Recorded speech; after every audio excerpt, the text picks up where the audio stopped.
So Alistrino and Fire. Bashing in the Glory Pass with no. I just always start stream on this screen and then I just leave my computer for a bit to get some water and do some other preparations. At the start of the stream, that always happens. I leave for like 2 or 3 minutes.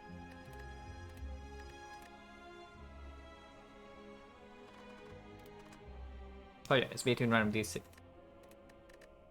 for the last run.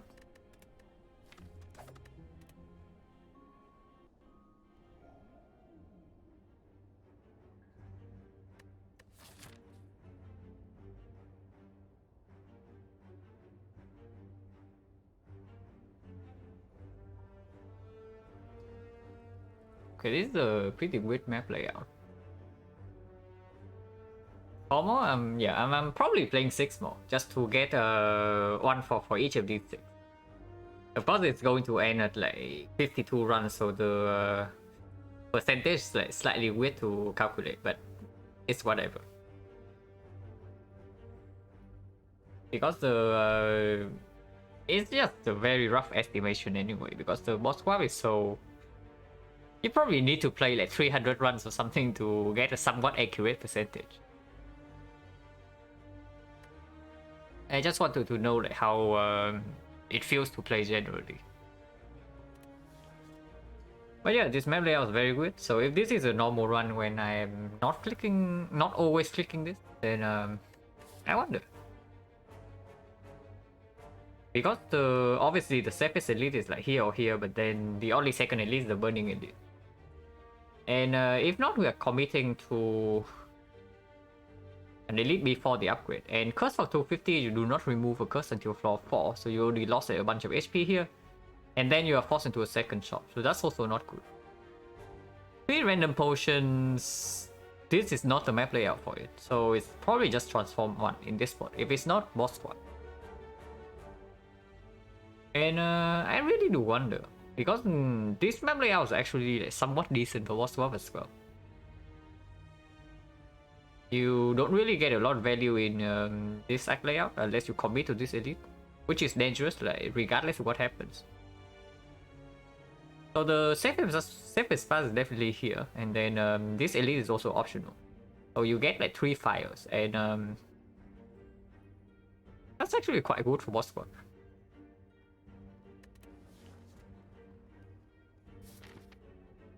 Yes. Now, the last time I swapped into Wrist Blade, I did not get a Blade Dance until like mid Act 2. Actually, it was not mid Act 2, it was like late Act 2. And the run was super cursed and it just died in Act 3. To question mark fight before a shop with 1200 gold. So hopefully this time the Wrist Blade performs a little bit better. And I don't have to wait until the end of Act 2 to get my first Blade Dance. But okay, so what does the Wrist Blade mean? It probably means that I cannot commit to this. Because yeah, this relic does nothing until you actually see the cards for it. So if the first 2 fights are very bad, I'm just so much weaker than usual. So this elite is just probably absolute nonsense. Because the directly afterwards there's another elite. So if this elite goes badly, I have to rest it, then I don't even get stronger for this one. And if this is out of the question and I do not want to go to 2 shops without gold, it probably means I commit to the left button. Hopefully by the time I reach here I can do this. If not, I can still go to the shop to prepare for Exopos. And maybe also buy a freaking Blade Dance because it's impossible to find one. 5 fights, not too interested, and these 3 are forced, so it's probably this. Start here and go to the question mark. And then 4 fights and then we'll see by this point. Hopefully I can take more than 1 elite, because the only way to take more than 1 elite on the left side is actually here and here. Because of the Wrist Blade is not a late game value. If you cannot use the front load ability of this thing, then it's not going to convert very well.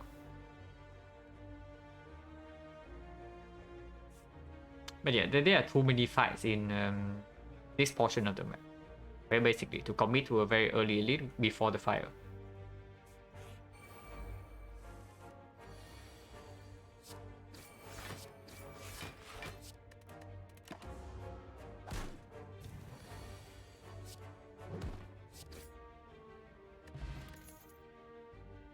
Yeah, forget bladelets. How about a damage cut?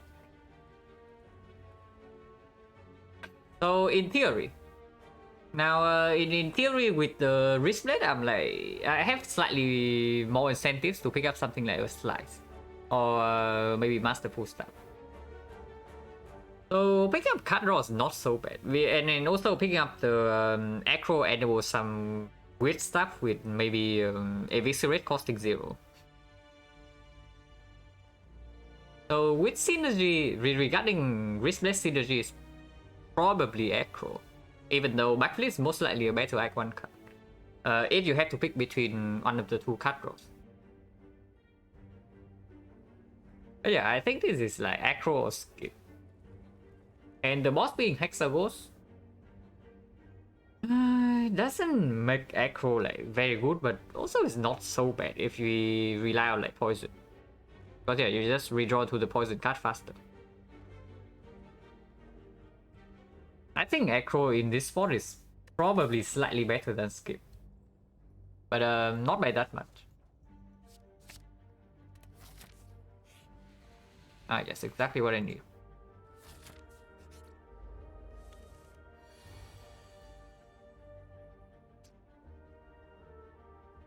Yeah, this guy rolls more than 15, more than 12 HP, so... And we need to commit like all 3 attacks on this 2 kill. So I guess we do that and take 7. And acro cannot be played here because otherwise we don't have enough energy to block it. Or kill this. Also 1-off. This guy also actually have to roll like slightly more than this, otherwise maybe you can acro for a potential survivor here. Why don't we just take 7?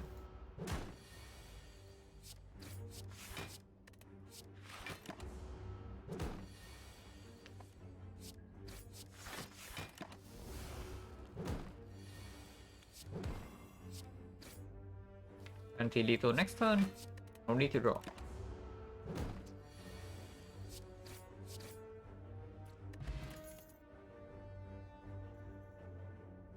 Yeah, there throws another card with Discuss Synergy. So, of course, it opens up like Eviscerate Synergy with Wrist Blade. Kind of. Dagger Spray is good against Advanced always, but kind of demands an upgrade before it's useful. It's not very good against Hexagons, and also quite bad against Lagavulin. And in a vacuum, this is already a better card. It has also more synergy with the Wrist Blade. And the Acro we pick up. Also no potion, so 60% right now. Even after we take this fight, we can still decide to take this elite or not. So we definitely go here. Yeah, amazing.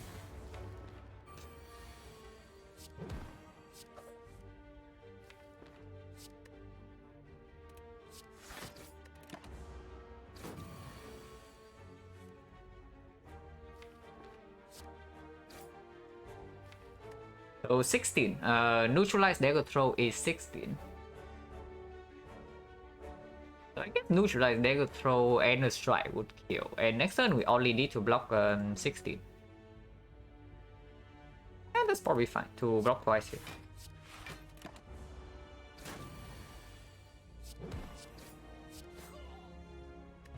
No potion, so 70%. Yeah, sliced. And we do pick it up. It already has synergy with the acro and the dagger throw, and we even swap into the freaking Wrist Blade, so it's like 0 energy, deal 10. It's good. I mean, wood is probably slightly pushing it, but it's good for our deck right now, and we cannot wait for too long.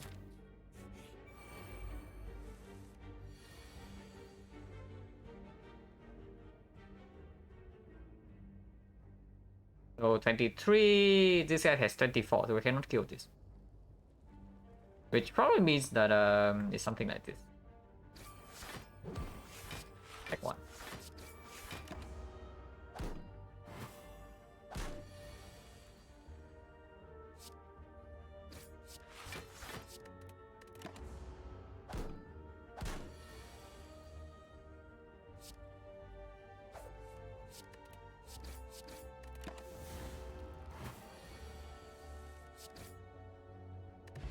Okay, finally a potion. So at least potion change like so 3-1 60%.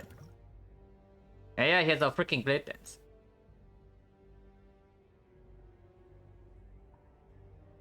Yeah, the chance to see a blade dance is like roughly 10% per it's somewhat close to 10% per normal fight.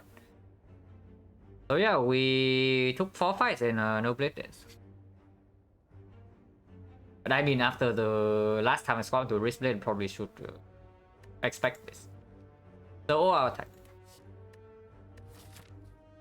Now, OR attack is probably the better upgrade than poison staff, but we only have explosive potion to deal with the sentries.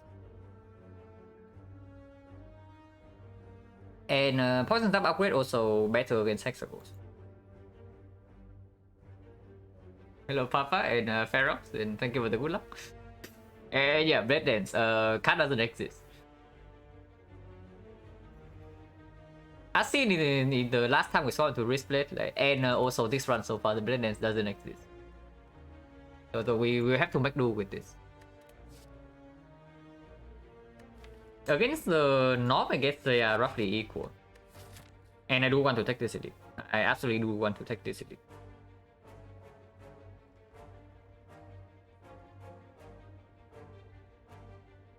Revive the last one, yeah. At least the cards this time I would say slightly better than the last one. Last time we saw like I don't know 6 dagger throws in Act 1, and other than dagger throw it was like sucker punch. So only sucker punch and dagger throws. Hey Papa, thank you very much for the red. Yeah, never blend this. You got that correctly. Blade dance, the card is like I have heard rumors of a card called Blade Dance, but I don't know if it exists or not. But anyway, it's probably Poison Staff and upgraded here to deal with potential Lagavulin, and man, we better against the Knob. Okay, how are we against the Knob before I run into the fight and die instantly? Good morning, Lewis. Yeah, 4 slides of Blade Dance plus. Sure. In 3 turns, okay. We have 17 and we draw this, so 16. And I think we play aggro just because slides in the deck, and if we pick up Poison Staff, it's also slightly better to redraw. So in 3 turns, we actually draw 19 cards. So this plus 2. But 1, 2, 3, 4, 5, 6, 7, 8 energy. Which probably means we cannot play like 2 strikes. Actually, only 1 strike. So this plus 2 but minus 1 strike. So 24, 34, 34 with Poison Staff being like 15. So 49. 49 plus 7 is 56. It's 65. 75 plus 2 cards. Okay, we are getting super wrecked against the North.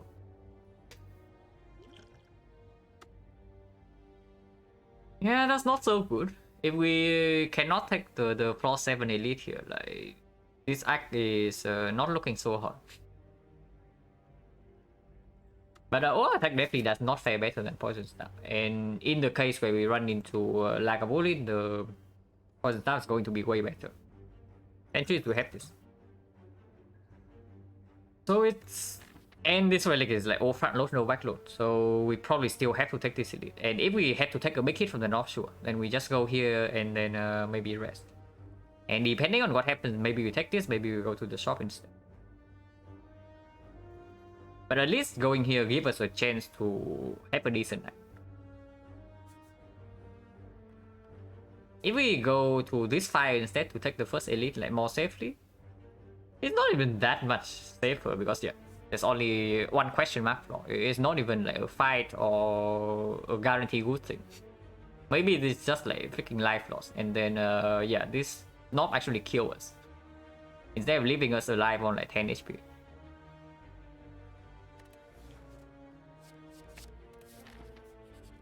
And yeah, that will still goes on poison stuff.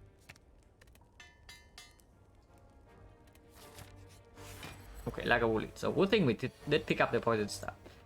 And of course I will not open without this. So do nothing here.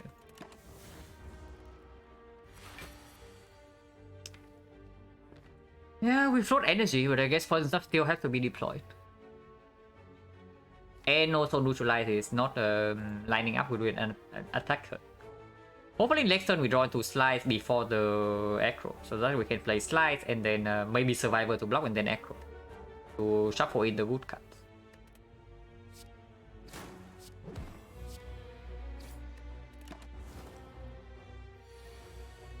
Okay, actually nice. So survivor away the defense and then acro. Because I think I want to draw into defense more than strike next turn.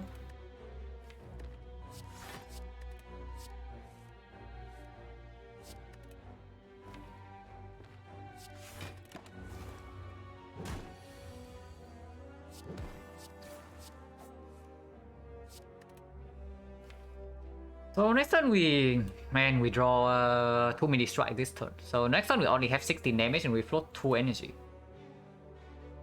So poison is like 6, 4, 5, 4 is 15 damage, 15 plus 16, so it's like 31. So it's 29 right now, it's 19. Which probably means I have to strike here. If I strike here, I only need to deal 13 after the debuff, which honestly is very doable. Doing 19 with the debuff on. Okay, 19. How difficult is 19? This is 10. The slice is 8. This is 4.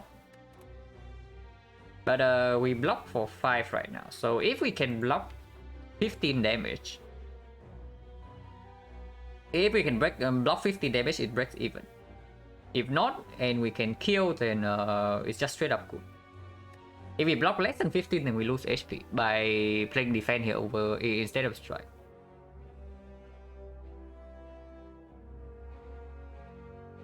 Yeah, how difficult is dealing 19 really? 10 here, 5 here, 4 here, and 7. Yeah, 19 is pretty freaking difficult. We actually need to draw into 2 wood attacks. And acro is also difficult to play. Hello Defender, thank you for the good luck. And hello Frog. Yeah, we'll probably strike here. And take the full 15. Slightly unfortunate, because if the draw last turn was slightly better, we draw more block cards and we have like actual strikes here, then we will take like maybe 10 less damage in this fight. It's not even a guaranteed kill next turn, by the way. It's likely, but it's not guaranteed. Man, we would have had... Oh, okay, we would have had 18. we needed 19, so good thing. Good thing we chose to strike instead of defend. When he was hitting for 15, otherwise we would be 1 off right now. So good with that. Not 1 off is a victory. I take that. Oh my god, we are so freaking rich. So yeah, probably avoid the burning elite and go to the shop then. Also no potion, so 70% potion chance. Just split dance.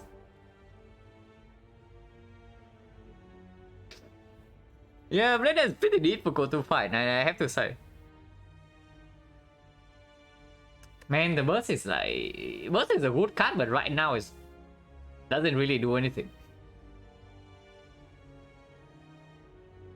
Yeah, burst for all the blade dance we're going to get. Like, no kidding, right? But honestly, we go to the shop with like freaking 500 gold, so hopefully we find something good.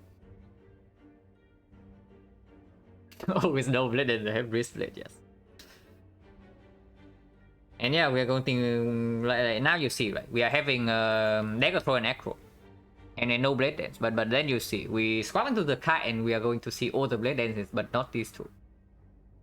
I can tell you beforehand. But okay, piercing will. If we are not taking another elite in this act, then probably should prepare for act 2. And if we say we prepare for act 2, then piercing will is probably the best card short term. Burst is way better long term. And burst is also good if you say that we are desperate in act 2. Picking up a blind burst and go fishing for the apparition is actually a legit like high roll strategy if you have nothing else to lean towards. But yeah, the old coin makes me feel like maybe we don't have to do that.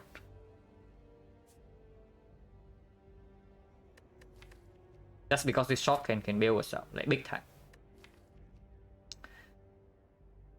And man, we're also so freaking bad against Hexables. Like, we are actually so bad against Hexables right now. If this is actually a deadly poison, then sure, I pick up the burst. Because then we can actually upgrade the burst and do something like burst aggro into burst poison. And that's probably like a lot of damage. What does burst work with? Yeah, probably nothing. With the wristblade swap, we probably don't even want to lean into Catalyst too early on. But split test also we go to get 5-1, yeah. That's basically like saying you are picking up accuracy in this spot. And somehow I don't think that's a very good idea. What's up, Gambahuta? And yeah, honestly, the burst right now is just straight up bad, and Piercing Veil can perform in the Hexaghost fight. And in actual. So, yeah, sure. Piercing Veil. Do I even have an upgrade right now? Not really, right? Potion chance being 70% and... with me having no upgrade, maybe I just go to the fight instead of the fire. Now, going to the advanced hallway though, with no potion and on 28 HP, does open up a nightmare scenario where I just freaking die in these two fights before I reach the shop with 500 gold. With the boss Hexaghost. So that scenario for some reason is like not very appealing to me. Dying to the advanced hallway. But if we play too safe right now, we are also freaking dying to Hexaghost. Because yeah, if we go to the fire, there's like, what do we have left in the act? There's one shot and one card reward. And for somehow in these two floors, we actually have to find a Hexaghost solution, which right now we don't have any. So for that reason, I probably want to take the fight. Why do I see such bad cards? Yeah. Tell me about it. But honestly, it really just happens when I squat into a relic that does nothing. Besides, when you see the cards. It's like the last kite run also went like this, and the last wristlet run, you know how that went. But I don't know. This one can change in a few floors. The run can absolutely change in just a few floors. But yeah, if we want to not die to Hexaghost, then the play is actually going here. Get potion refill and see more card rewards to maybe work with wristlet. So how high is the chance of us dying to the advanced hallway? Now that we have Piercing Veil, actually maybe not that high. Because the most nasty advanced hallway fights are all the fights where Piercing Veil can mitigate a lot.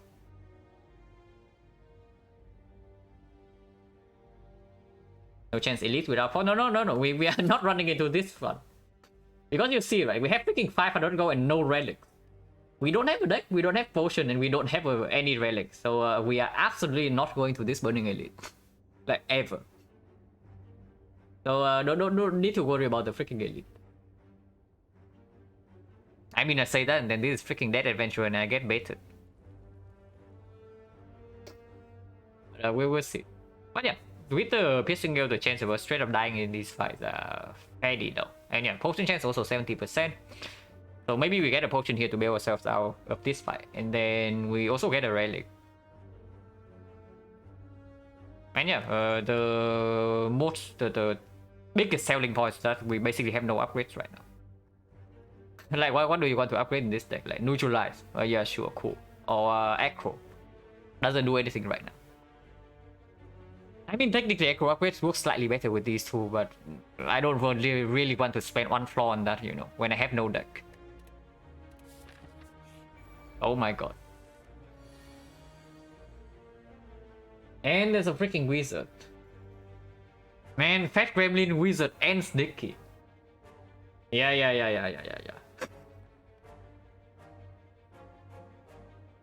So, this is one of the combinations that can actually kill us for sure, even with Piercing Will.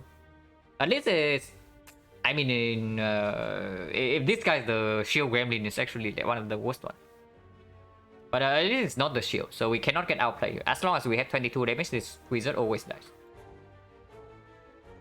Unfortunately, this is 15 damage, so it doesn't even kill this, which probably means that we kill this and take the Wicked. Wicked is not so bad. We have like poison damage, and the slide still deals a decent amount. Probably should be prepared to take a little bit of damage in this fight. By a little bit, I probably mean like 10 plus. But regardless, this guy, I think this guy needs to die. Okay, mitigate a little bit.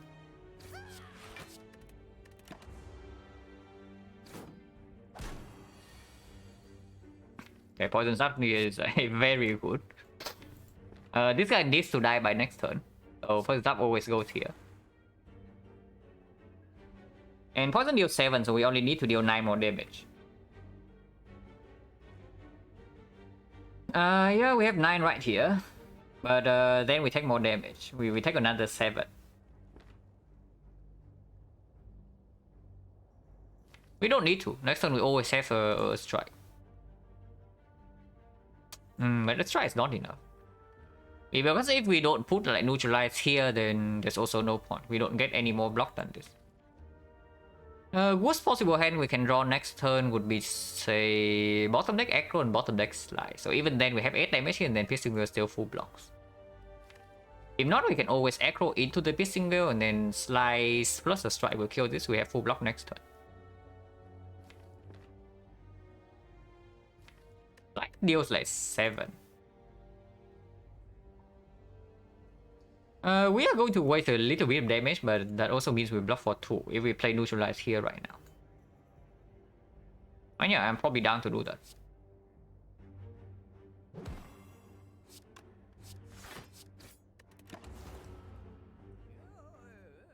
Oh, it's like 2 damage if we draw... Oh, yeah. Piercing Veil bottom deck. Cool. I think I want to draw right now. These garbage cards, I don't really want to redraw to them.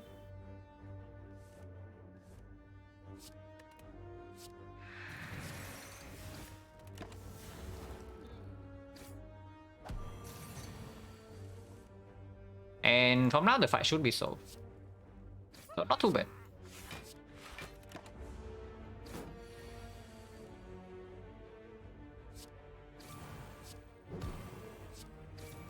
Yeah, not too bad. Yeah, 80% potion chance. Oh my god, Endless Agony. And yeah, it's actually good, so we pick it. Not the best card we can see, but it's good enough. I mean, it doesn't give us an answer for Hexaghost though, so we are still super scared of dying here. But it is a good card. We always go here, so it doesn't matter which node we go to. It's always a fight into a question mark. Also, no potion, so 80% chance. We have to do this fight without a potion as well. Okay, Hexaghost solution. No kidding. This relic actually can bail us out in this fight.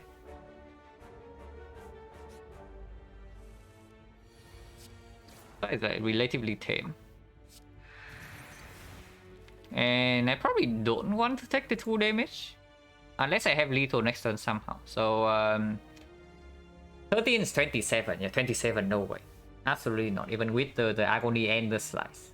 I mean, if we have a god draw, then sure, we have lethal from 27 when being weakened. But usually not. Do I ever let Endless Agony build up in your deck before exhausting them all? It depends a lot on the fight and my deck condition. I have solved the slime boss before with a deck with basically nothing, but Endless Agony upgraded and Card Game were upgraded. I manually upgraded those two cards to solve a slime boss fight, and that was very interesting. And most of the time, it's probably better to exhaust right away. Sometimes your deck just simply does not have enough damage, and you have to do something weird with the agony.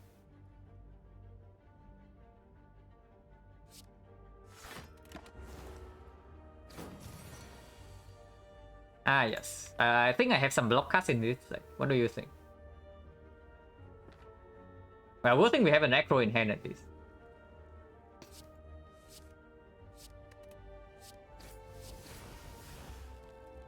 Not enough damage, so we take 3.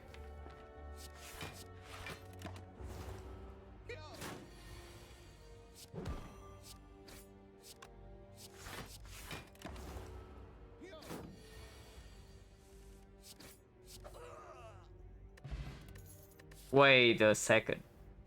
1, 2, 3, 4, 5, 6, 7. We took 7 fights. And we got 1 potion. So our potion chance right now is 100%. Are you kidding me? 1, 2, 3, 4, 5, 6, 7. Actually, no, it's 6-1. Yeah, it's 6-1. So this is only 90. Okay, it's only 90%. But no more fights after this. So we cannot even get our potion. Okay, at least we can buy some potion in the shop.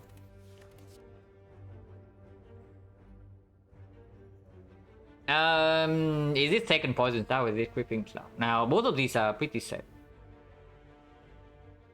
yeah, only 90%. Hexa would drop us a nice potion. I mean 10% he doesn't. 8% is the time he doesn't drop a potion. Just saying. Now both of these are decent against Hexagons, and we absolutely have upgrades. Creeping Cloud is probably a card that the card that I want to have my deck in my deck in Act 2 instead of the freaking poison stuff. So at least that's something. Picking second poison stuff and upgrading it when I have a freaking replay is so... It's actually so freaking sad. The Cloud at least has some utility, or even if I play like physical damage with 0 cost. But the poison stuff is just going to be straight up a dead card.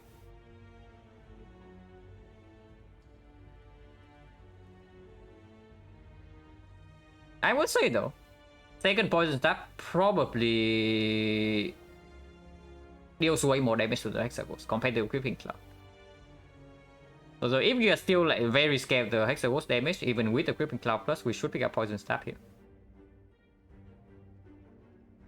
But with the Stone Calendar and Heal Shock coming, I'm not like that scared. Maybe I should be. But I'm not that scared. Because sometimes you also block Inferno with this. Okay, this can also be a fight. Okay, no fight. Shrine. Okay, potion here. Potion here for sure. Maybe.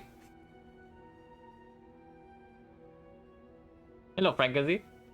But yeah, we take a card remove, and is it on strike? Is it on defense? It's probably on strike, right? We added like too many damage cards already. And actually not too many. We added like 1, 2, 3, 4 attack cards. 4 attack cards, 2 like somewhat defensive, and 1 card draw.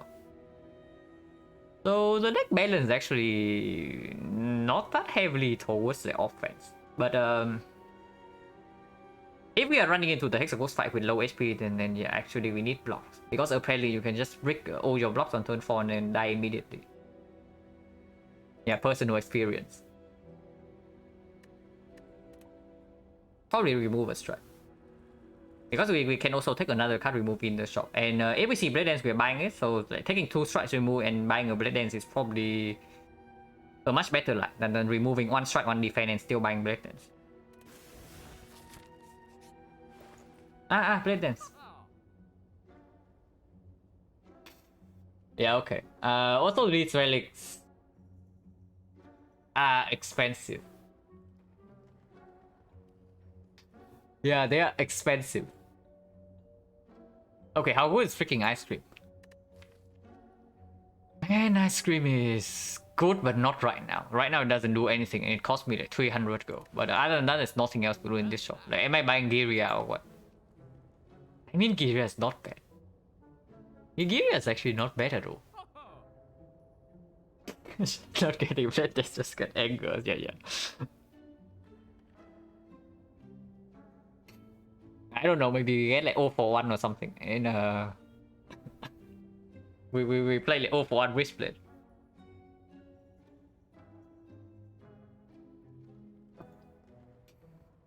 Giria and ice cream was so spicy. Ice cream is probably a better relic than this in a vacuum, but it doesn't do anything right now. Giria can at least do something. We can upgrade, and we can live twice here and suddenly we're okay. Because the Creeping Cloud also doesn't demand an upgrade. The upgrade is nice, but it doesn't need one. And then especially if we have like the front load from the strength. But yeah, there's nothing else to do here except like buying potion. I think poison potion is quite good. Just to make sure that we have like hexagon security. Yeah, that's also a shot into claw. Okay, so what do we want to do in this shop? Poison potion, I think I always buy. And Karimu, I probably also want to buy. So how much is this? 129. 129 if I buy the Giria, it's like 100. It's like 449. 449, so I can still take the Spitting Wheel. If I have Giria, then prepare is definitely out of the question, even though it opens up Eviscerate very nicely with the Wristblade, because yeah, Acro Lego Throw. But if I am lifting, I have no room to upgrade this prepare, like until probably late Act 2, and that's way too late. I think I want a second Piercing Wheel though. I think I do want a second Piercing Wheel.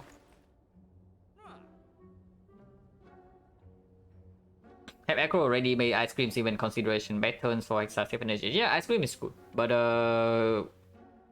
if you compare the damage output between Ice Cream and Giria into Hexagons, then Giria is just way better. And immediately into Act 2, because Wristblade is not an energy relic. We did not swap into energy relic, so there's still a real chance that we're stuck on like 3 energy in Act 2. And if you're stuck on 3 energy in Act 2, then the Ice Cream is not going to do much in the forwards and elite fights.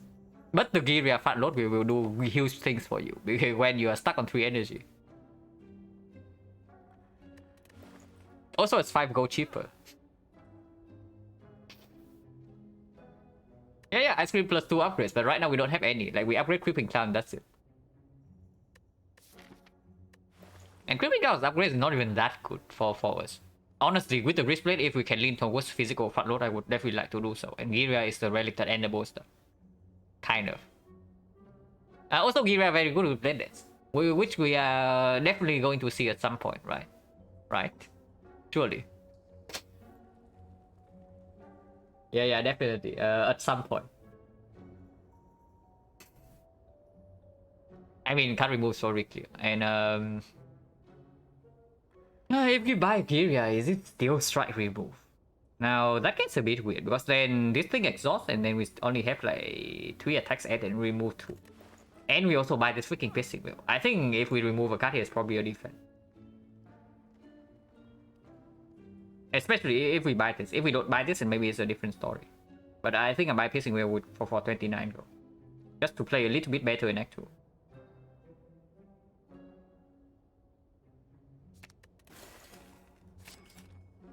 And yeah, sure, we buy the freaking Giria for full price. That doesn't happen very often, but it probably happens here. Also, there are a lot of rare relics, like rare relic, rare, and rare. So the value of the rare relic event in Act 3, the rare relic events in Act 3 probably go up quite a bit, because we have a higher chance to see the broken ones. Yeah, these are good, but they are not like insanely game-winning broken, you know.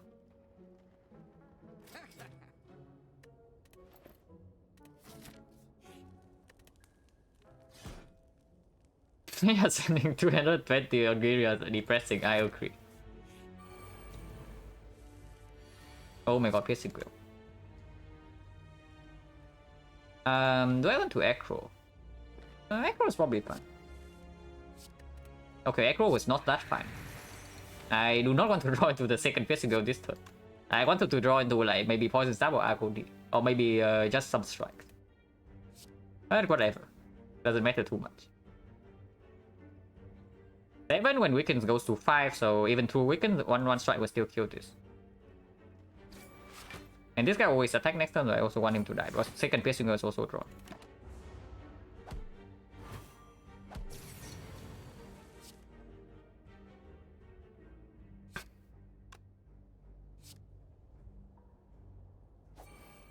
Okay, neutralize actually very good.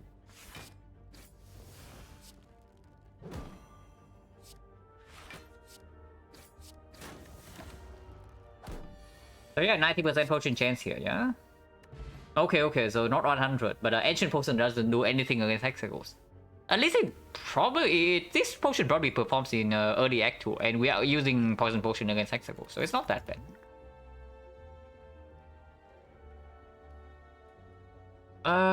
Sneaky Strike. Ew. Oh my god. Please don't talk to me. But yeah, we have freaking Giria, so how bad is it? Man, it's awful, because the moment we see a single blade, then we are going to cry with the riddles in our deck. But for now it plays. For now it deals like 25 damage for 2 energy, which is actually quite good. Sticky technically 0 cost, but yeah, but it doesn't work with wristlet, unfortunately. So before I pick up Sticky, I probably pick up Riddles. Yeah, combo with Necronomicon that we are surely going to get. We are going to get like only good stuff in Act 2 right now, I can tell. Yeah, Riddles is, I guess it's like okay. It's not good, but it's okay. Yeah, whatever. We bought Giria, so we are going all in on the sunk cost.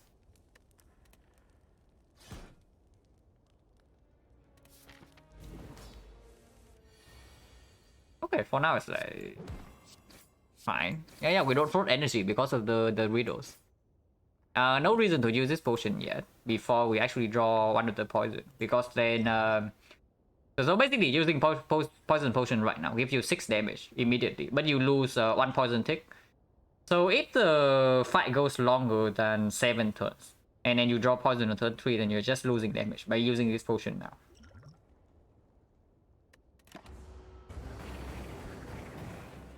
Yeah. Creeping Cloud Survivor. We can even preserve Piercing Will. Do I want to preserve Piercing Will?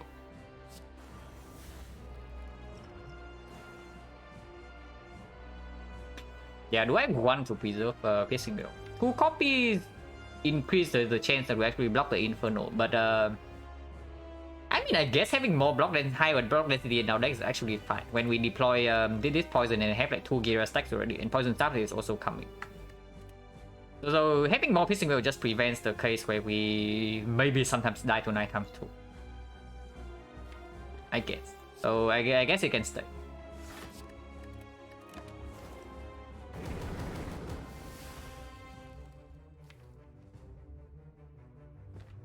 So now we have to make a decision. We probably still have to aggro, because otherwise next turn this guy attacks for 6 times 2 and we draw like 1 defense. So we take 7. Playing aggro right now though gives us a chance to shuffle out the poison stuff, and that is quite bad.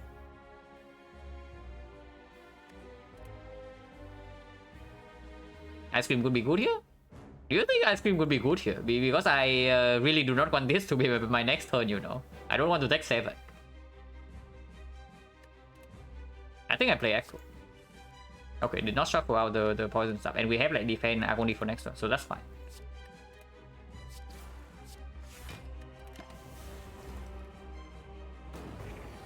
Okay, more block cards, please. Yeah, more block cards.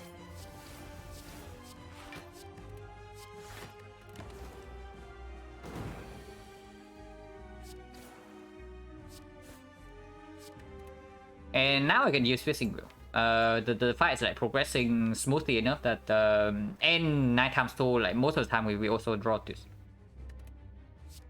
So now I don't need 2 copies, because we have not lost any HP yet. Drawing it right now means that 9 times 2 we actually don't draw it, and we bring a neutralize as well. But we have a calendar coming in, so maybe we can kill next turn. Riddles with host deck. Yeah. Riddles with host deck. Do we have a kill? We do, right? Yeah, we definitely do. Okay, block potion. Oh my god. You laugh at the riddles with host, but now you will see its power. Okay, real talk, is it good? It's actually okay, right? I mean, next to it's like CE, which is quite decent, and also has synergy with the poison stuff we have going on. But bullet time is already somewhat decent with Acro into deck, and now yeah, riddles with host synergy. Like honestly, not even a big deal, because if you can line this up, like it deals ridiculous damage. We have 3 strength, so it already deals 6 times 5, and with the bullet time, it actually deals like 10 times 5. Stack go time. Yeah, stack go with wrist split.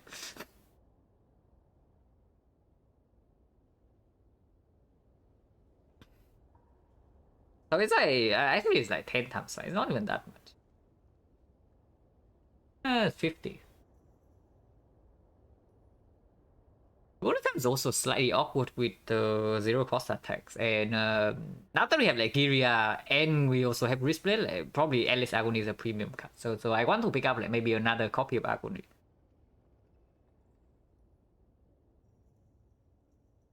Yeah, Snake. No. Wrist split. Yeah, sure. But yeah, bullet time also has like definitely has synergy with this, and it's already somewhat good. C really, I see actually doesn't make it really doesn't have a lot of synergy in this deck. Yeah, sure, it's good against slavers, but like, who cares about freaking slavers? We had 2 fishing wheels, and if we pick up bullet time, we burst one slaver down like extremely fast. C feels like a responsible choice, really. Do you really think the C plays in this deck? Because at the moment, I don't think so. Like, which fights can the CE solve in Act 2? Yeah, like maybe Automaton, maybe Corrector, and most notably Slavers, right? But I think Bullet Time's actually better for us against Slavers. Basically, if we have one big turn with the Bullet Time, then we probably kill 2 Slavers on the spot. And if we are stuck on 3 energy, then Bullet Time is also like premium, and Corpse Explosion is just going to be a dead card. Also, it's more fun. Okay, we are not stuck on 3 energy, but here we have to pick a poison. Okay, how bad is Fusion Hammer?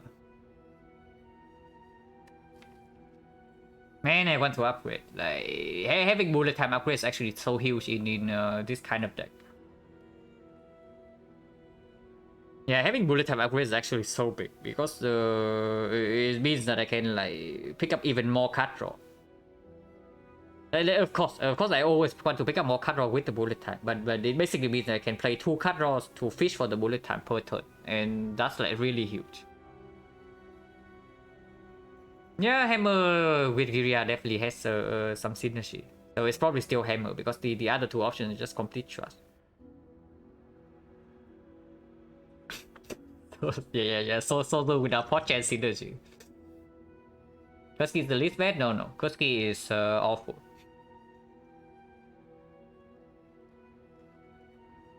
I think we are like not that behind on reboot, so Kuski sometimes can be fun, but it's not good.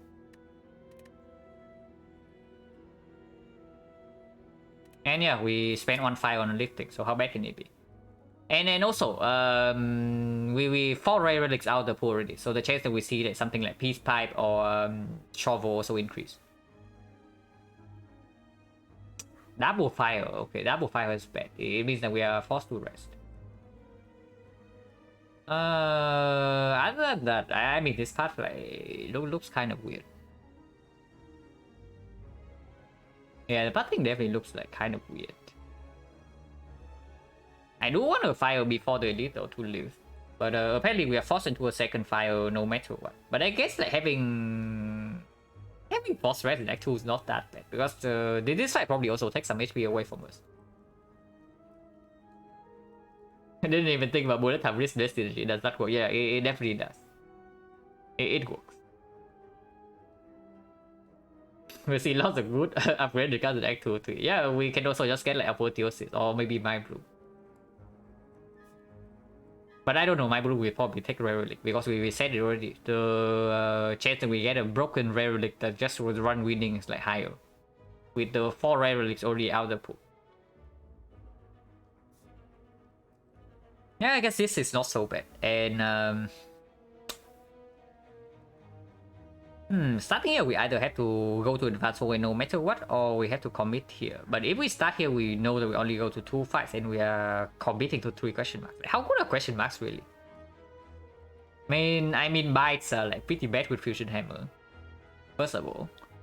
Operation not so good with the Fusion Hammer, but maybe still pickable because at least it's like Fusion Hammer and not Snecko. But it's definitely not as good as usual. We also, but we do have some discard for the operation. Library very good, upgrade always amazing. Red mask insane. Ritual dagger actually not so good because the we cannot upgrade it, and also with the wrist blade we are like we have some incentives to pick up some other attacks. Also, it doesn't scale with Hyria.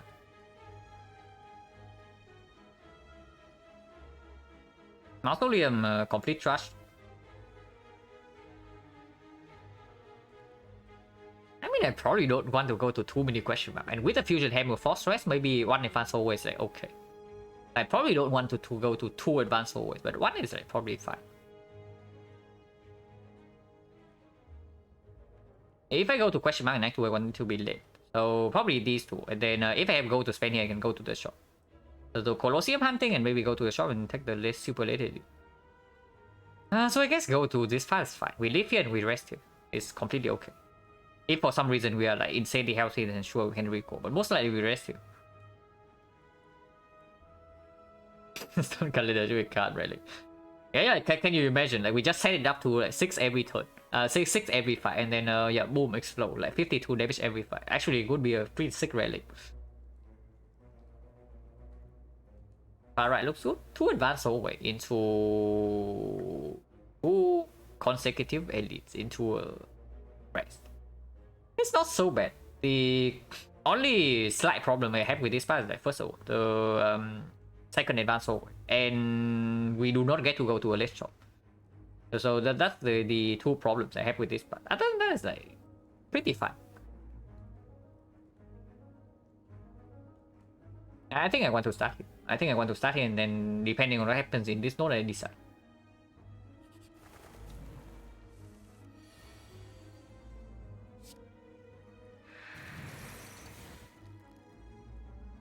I mean, probably it was too hasty. We probably don't even need to do that yet. But I just want to play the freaking piercing wheel. Also, look at the riddles go. Probably can kill this one right away.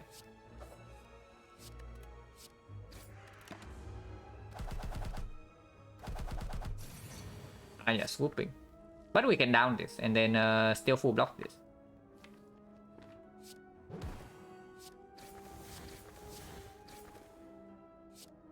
Oh, we take 1.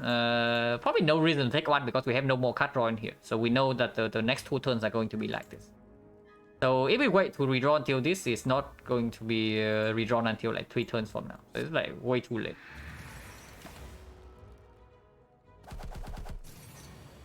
Oh wow, swooping. We still take 2 damage here. That's like pretty annoying. Yeah, I guess 2 is fine. This guy can also just buff for like actually he cannot multi-hit again. So he can just buff, but he decides to swoop.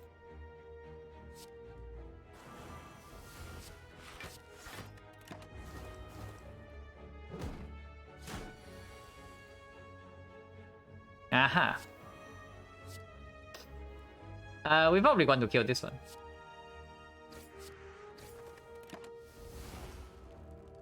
Does bullet time increase damage to cast being 0 cost? Yes, it does work with this. You can see here, right? It's 10 right now. Now it's 14.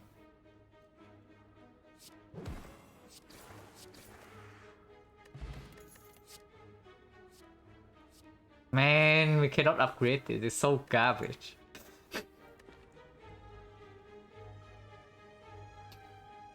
It's actually so bad, but probably a skip. Because we added like 2 piercing girls already, so we don't actually need a card that says block 6 on it. And the amount of damage is also not very inspiring. I probably just want to add cut draw and maybe 1 or 2 premium attacks. Not this one. Infinity apotheosis, yeah, sure.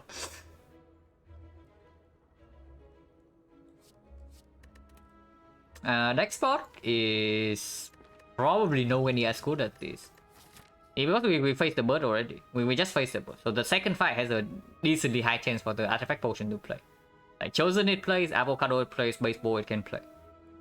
So the only fight where this doesn't play would be the 2 thieves. But in the 2 thieves fight, this also doesn't really play. And I don't want to play block cast anyway, if I can help it. And the block cast I want to play would be like Piercing Whip.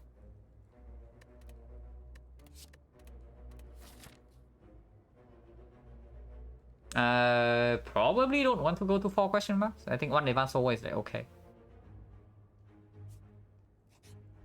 Ah yeah, Chosen.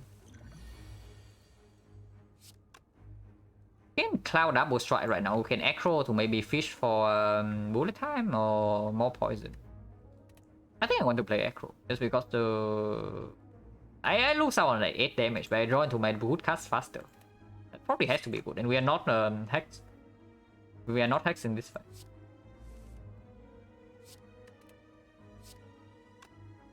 If this is bullet time, actually we cannot play it. But anything else I can still play. Like Poison Stab is good, Riddle Switch is good, any 0 cost attack would be good. Okay, this is fine. We use this before I forget. And 4 poison is definitely less damage than 16, but it makes sure that I have weakness on turn 3. How important is that really? If I deploy the 16 damage, do I just not kill in turn 3? This deals 25, this deals 20. Holy crap, this deals 20. So 45, I actually have enough damage, even without the permanent weakness. So it's only for next turn. Actually, I bought some deck 2 cards, so maybe I don't always have a kill. The Cloud might mean that I actually don't kill on turn 3. Because with the Cloud right here is like 4-3-2, so it's 9 damage. I only lose 7 damage, it's 9, so it's 62. 62 is 20 is 25, so it's 45. 45 plus 14. 59 with this 67. Yeah, it's actually more than enough, even if I play the cloud here. And I have guaranteed weakness for next turn, so at least if this guy attacks for like 12, I don't need to block that much. And turn 3, yeah. If I bottom deck these 2 cards, basically, if I bottom deck the 2 premium attack cards, then even if I double strike here, I still don't kill. And in which case I need to block turn 3. So cloud is probably just better.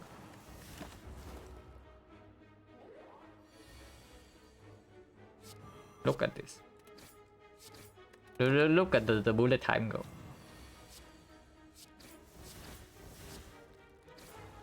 And yeah, next time we have detour guarantee.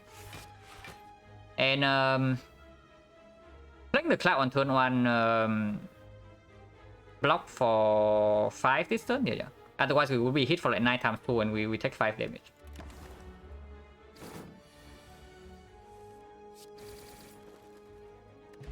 Explosive pot. So 2 potion drops. 20% potion chance. So this is the opposite of that one. Now we're just getting like every single potion early. And near the end of the act, when we need potions the most, we don't get them. Okay, so sure. Gamble. And cannot upgrade it, so it doesn't lead to anything like insanely good. But it's still a good card right here. We can pick out with the gamble. Yeah, gamble 0 cost. Work with the wristlet. Question mark first, question mark second. I mean, I say that I don't pick up the bites, but if I lose HP in this fight, then maybe that's not true. And taking the fight first also give me more information whether I can take the life loss here or not. Let's say this is a Cursed Tome. Yeah, yeah, if there's like Cursed Tome or Forgotten Outer here, I actually know whether I can do it. I mean, Forgotten Outer, I sure hope I don't need to freaking pick up the curse, but sometimes.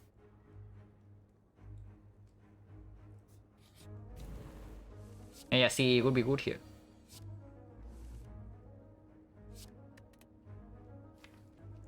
Bullet time on this hand is actually not so good. It's like okay, but it's not so good. But I also don't want to draw into Piercing Will this turn, right?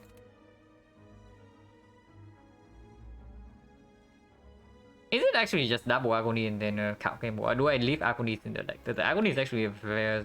The Agony is actually a very good card, but this fight honestly does not last that long. Actually, I probably want to gamble right now, even if I had to miss some Piercing Will. I get to these faster, and I also redraw into like Bullet Time, Acro faster.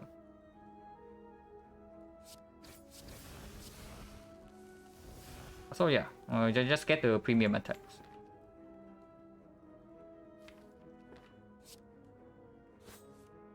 Okay, miss one Piercing Will, doesn't matter. Don't want to waste damage here really, because a second Piercing Will still in the deck. This is fine, and Piercing the Creeping Cloud will deal like 4 and then 3.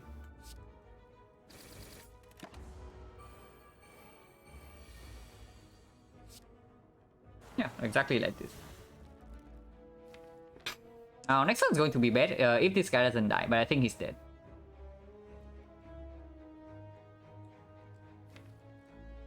We have 16 damage next turn. This is 4-3, so 18. We need to deal 2 more damage to this guy.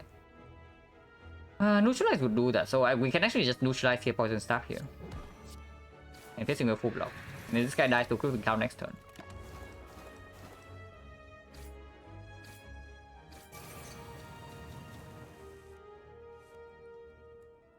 Okay, this is fine.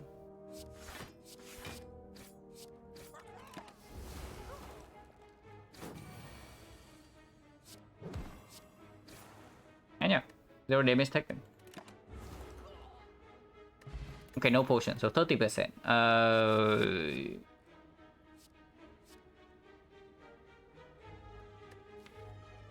I mean, I don't like it at all.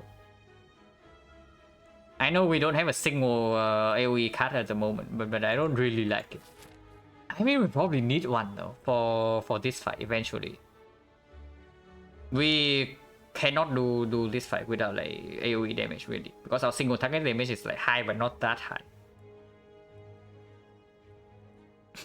Yeah, it's freaking upgraded. It's like more than upgraded because we have 3 charges.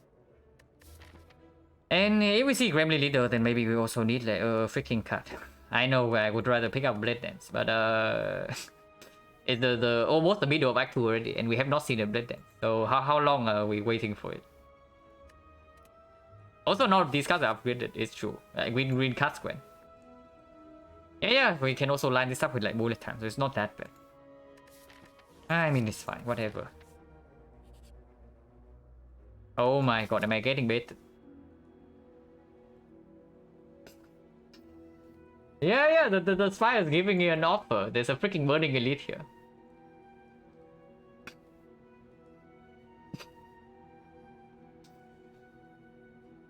$275 gold going into the shop into Burning Elite. So we have 1 less strength, but we have 2 potions to use.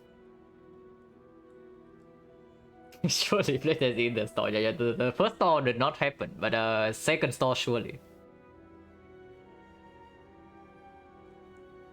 Yeah, explosive. We also have explosive pot. Our damage is not bad at all. And we have explosive pot. So how bad can it be? Looks like Gigabit. Is it really? Is it really a Gigabit? Yeah, we have 2 freaking potions and we run into this shop with like 400 gold. Okay, we remove the curse, so it's like 350. But 350 is pretty sick.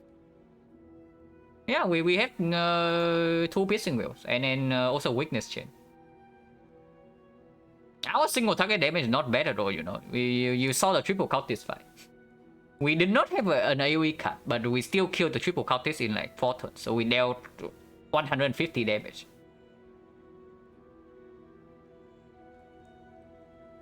In like 4 turns. So it's not that bad. While fully blocking it, we did not take a single point of damage in the cultist fight.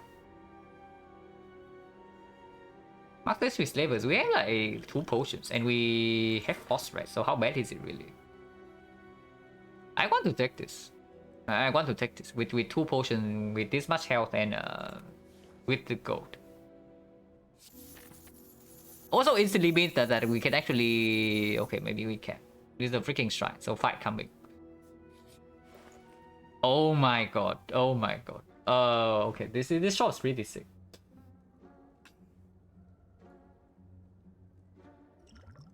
If we get nothing on the shop, do we still win? Most likely. I don't think we are in danger of dying in this fight. If anything, I'm more scared like this floor. Man, Pbox Malays in the shop. Ninja Scroll in the shop with freaking Wristblade Viria. Acro in the shop. Well Fence in the shop. Ornamental Fence not even bad. But unfortunately, we had to freaking spend gold on the remove. We have to spend gold on the remove.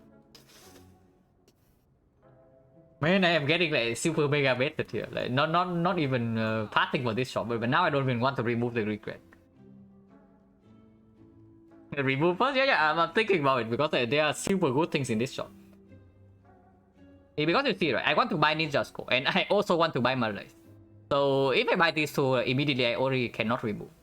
But I can buy these two and the Acro, and yeah, we just discard the regret. Surely we will not regret this decision. Surely not.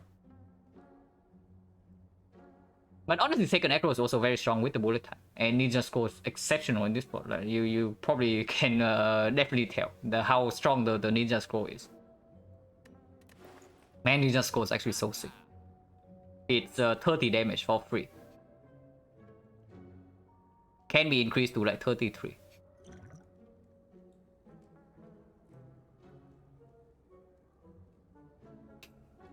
Malays Plus, it's not Malays Plus. we cannot upgrade it.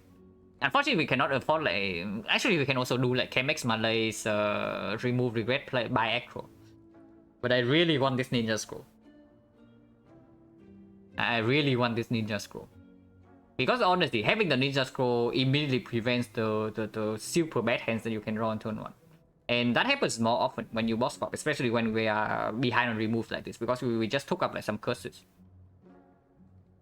Yeah, 3 backstabs add to starting hand, that's like insanely strong. At least right now.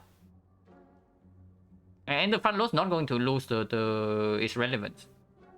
It will still always play into Retromancer, it will still play in the Awakened one. It will still play in Spear and Shield. It's really powerful. Yeah, I think I do that. Double check that I actually have enough gold to actually do this. So 260 and 412. So I am left with 38 gold. Stuck with regret in my deck, but I can remove the regret here. If I'm still alive.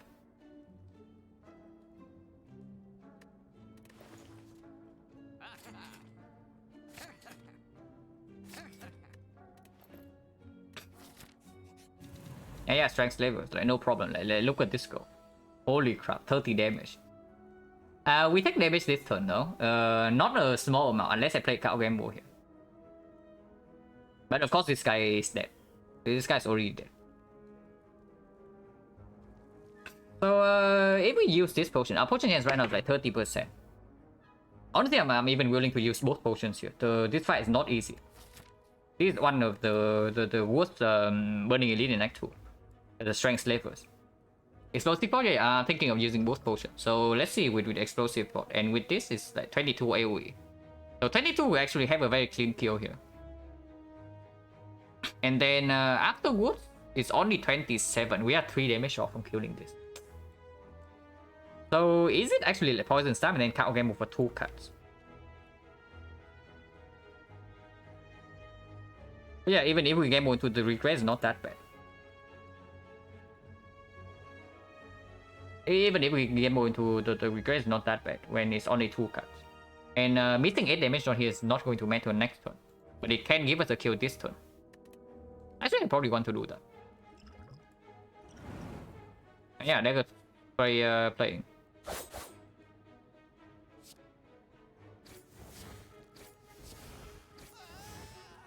When stuff goes here and then game over 2. Yeah, a kill. And now we don't even need to use this potion.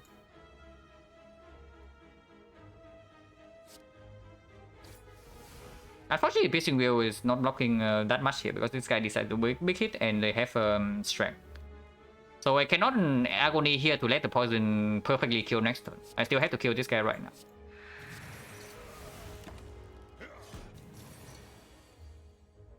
Yeah, no regret today. At least right now.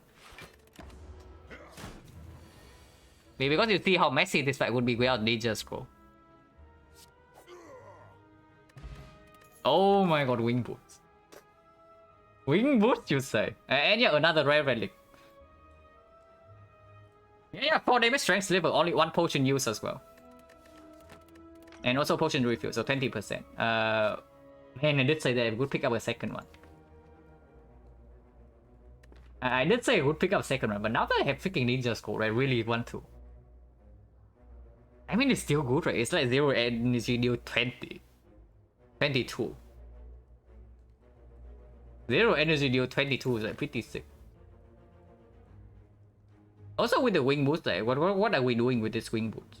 We can do something like this. We jump here.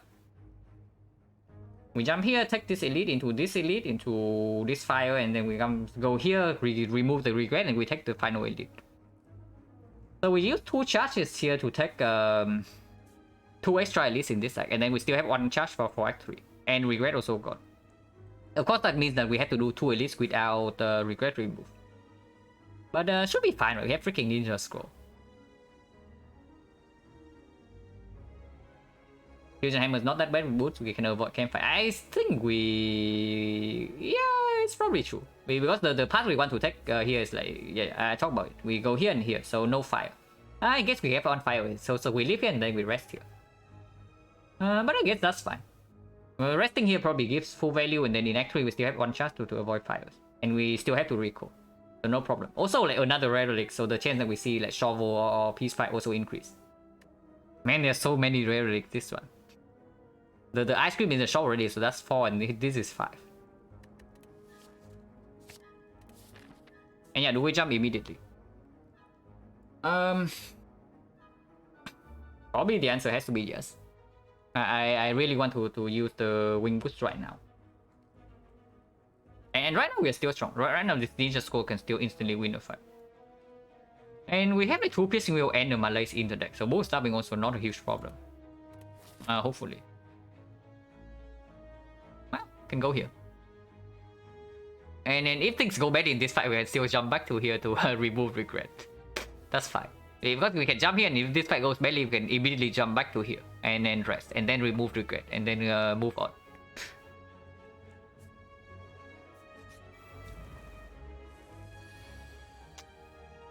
Man, this book is way too smart. This book is like way too smart for us. And we draw Piercing Wheel on turn 1 as well, when he decides to like 15% us. So what are we doing here? Malay is not in the opening hand and Piercing Wheel is in the opening hand. I am willing to use Block Pottery here for sure. If this is the pattern. Because if we play the bad pattern from the book and Piercing Wheel doesn't line up with multi-attack, then this fight is bad. This fight is actually bad. Gamble probably never happens in this spot though, because we can only... we had draw actually very good attacks in our hand.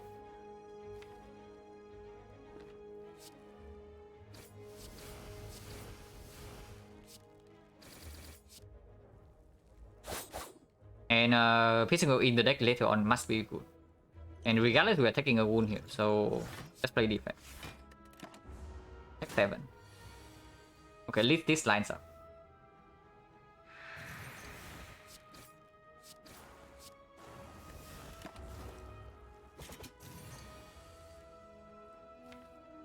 And Malaise fully. Probably shoot Malaise fully. Malaise for 4 here, it goes to 3, so to 2. We take 8 damage. Should we Malaise fully, or should we just play aggro and then try to kill? We can also just aggro, draw potion, and try to kill this turn. If we got Malaise for 4, we don't advance the fight and we take 8 damage. And next turn the single attack. So it's not even the freaking multi-hit. So Malaise does not matter that much there. Actually, I think I want to acro because yeah, Malays for 3 also. Actually, Malays for 3 goes to 3, so we lose 4 more HP if we don't do anything. I think I want to play acro over the Malays in this spot, just because next turn is guaranteed to be single hit, and this fight probably ends in like 3 turns.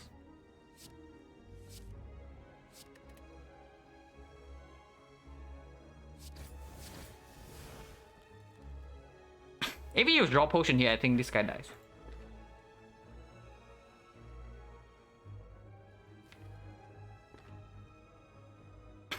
This is like 19 versus 27. We are 9 damage off.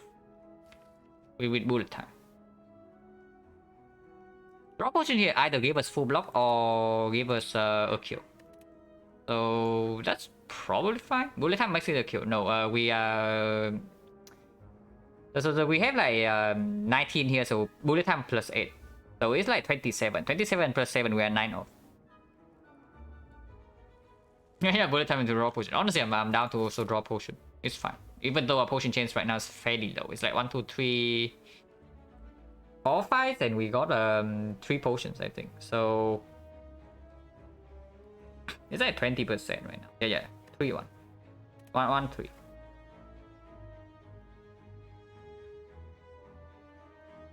Dagger first can save potion, you draw agony. Yeah, but here's the thing.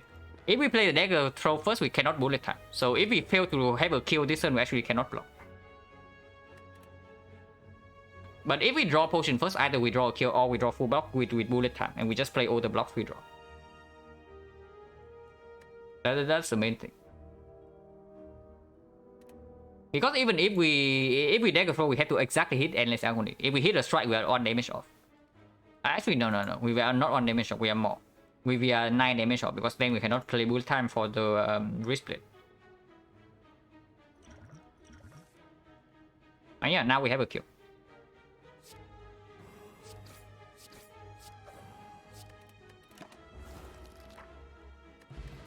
Oh my god, another rare relic. Not a very good one, but it's a rare relic. And it's a second Malays. Man, should I have bought the freaking camera? Actually, probably should not, because if we bought Chemex, we could not buy Ninja Scroll. Okay, how many? We actually like 6 rare relics this run, right? That's pretty nuts. Yeah, second Malay is still good. Is it better than backflip? Because backflip also card draw like have synergy with like bullet time a little bit, and also have synergy with card game. I mean, second Malay is just second Malay. It's good. The second Malay is not better, or if anything. It probably is better because it means that you can just you basically nullify both the time into end the awakened one. Yeah, you malaise the one time in the first phase and you malaise the second time in the second phase, and fight's over.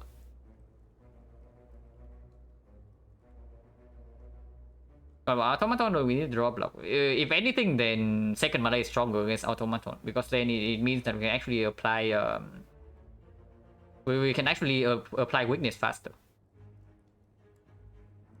Okay, automaton is a good question. Like, what the hell are we doing against automaton? Are we like just front loading the automaton to death or what?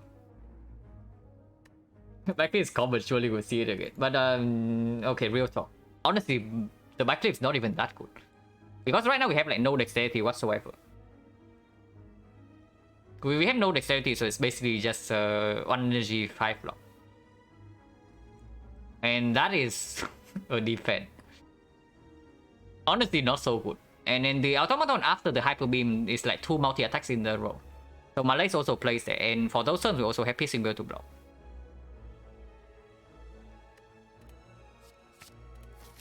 Second Malays, how bad can it be really? This is a fight, or a shop, or a chest. Hopefully it's not a shop. I'm taking willing to take a chest for sure, but most likely it's a fight. Taking advanced whole way, yeah, even if this fight goes wrong, we can still jump here, so no problem. And we always have enough gold to remove regret. Okay, we have 2... We have 2 Malays and 2 piercing in this fight, so I was about to say, but apparently we have not drawn any of them. So hopefully this echo can do something. Yeah, we have like 2 piercing wheel and then 2 Malays, and then you are telling me that we're facing 19 from this guy on turn 1. Okay, acro, but we need to play some cards first. Yeah, we need to play 1 card. Oh my god, we have actually freaking 14 from this guy. When this is our deck, are you serious? Yeah, and we even have freaking cow game mode. Are you serious? That we are taking 14 from this guy. Really now? Yeah, okay, whatever. I guess I take 14. Unless we have a kill, but I don't think so. I don't think this like anywhere close to a kill because of the malleable.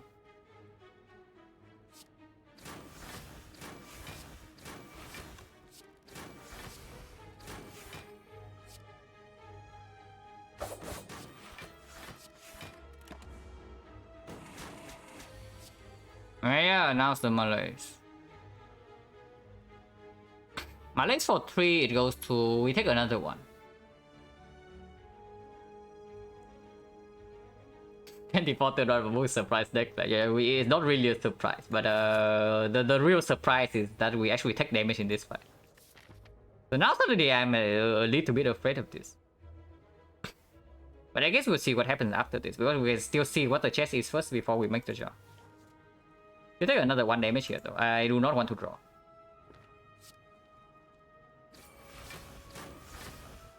Oh, do we take 0? If we can survive or defend in Malays and take 0, I would do that. So Malay for 2, it goes to 6 and it goes to 4. 4 times 3. Okay, 4 times 3 is actually good. So survivor defend Malays, take 0 instead of taking 1. Unseizing top, please do not do anything stupid. But unseizing top is like propping once here. It's not so bad. And use this. This is actually not so bad because I want to kill this guy next turn. So missing in the Malay is not a problem. Unless I fail to draw lethal next turn, but most likely I do.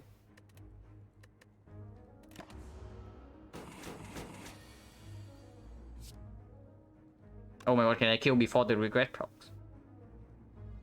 I can. Exactly two. Counter explosion. The plus. Man is upgrade, but is it bad? Oh, this is a nice potion. Yeah, for automaton, surely.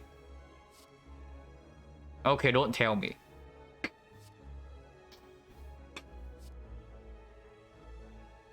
This deals like... How much damage does this deal per turn? If we live 3 times. It's plus 4 and then plus 3.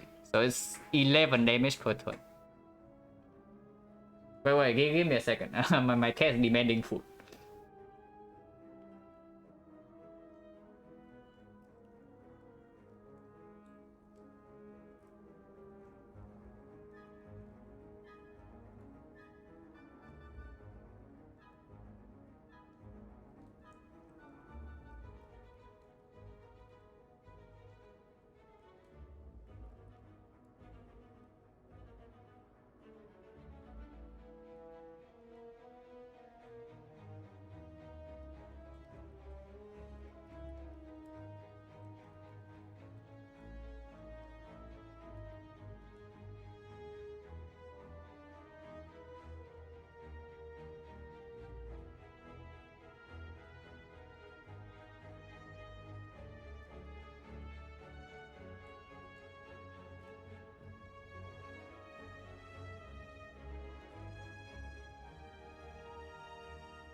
Okay. I have a cat. What's her name? I don't really name my cats like ever.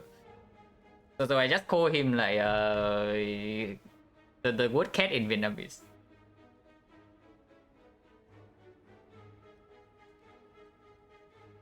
Red dance slow dance. Yeah. Can't upgrade to infinite. But honestly, real talk, like how bad is infinite place? Because it's probably not that bad. What is cat in Vietnamese? Mèo. It's mèo. Like the male word, but with with a little bit of twist. But basically the male word.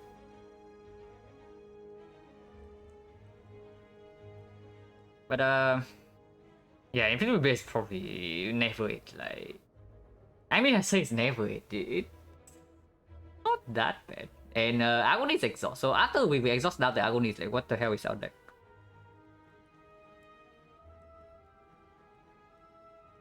Yeah, it's like Mel without the W. Basically that. After the Agony's exhaust, what the hell is out there? It's like a slice. And the riddles with holes. And that's our attacks, really. Yeah, maybe our damage is actually quite bad in longer fights. If that's the case, then maybe we pick up this garbage. Because yeah, how long can we wait until the blade then shows up? Because it has not shown up in 1.5 act. How long can we wait? And at some point, the front load damage is not going to cut it anymore. What about defense plus? Yeah, what about defense plus? We have like 2 Malays plus, so sometimes it can still overblock. Not very often, but we also have like piercing will. And that's like a little bit of synergy with bullet time. It's true.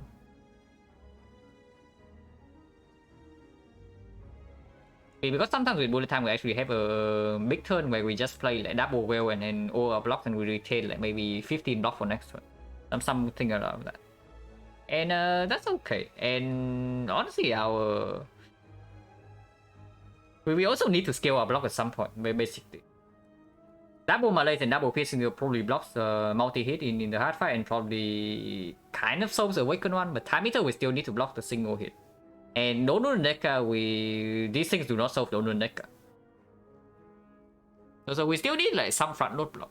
That is not piercing though, because this is not front load block because Dono Neka, we just get wrecked in that fight. So Blur Plus, like, okay.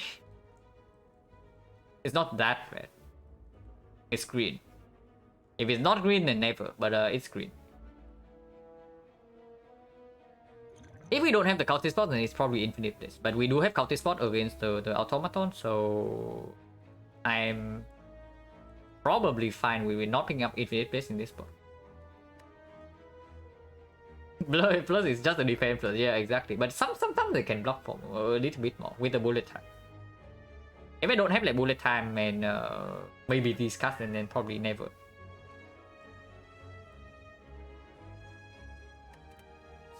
It's not that bad.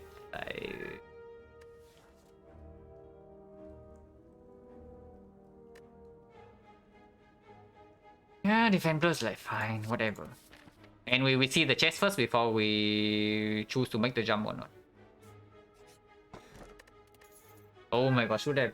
Oh yeah, blur plus. Okay, where's my blade dance? Yeah, GG. You sure? Like, oh, is this a like amiibo or what? Every single time I see this relic, somebody will say GG in chat. Wait, hang on a second.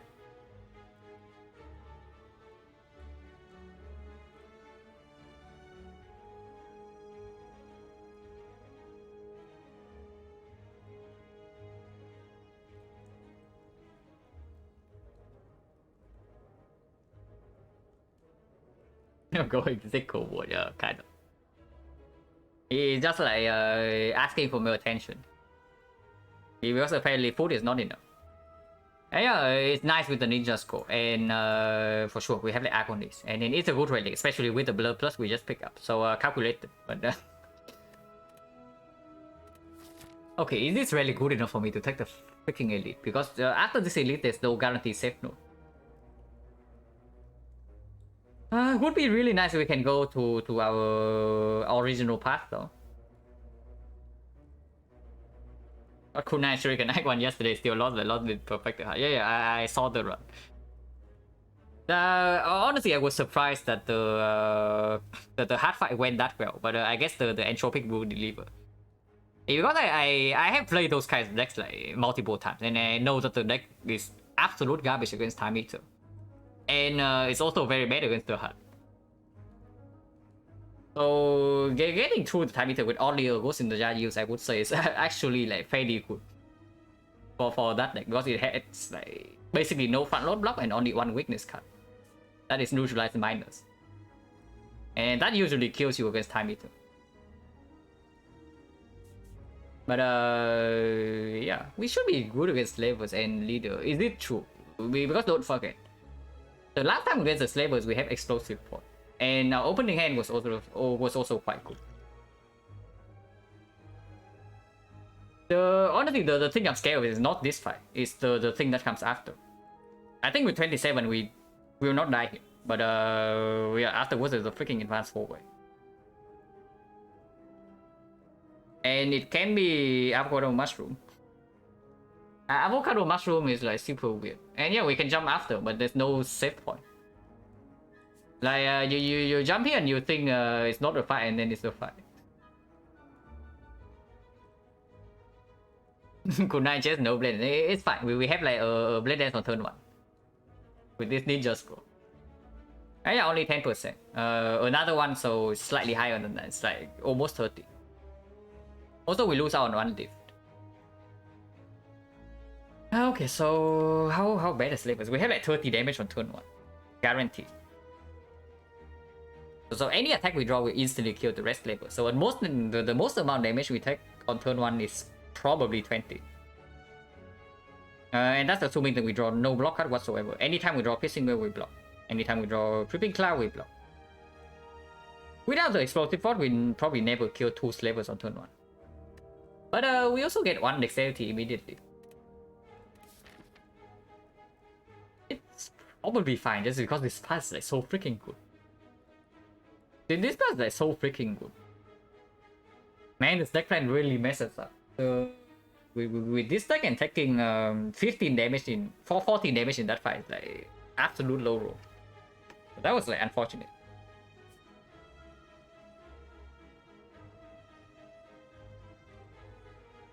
At least give Shuriken Clone Dagger plus. Honestly, I don't even care about the Shuriken. The thing I want the most from this is probably something like after image and then Blade Dance. I don't care what the relic is. Of course, it says Murder would be nice. And yeah, we still have the freaking regret in our deck. Let's not forget. Sure, we still have the freaking regret in our deck. We have not taken a single point of damage from the regret yet, so maybe we forget about it, but it's still here. And how much do we need to take this risk? Yeah, when instead we can just go here, remove the curse, and then go here, and then go to this fire, and then jump to this city. The thing is, we spend all 3 charges here. Man, this path is so much better. I want to do this. Counter potion is like security against this, but it helps. It does not do anything in this fight. It's like unfortunate.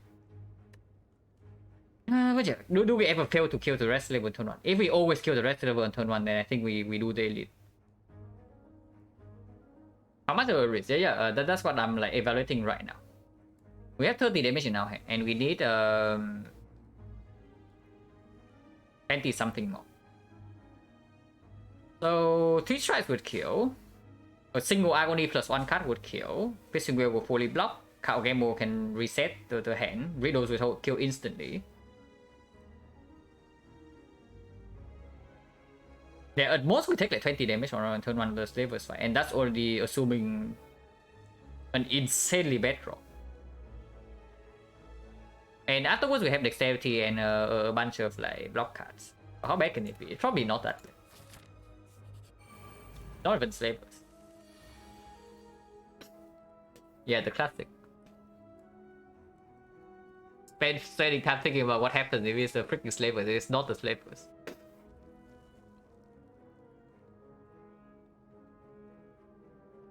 Now, do we aggro here or not? If we aggro, we cannot malaise and play the cloud. Dagger spray always happens. The shift always kills all the gremlins, so that also definitely happens. Always preparing for the wrong fight. Yeah, I prepare for like usually the more difficult one. So honestly, if it's the wrong fight, then I'm really like somewhat happy. But I don't know, this fight can actually be nasty if we draw badly. Not deploying Malaysia is slightly weird. But not playing aggro. How bad is not playing aggro? Honestly, not that bad, right? Because we can only spend our energy.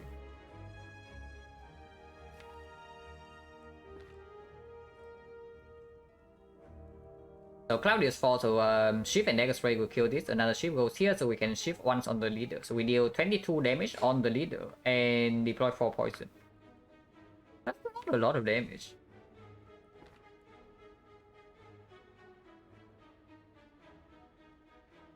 And only elite fight Cultist Spot plays a bit, don't even play it, yeah.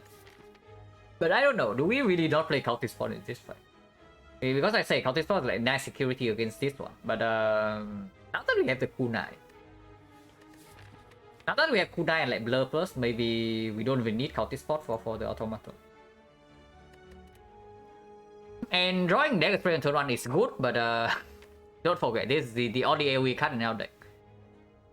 So, and also we play the club. So if she resummons on turn 2, and then attack us on turn 3, we are in big trouble. Yeah, Bedron, we are toasted. Like definitely, this fight can kill us for sure. So the damage is not instant, but no, not instant, as in not on turn 1, but it can definitely happen. And we cannot take a single big hit. I mean, we have a second Malaysia in the deck, and this just cycle faster into the dagger strike. And sometimes we also draw into bullet time right now. I guess bullet time right now is not that good, but regret right now is good because we can discard it. I guess it's fine to do this. Play 1 card first though. Yeah, play 1 card first because the NS agony will actually multiply. Maybe we play 2 cards first. This always plays. Yeah, we should probably play 2 cards. Regardless of what we draw, I think dagger spray and then 1 shift here always happens. So we should do that. So just withdraw well, yeah. Fairly difficult skill.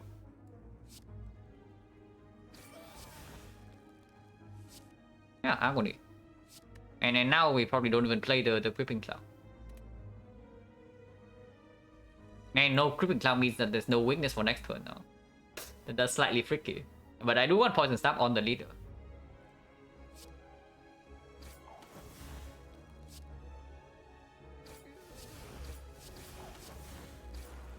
We have like 2 dexterity and Malaise for 1.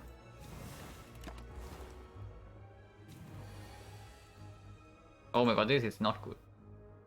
So we missed on Piercing Will and she resummons. And we also missed like bullet time. Regress also not run yet.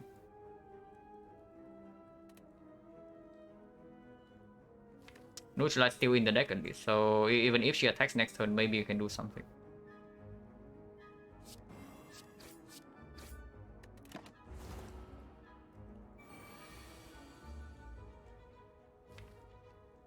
Oh, this is definitely not good. We missed another the other piercing wheel and we don't have enough damage in hand to kill.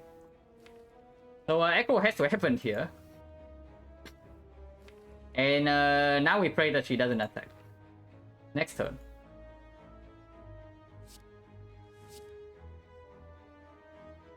Okay, at least we draw into Agony. This will never happen.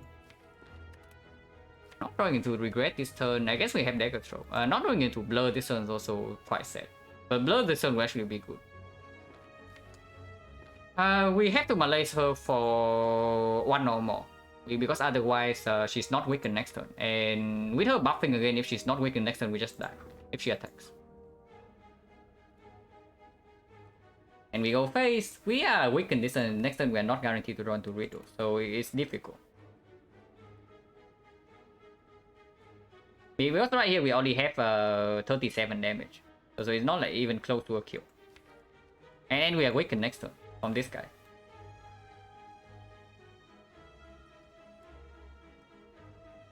Can we kill both of them though? No. We cannot.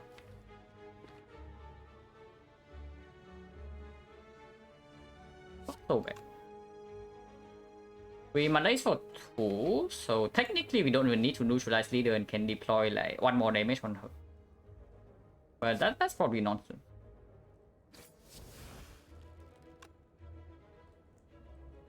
So we Malays for 3 actually. If we Malays for 3, she actually doesn't hit so hard next turn. The only problem is that the wizard is alive at full HP. And then we also do not advance the fight, and calendar does not come in time. 25, 13, so 38, 38 plus 11, 49. Yeah, I think we strike, and then Malay for 1 less.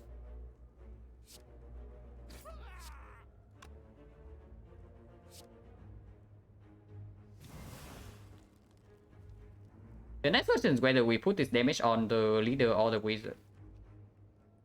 If we put damage on the leader, we are saying that we want to kill the leader in 2 turns. Either next turn or other turn after, before the wizard attack. If not, we delay the fight and then do calendar things.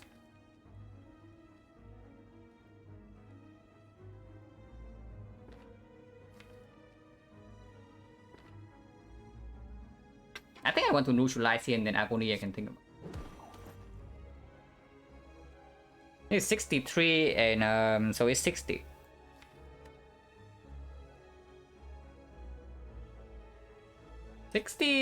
We have like 3 more cards afterwards. 8. So 33. 45.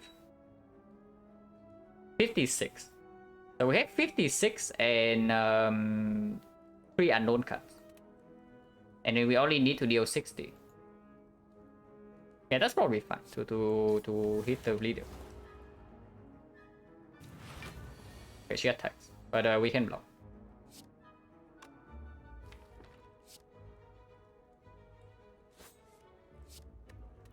Man, this is actually difficult now.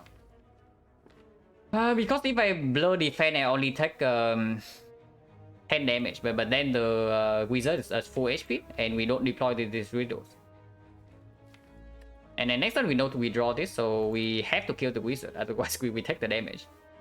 If we riddle the leader right now, and we just play the blow, we take 16, but she dies next turn. So again, we have to evaluate whether we can kill this thing or not. This is 12 damage and this is 8, so we only need to draw 1 strike. If not, we can actually block for 30. Okay, so no problem. Yeah, we double defend. Also Blur Place. The Blur Plus blocks for like 11 this way.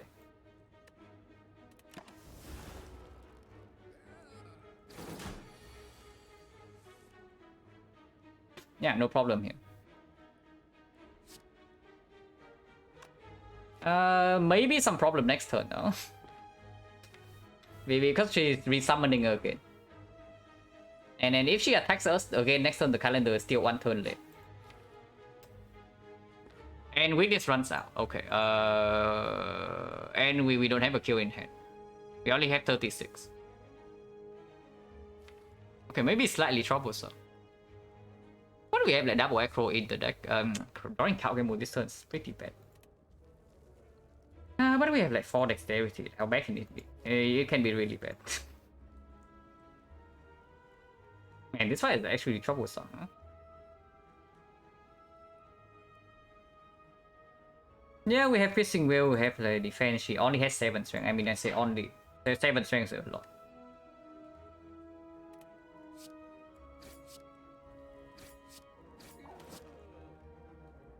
We can also Unseizing Top for 2 energy. That's probably stupid. Because any acro is a dead draw, any bullet time we want to draw next turn. The only good draw right now is like immediately into Griffin Cloud. Any whale would be bad. The blur would be good, but that's about it. Don't know if show up or not. Let's use a bit. Thank you, Blank Blanks. Thank you very much. But yeah, next turn calendar kills her, so we don't even need to do anything here. We just play blocks.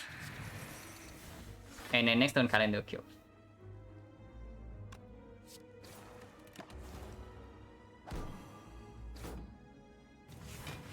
Hey, Blackwater Sunset, thank you very much for the 5 sub.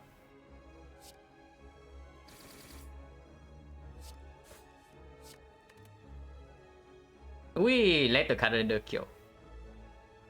If we let the calendar kill, the gremlins also die. So do we give the calendar satisfaction? Or do we be ethical? Do we become the ethical gamers?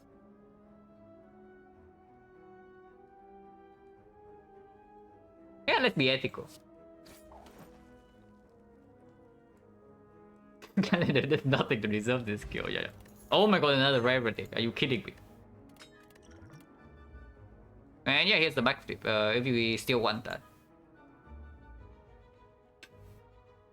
This run apparently is like rarity only. Only rares here. Where's it says Bruno? It's waiting. It's in the queue. It's in the queue. Eventually it will get there. Dodge and roll with Dex? No. Dodge and roll cannot be better than a backflip. Even with the kunai. Because you see, right? The moment the dodge and roll is good, the fight is already good. The dodge and roll, this card is only good after the fight is good. But this card is good like even before that. And then after we stack up dexterity, this card blocks a lot anyway. But yeah, backflip is like completely fine. We have at least one dexterity on turn 1. So yeah, advanced away with 19 HP. How bad can the advanced away fight be? Because like, avocado mushroom can hit us for 27 on turn 1. So basically, if we completely brick on blocks on turn 1 against avocado mushroom, we die on the spot. But now we added like backflip already. We added backflip, we added blur. We have like 2 melee, 2 piercing. So any single block card, we will one block card will live. Because we have flex potion. We have speed potion. And I really want to go to this fight. Honestly, I probably even rest here instead of freaking lifting. Because I want to do this fight. And then if I do this fight like cleanly, then sure, we rest here. We can live the third time here. I want to go to this fight and then do this with it. Also, whole way fight slightly better now with prayer. It's like I can 23 years on. Okay, I was scared for a second. I was scared for a second. But we are alive.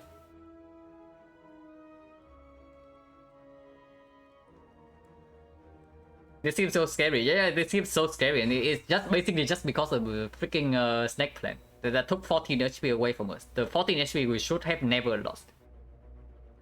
Regret? Yeah, no regret here. We discarded. Maybe slight regret because it means that we can actually not do unceasing thought this turn. Yeah, we can probably also kill this one. Like we have 62 damage here and we block. We take 4 damage from this guy. But next turn it goes crazy and we don't have an insane amount of like. Yeah. Now hang on a second. We turn this guy into a bad snake plant. And bullet time, yeah, bullet time together unceasing top. Yeah, okay.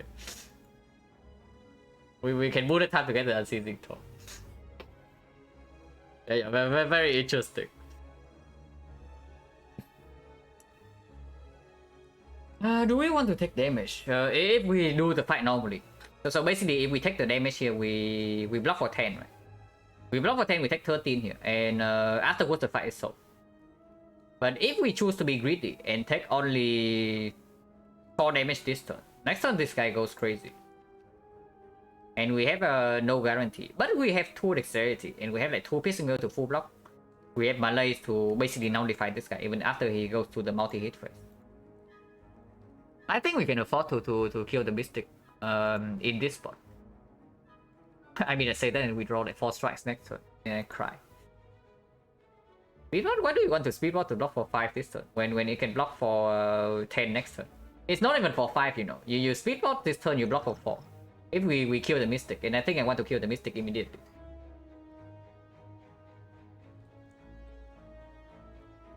It's risky. Killing Mystic right here is risky. Most of the time we get away with it, but after we took like 14 HP, 14 damage from this freaking snake plane, I don't even know. Yeah, if we draw into 2 block cards, we are fine. 1 block card will also be fine. The only case where it's bad is if we brick on weakness and the block cuts. I mean, weakness alone does not save. We take 4 damage this turn. So we go to 15, and next turn is like 7 times 3, and even with weakness it goes down to 5 times 3. So we exactly die if we brick on all block cuts. So how many block cuts do we have? 1, 2, 3, 4, 5, 6, 7, 8, 9, 10. We have 10 block cuts and 3 draw cuts in this 25 card cup. So the chance that we completely brick on block next turn is very low. But it's there. If we just hit the Centurion normally, then this fight is solved. But of course we take 9 more damage this turn. Which means we are always resting it. But that probably also means that we are also forced to rest here. And I don't like that. The risk of that is actually very small though, because this guy, the Centurion is not even guaranteed to do the multi-hit next turn. Even after the mistake is dead, like the Centurion doesn't always do the multi-attack.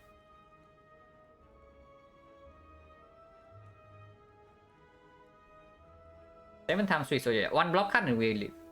Any 1 block cut and we leave, and we draw 4. We draw 5. Yeah, I want to kill the mistake. Man, any malaise or like blur this turn would make me feel so safe. But no. Yeah, we deal 62 here, and we hope that we don't die next turn.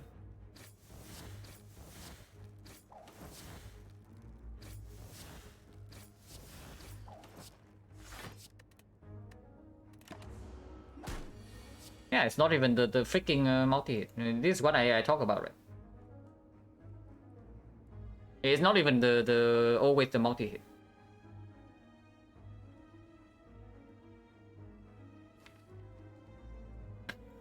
Okay, real talk here. Do we ever gamble this hand?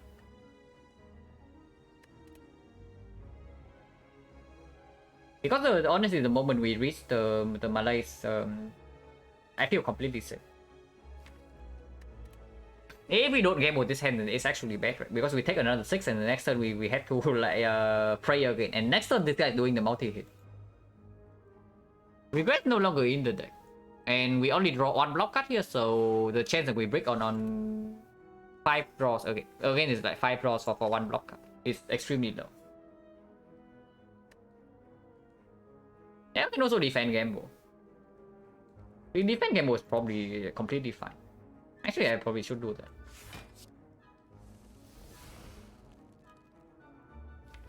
Yeah, I guarantee weakness for next turn. And full block as well.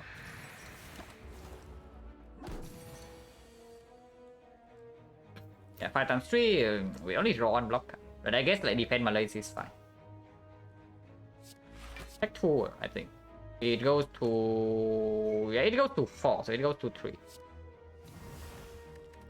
And after the second malaise, completely fine. Yeah, after this guy no longer deals damage. So new turbo will start being this guy.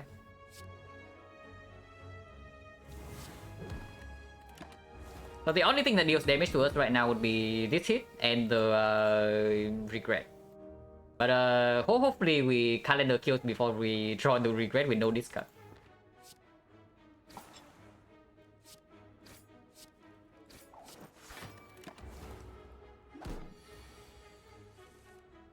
Or we just kill it before the calendar. That also happens. Okay, garbage. Also, yeah, we again we have like last time with the Wristblade we have like question card, and then this time we have prayer wheel. But do you notice something missing? Yeah, exactly. We still have not seen a single blade dance. Just saying. 6 commons, right? Yeah, 6 commons, and then no blade dance here. Another piercing wheel, I don't think so. We have 2 malaise already. So any fight where malaise is good, we don't need more piercing wheel. Blade dodge or curse it. This is nowhere near as cursed as the last Wristblade. I mean, it's funny, but it's like nowhere near as bad as the last Wristblade. Because at least even without the blade dance, we are still functioning. But I don't think I want any of these, right? If anything, maybe Sneaky Strike. Oh, actually, maybe a second Dagger Spray. But picking up another unupgraded Dagger Spray in this spot is like super weird. But it's true, right? You just see the Grammy leader fight. We actually have like serious problems when the leader keeps resummoning. So the same thing can actually happen to Retromancer. If we have to repeatedly kill the daggers, and we expend our one dagger spray in the deck, then we are in trouble. So maybe a second dagger spray is like okay. That's a head prayer girl offer 48 for garbage, 10 for garbage, yeah. Honestly, the best thing about the prayer wheel is probably that it advances the rare relic, the rare catches. If you only see garbage, at least this that. But yeah, how about a second dagger spray? Honestly, the more I look at it, the more I'm interested. Because in theory, both stabbing we have like 2 piercing or 2 one, like, so the fight should not be a huge problem. And now we even have like kunai and then blur. And Slaver's like second dagger spray definitely plays. I mean, I don't dislike it though, it's upgraded. And yeah, we rest here. And surely that now that we rested this, he's going to have a waffle. But it's not like we are buying waffle, we are freaking removing regret here. Hopefully we don't see anything like insanely premium for us to buy. Surely not this time. And yeah, there's a waffle. I'm way too good at this game, but only after the fact. I mean, it's fine. We remove regret, and it's not like we have anything to do with this fight anyway. So whatever.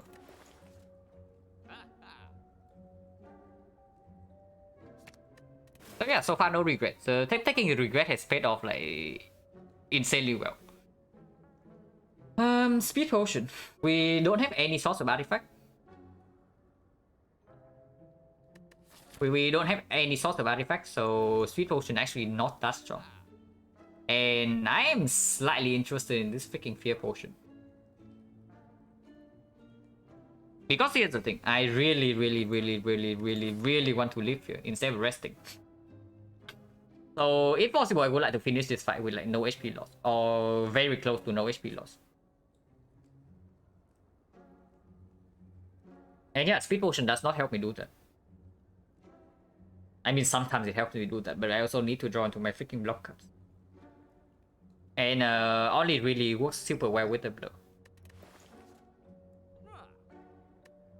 Keyboard has to be better than attack potion. No, wait. I almost missed the attack potion riskless synergy. Yeah, attack potion riskless synergy is actually real. So it's like +4 damage. If it's a single hit attack, if it's like something that riddles with holes or eviscerate, it's a lot more. And then it also gives like maybe a little bit of kunai prop. Maybe attack force is just straight up better. I do want to buy a potion though. I want to spend my gold. If I don't buy a potion here, then maybe it's escape plan. Because the escape plan with dexterity from kunai is not so bad, and time meter we don't care about. We have like 2 malays and the kunai.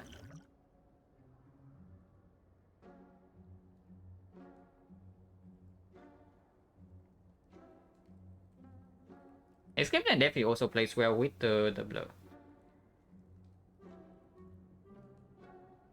And the unceasing top. If the unceasing top ever happens.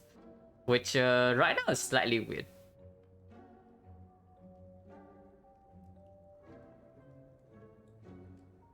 Yeah, escape plan also works with speed plus sometimes.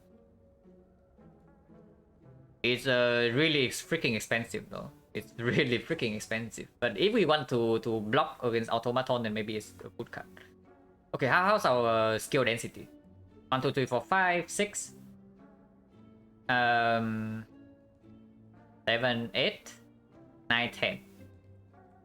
10 skills and how many exhausts? 1, 2, 3, 4, 5, 6, 7, 8, 9. So 10 or 21. You're very talented dodging blade dance. Yeah, tell me about it. Don't worry, the moment we swap to the kite, we are only going to see blade dance. And then we are going to be talented at dodging the echo. Yeah, it's keeping not even good, and it's like okay, it's positive. I would pick one for free, but spending 84 gold on one is probably just bad. Okay, 85 is even more expensive. Fear potion is cheaper than the attack potion. Attack potion is probably slightly stronger, but fear potion is cheaper. And if we draw well enough, we don't even need potion. So which potion is better in this fight? It's probably attack potion. Yeah, forcefully applying a kunai proc and yeah, easy Windows tutorial for 70. Yeah, sure. Yeah, actually, the more I look at it, the more I dislike it. At least like paying gold for this. I think I take the attack potion. Because against automaton we also have like counter spot.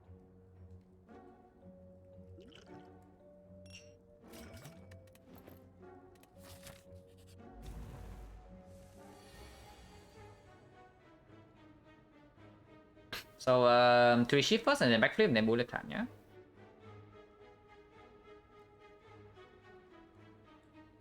We have lethal on this, right? It's like yeah, it's super lethal. But just in case we draw into dagger spray right now, 3 shifts only. And then back to.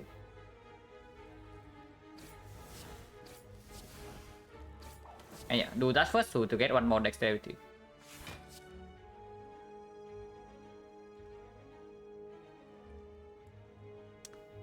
So we take 7 right now. We can take 7 and then preserve potion. How likely is a kill here happening? So this is like 12 and this is 16, so 28. We need attack potion to deal 24 damage to this guy, which is very unlikely. Only so choke will do it. Choke will do it, Riddles will do it, Eviscerate will do it.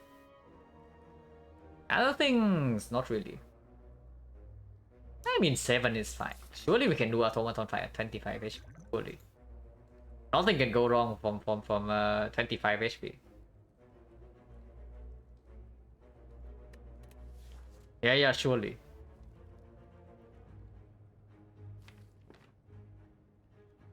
I mean you can also just like kill this guy, play defense and then count combo. We don't even need to play bullet time here. That's probably just straight up better.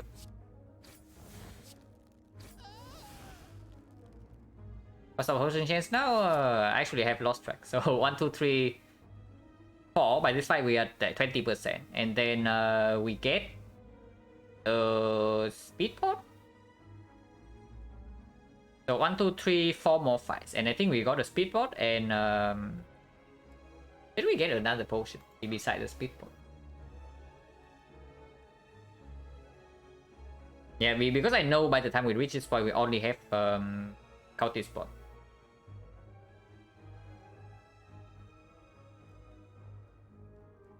Yeah, nothing else, right? Yeah, nothing else. So it's only speed pot. So we got like 1 potion in here, so potion chance plus 20%. It's 20% here and then plus 20 here, so it's 40% right now.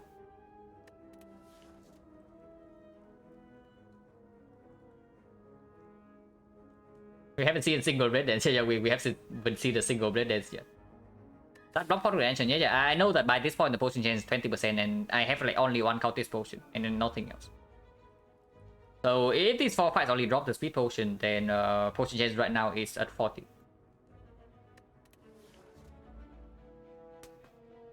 Is it actually like poison stab defense count game over 2? But that also works. Actually, let's do that.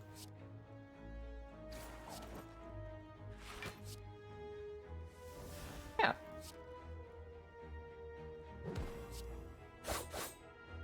But now I take 3 damage, and then 3 damage and definitely do potion for.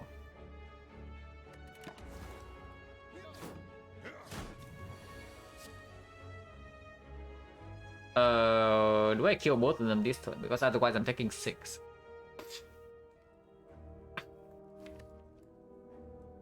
Yeah, could have also drawn into like any block card.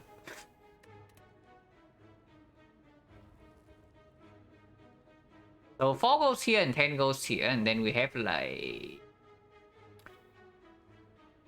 26. 26 not enough. 26, 30, so we need this attack potion to deal 17 damage. I mean, attack potion is not that good into automaton anyway. So if we save 6 here at 40% potion chance, I do it. Yeah, Predator will kill, right? Predator will kill. It's like 19 damage. 19, and we have 26 plus 4, so it will kill, it will kill. Our attack is actually 14 AoE, so it's... Yeah, our attack is just straight up better. So let's do that.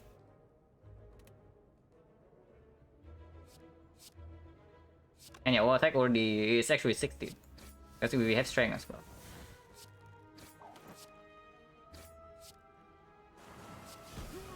So Unseizing Top goes off one last time. And yeah, potion refill.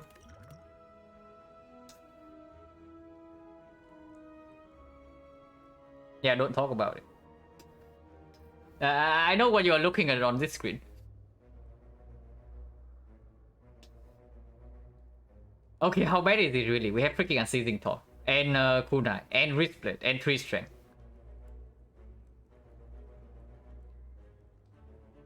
Yeah, it's like Storm still. We do have Unseizing Top, so it will make the top play.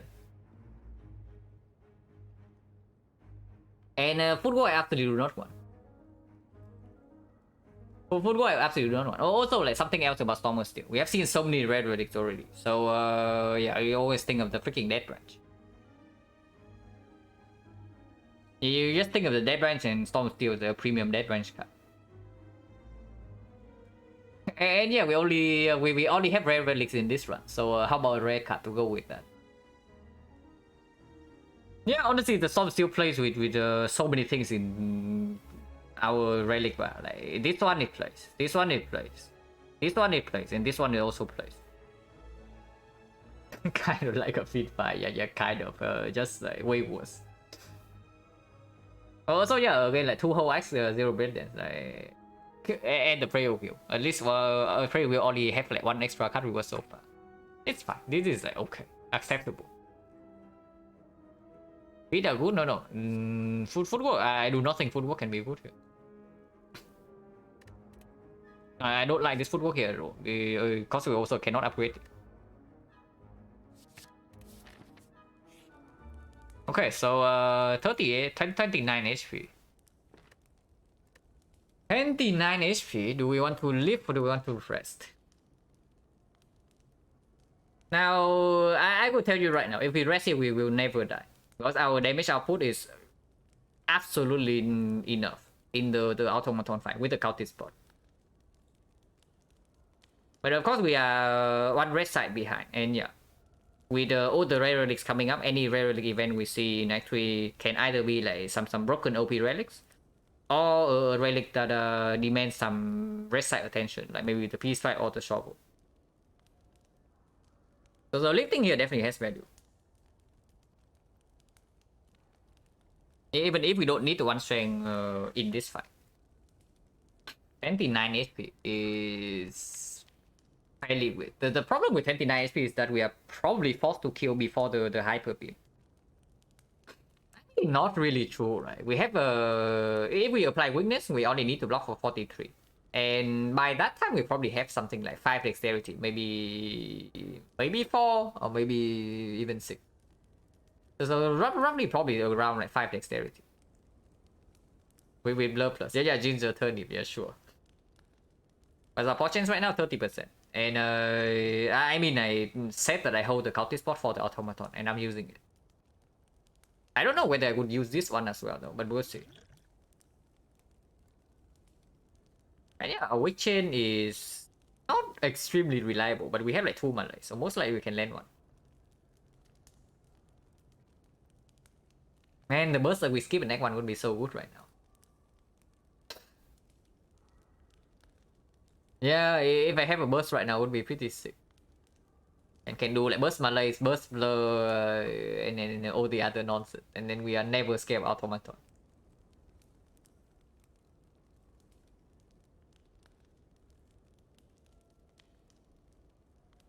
Okay, how bad can 29 be? Turn 2 potentially we are being hit for like 32, but we most likely,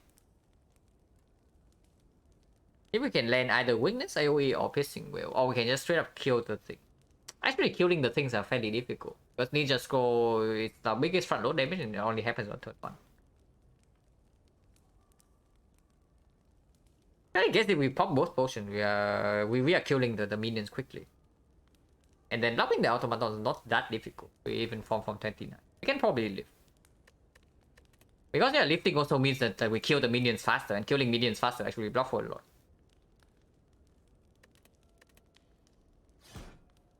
Surely hope we don't die here. This is fine. Actually, honestly, I'm willing to pop both potions because the strength potion is decent, but without the front load that we have, it's not going to play in the first few fights of Act 3. And yeah, right here in this fight, we actually have a chance of that.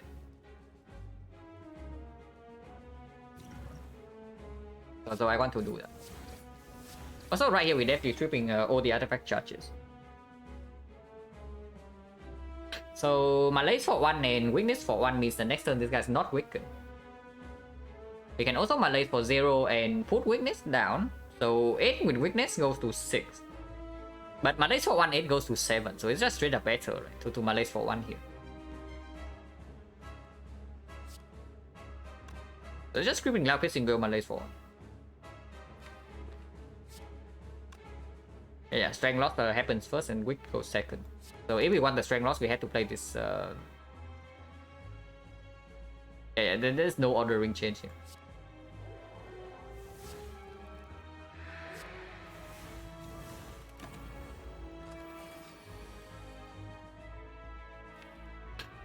What is it stealing?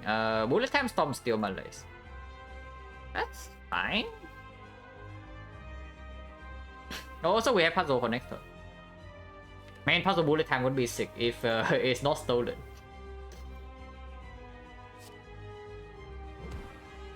So in case this guy steals bullet time, maybe I dare control this.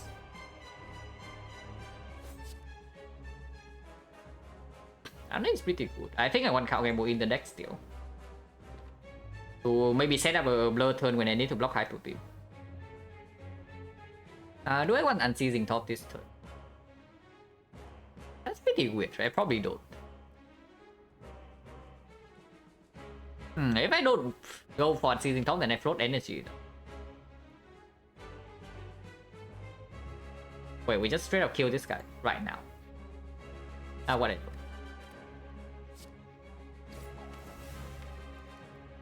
Actually, maybe I want him to steal the card. Maybe I want this guy to steal the card so that if it's bullet time, I guarantee to get it in my hand next turn. And then I spend the strike here.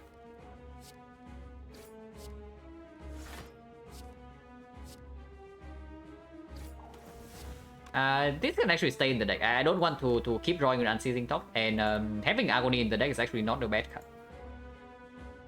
And then right now, if Unceasing Top draws into defense, then it's also weird because I actually want to take damage this turn for the puzzle.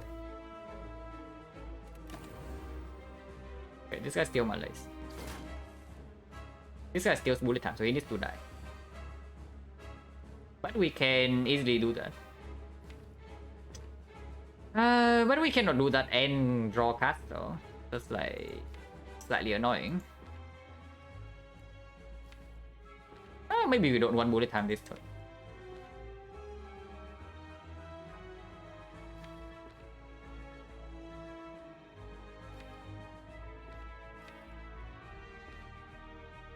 I think I want to draw a little bit.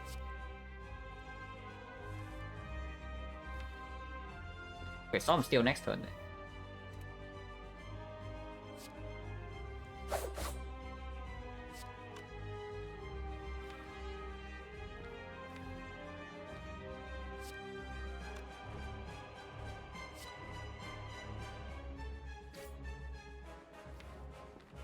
Do I want Kunai proc or do I want weakness guarantee next turn? It's a 50 damage widow, yeah, 50 damage widows. Instead I'm only being hit for like 22, so full defense are only enough. If I have 4 decks.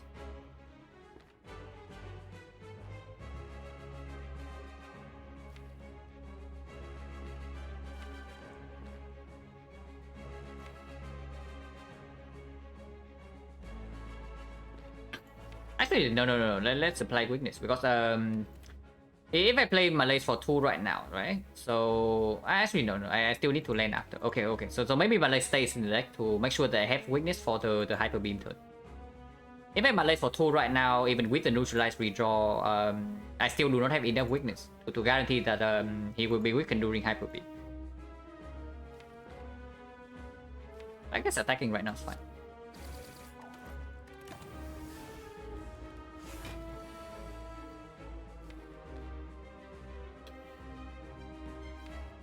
Wow, Storm of Steel for 1.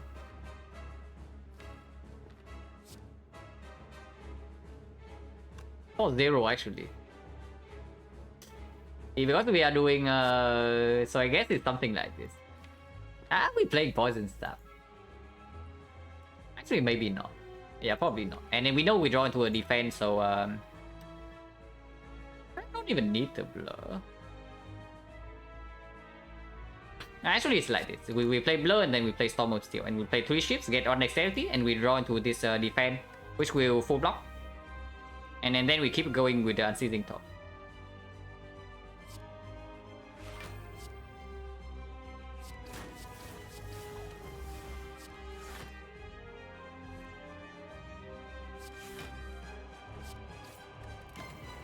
And yeah, if we draw to Blur this turn with super good, but we don't. And yeah, Hyper Beam coming next turn. So no weakness, and we also miss like a bunch of blocks. So I am slightly worried. But by slightly worried, I mean like I'm very worried. But maybe we can kill next turn.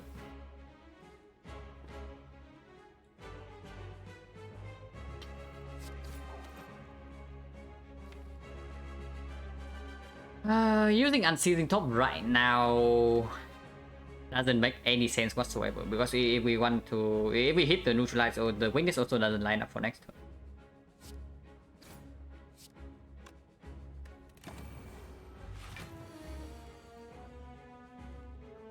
Okay, good thing we use the cultist spot. We have a kill here.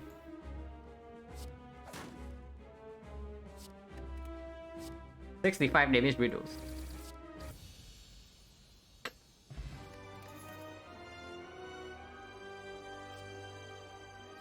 Now, PPK is like pretty sick, but Adrenaline is also quite good.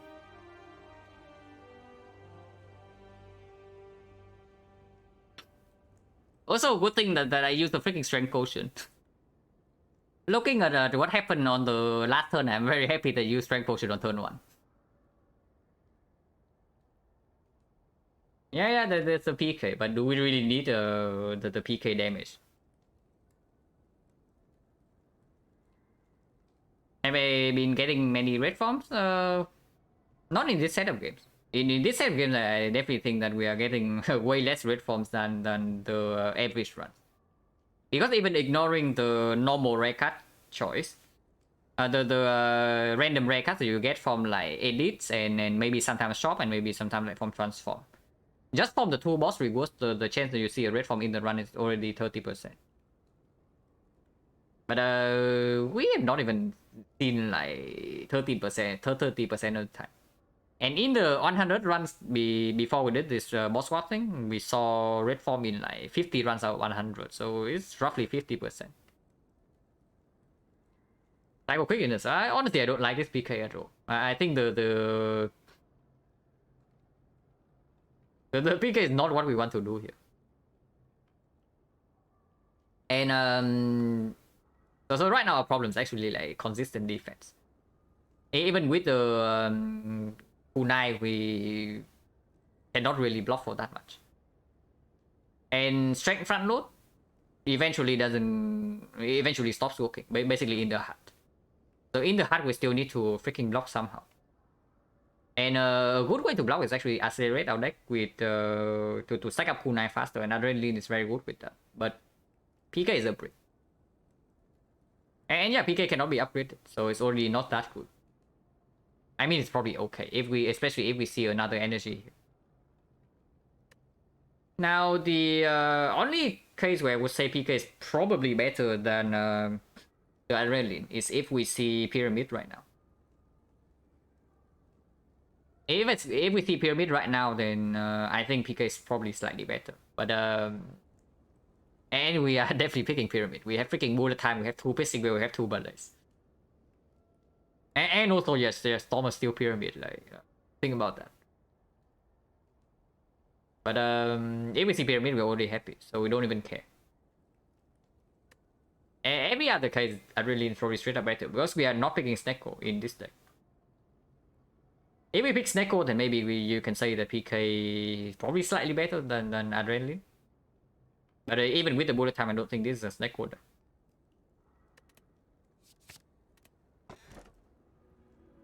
Yeah, what do you know? I mean, Edge transform is nice and all, but we clicked it. We can also get another Relic, which can be like some broken run winning stuff. Now the downside of the pyramid, this is like super mega reaching. But the downside of this pyramid is that if we see dead branch, we are extremely sad. Because yeah, dead branch pyramid, but the dead branch is like super good. But especially with like Storm of Steel and stuff. But dead branch pyramid probably not pickable in our spot. But it doesn't matter, right? Even if the chance that we see dead branch is like definitely higher than usual. With this many rare relics out of the pool already. Like O3, honestly, take O3 is probably a good idea. Maybe Pbox is not that good, but with like 4 strikes, yeah, sure, absolutely welcome.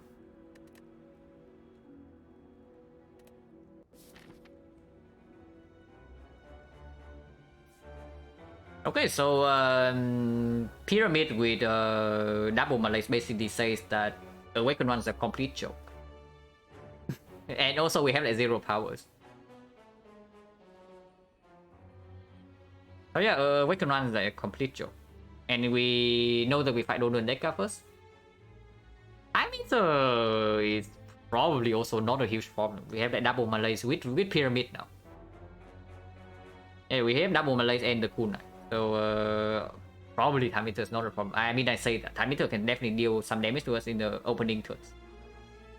But after maybe the first like 3 turns, we are probably okay in that fight. But the first few turns can still be nasty. But yeah, regardless, we have 1 wing mood charge left.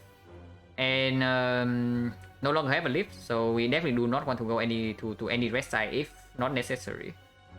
We do not have any sustain now, so honestly going to maybe one rest side to have like even a force rest is also fine. I don't mind that too much.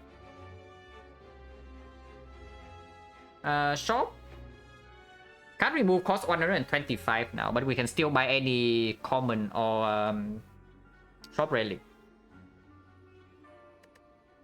Is there any shop later? Okay, I guess we go to this shop. We definitely want to go to this elite, and with 1 wing mood charge, I think the path is like this. We take this elite normally, and then we go here, and then we jump to this one, and then we take the 4 elite path. Because going this way, right? Not the path is definitely something like this. We go here, and then we jump to this elite and still take 4. But the advantage of this way, like going here and go to this elite without jumping, is that we can choose to whether to take the fire or not. We know our HP situation by this point, so we know that whether the force rest here would be beneficial. And yeah, we can choose to go to this fire, or we can just dodge the fire completely and take this elite regardless, and we still get 4 elites in there with a late shot. So we definitely do that. And if I go to a late shot, I don't want this one. So probably start here, take 2 fights first, and then observe the situation. But I think I do want the 2 question mark. Because any red relic event is like super good. Red mask not so good, but some events in Act 3 cannot be that bad. They're taking a few because like the sensory stone is also much better now. Yeah, fusion hammer, sensory stone, like apotheosis. You always think about that, like first of all, and then Dark Cycles with Pyramid, exceptional. Panic Button with Pyramid, also exceptional. Secret Technique is also absolutely fine. So there are a lot of hits for the Sensory Stone. Also, even Good Instinct, like Good Instinct with Kunai and the Pyramid, like also very good. Zero cost block that scales with Kunai. So we start here and probably go to 2 question marks, and then after the outcome, these two can choose to go to the third one or not. Okay, Spike Solution. Oh my god, they are aggressive.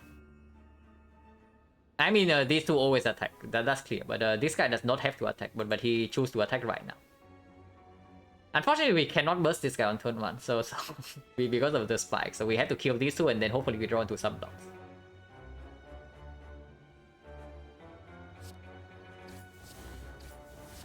Also, yeah, the leap, the leap in the last act gave us the kill on this one with only 3 attacks.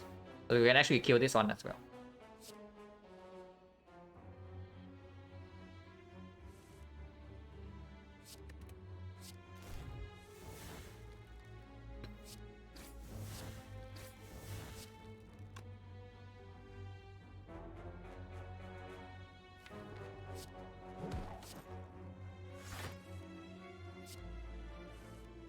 Okay, at least we draw into a second block.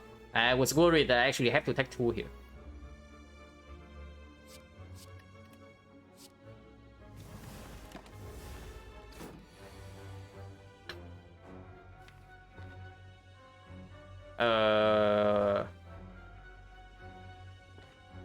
Well, hopefully this guy doesn't attack again before calendar goes off, because apparently we cannot play a single card in our hand, except like bullet time unless.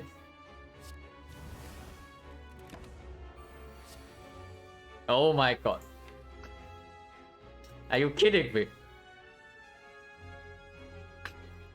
Well, basically we're still fully blocked for 1 turn. I want to make 1 hand space with the bullet time. Okay, a defense. So this blocks for a 2nd turn, and Stone Calendar will kill afterwards. Actually no, Stone Calendar does not kill. Oh my god. Stone Calendar is shot by 8 damage. So we need to also draw to this Sweeping Cloud somehow.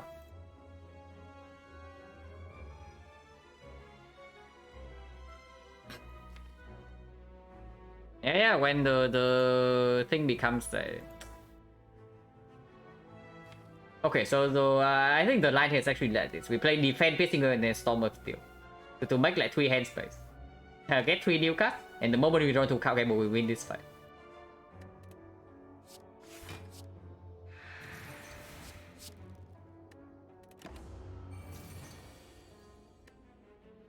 Okay, we can just attack this normally then. That also works. But no, not really yet. We wait. We wait first.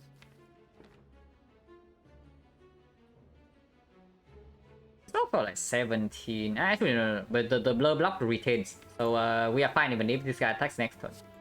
So we choose to we can do this. Okay, now the Stone Calendar kills and we always block it.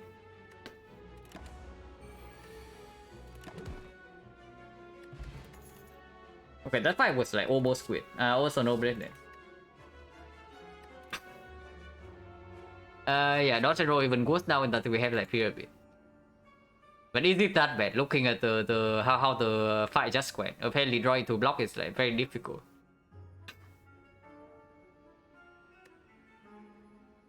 I mean, I know we bottom deck like probably 80% of our block, but it can happen apparently.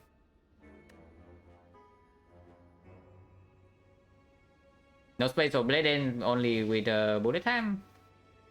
I mean, not really, right? We don't forget we have 4 energy.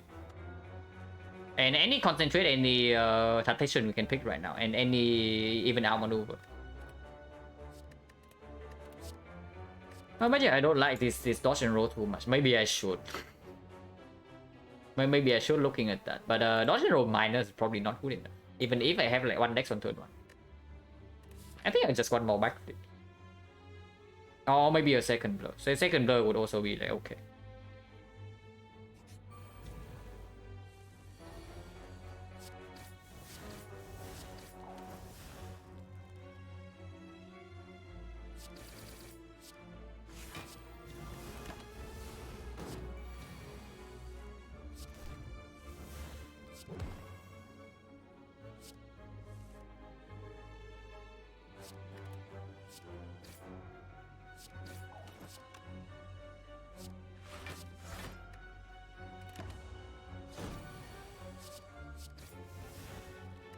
No potion, so 60%. They'll throw plus. Yeah, deflect minus. Yeah, the other two are upgraded, and the one I want is not. Yeah, cool. And deflect is like absolutely fine. We have on dexterity on turn 1 already. And it's going to scale up with the kunai, and then it just gets our hand for free. And yeah, dagger throw plus, like how good slash bad it is, it's probably not good. Also, yeah, blade is still not found. I don't even know if we want it anymore, but it's not found. With the prayer wheel, by the way. Deflect is probably okay. And now 2 question mark first, and then we decide. Oh my god, strike remove. Man, it has been so long since I like, lose a strike in the folding event. And you know, I don't even prioritize removing strikes that much. But it has been a long time since I last lost a strike in the folding event. So that event was good. I mean, we saw this last time. We saw this in the last time. Now there's no shoulder immediately afterwards though, so we probably don't take the regret. Because yeah, regret pyramid also like mega synergy. And regret centennial puzzle like another synergy. Yeah, it just wastes the draw. If the regret procs the puzzle. Also there shrine, so question mark first, because I want to see more question marks. Like more real events. And even if this is a shop, I don't feel too bad. Because then we can just avoid this shop and go take a fight here instead. Okay, did this guy roll like low HP enough that the calendar will kill alone? So we are not scared of this guy this time. At least regarding turn 7, but right now we can take damage.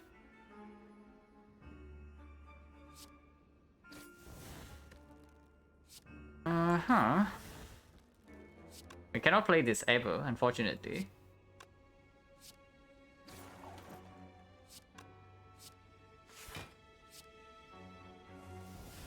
And yeah, deflect.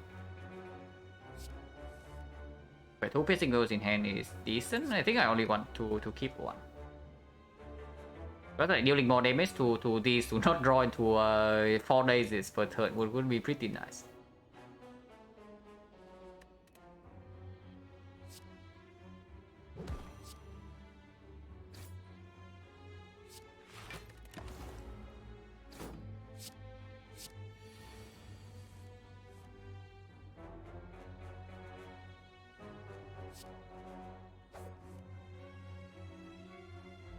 Don't want to storm steal this hand. Because I want to have block cards in my hand for the freaking spiker, and we also need to kind of, I guess with storm steal we don't need to block this hit.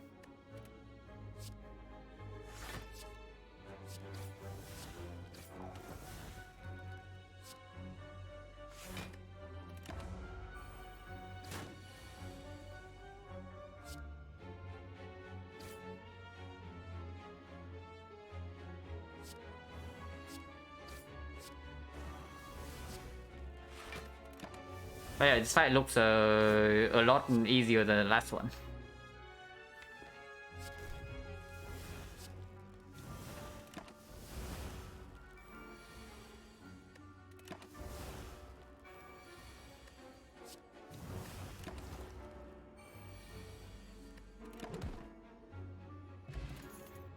Ah, Blade Dance. It's next to another Storm of Steel. Okay, this one we pick. For sure. I mean, is it for sure? We have a Witch Chain already. We have like double malaise and creeping clouds. So and the pyramid. So a Witch Chain is actually quite good. Do we really pick up unupgraded Lex Suit, even though it scales quite well with kunai and of course it guarantees weakness? It's like okay. It's not that good, but it's okay. On the other hand, there's Dagger Spray plus, but if I pick up the freaking Dagger Spray minus the second one as well, I don't want the third one.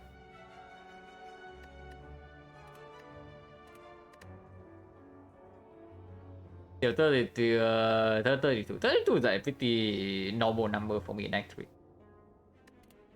It's still probably fine, and I think I still want the Blade Dance.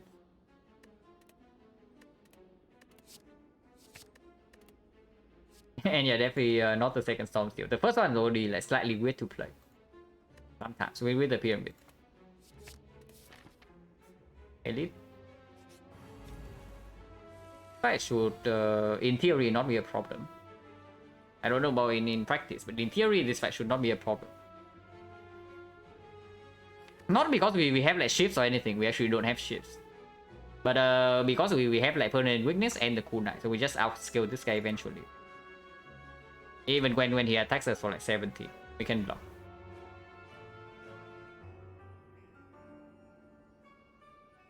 His turn probably like defend, blow, and then play the attacks.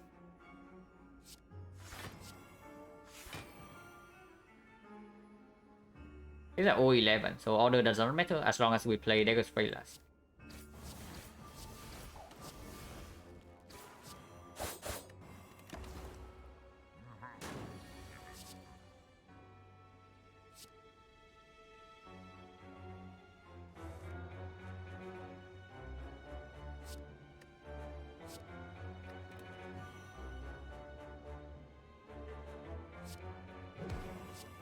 Wrong order already, but doesn't matter.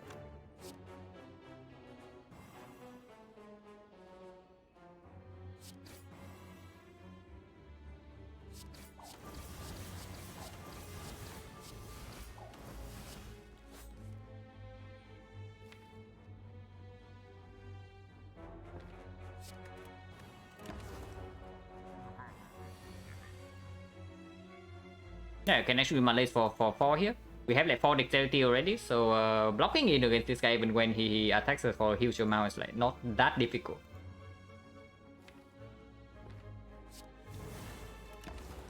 And malaise for 4 does slow this guy down by a lot.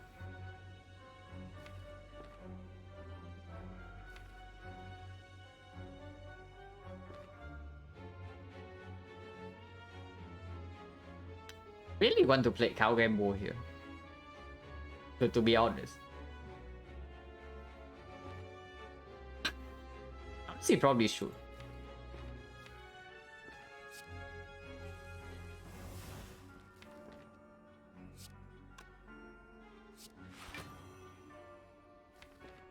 Shuffle the deflect back in.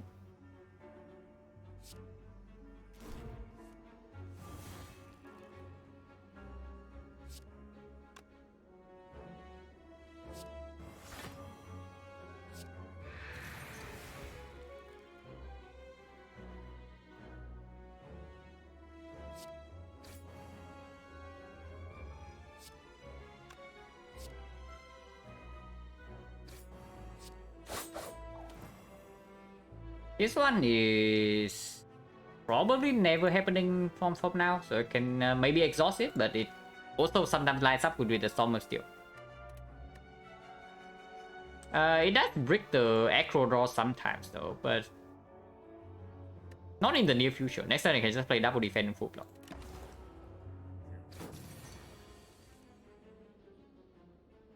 Yeah, like this I can also just malaise for 1, if I even want to.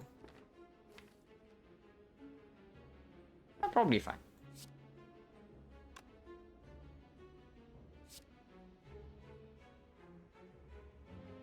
And I think I want to block over the damage.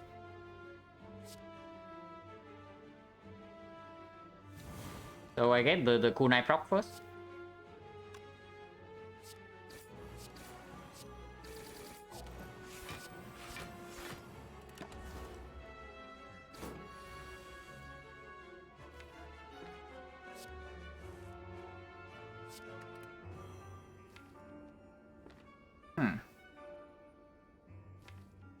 Apparently I have not drawn 2 blocks.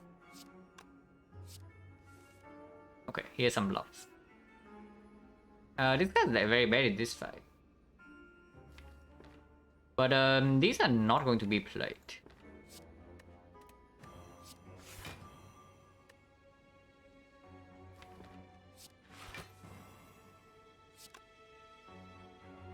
Also, I just kill this turn. If I Storm Steel here, it's just a kill, right? 1, 2, 3, 4, 5, 6, 7.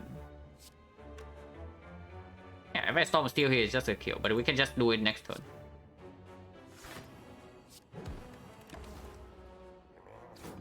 Yeah, I have lethal, but before like, doing the math, I'm pretty sure it's lethal, but don't want to take any risk.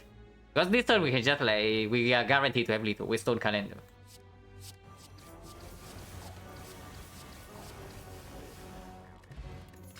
Oh my god, another rare relic. 1, 2, 3, 4, 5, 6, 7, and we saw Ice Cream the shot, so it's 8. Yeah, now they come. I guess the second one's like, okay.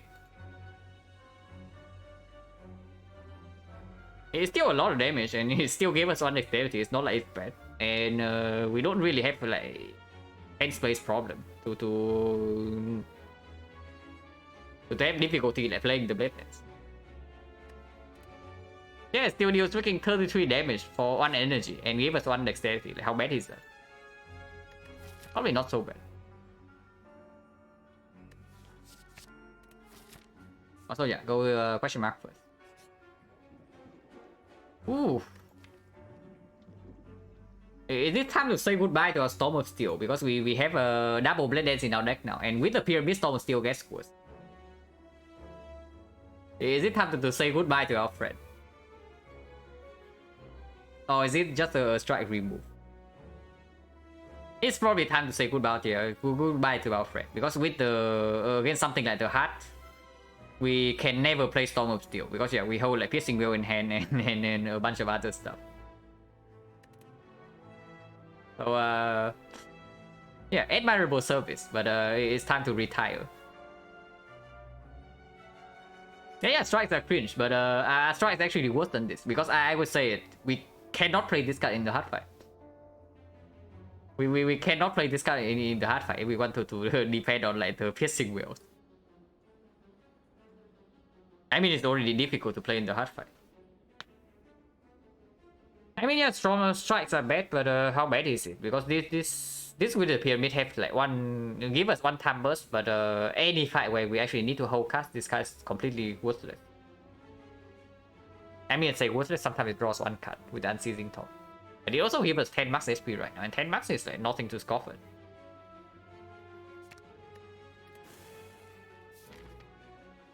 Also, yeah, another strike. So I guess it's a fight regardless, so it doesn't matter. And with the 10 max right now, I definitely do not want to go to this fire. So hopefully things do not go terribly wrong in this node. And then because I do not have a rest here.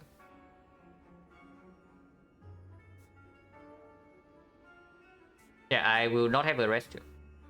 And then we have only seen Waffle, so we know that this cannot be Waffle.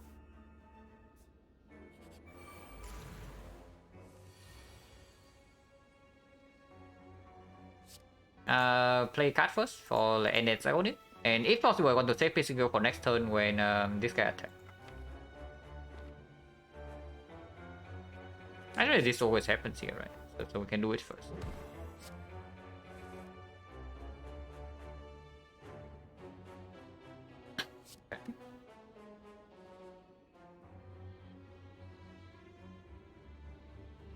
Oh, discard Malays.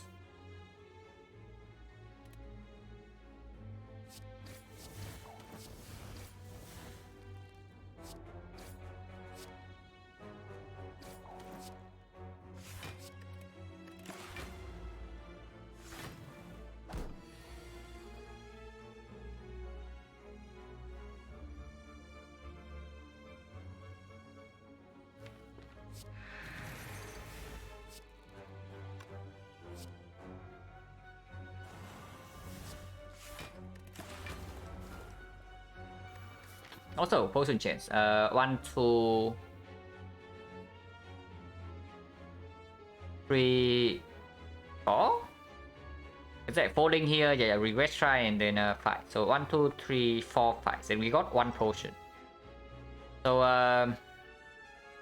intelligence right now 60%. Okay.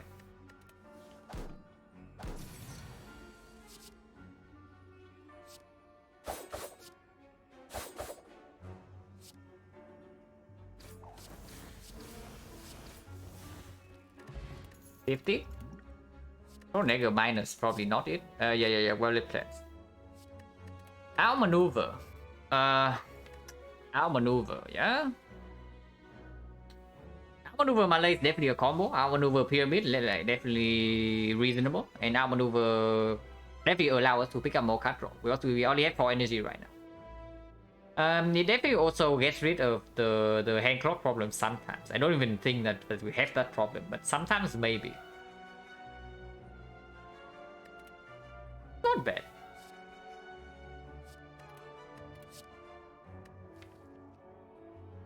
Yeah, honestly, it's not bad at all. We are getting another strike remove, so I'm not like super pressured to pick up dodge and roll in this spot. Maybe I should be, but probably not. We have like 2 Pisinger to block multi-hit and then 2 Malays. So we only need to care about 1 out of the 2 attacks in the hard fight. So the bonus block from the dodge and roll is not going to resolve into anything.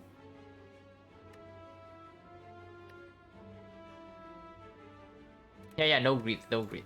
There's no greens here.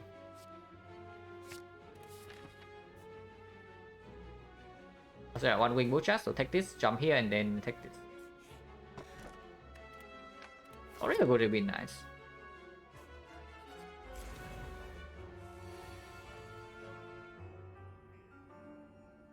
Okay, we're not taking damage. If we weak pot here.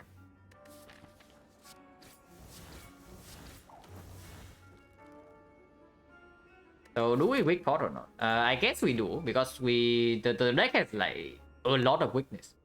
So the chance that the weak pot plays is actually fairly low, but it definitely plays here. Now the only reason not to weak pot though is to actually intentionally take damage for the puzzle, so that we actually have 8 cards in our hand next turn. Otherwise, this guy can 45 us next turn, and maybe we cry a little bit. But we also retain a little bit of block with... no, we don't. We actually still take damage. Yeah, we actually take 1 damage, and with the weak pot, so that's perfect. 1 is not.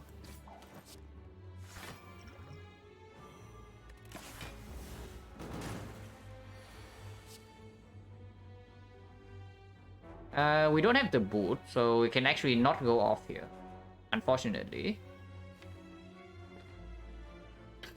Do I want to get some kunai procs with sacrificing like, a million damage? How much damage do I have next turn anyway? Maybe I just have freaking lethal. I have 88 damage from this. So 98 is 120. I'm 2 off. This is like 2 off next turn.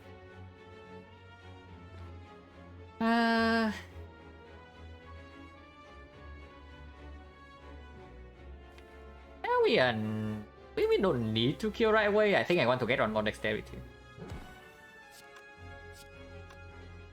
And this costs 2, so I don't really want it to be in my hand. Something like this is actually fine. We basically have a near full block already with these 2 cards, and we can get like 1 more dexterity, so we can even actually do this. But if we do this, we draw no more cards, and we already have hand space next turn with these things. Play the Blade Dance, so no reason to do this, right?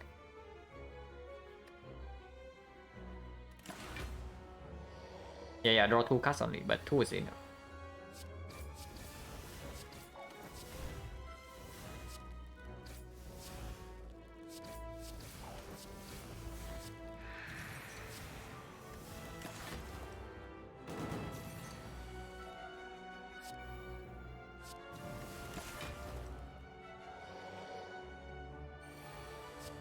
Yeah, now he decides to attack, but it's too late.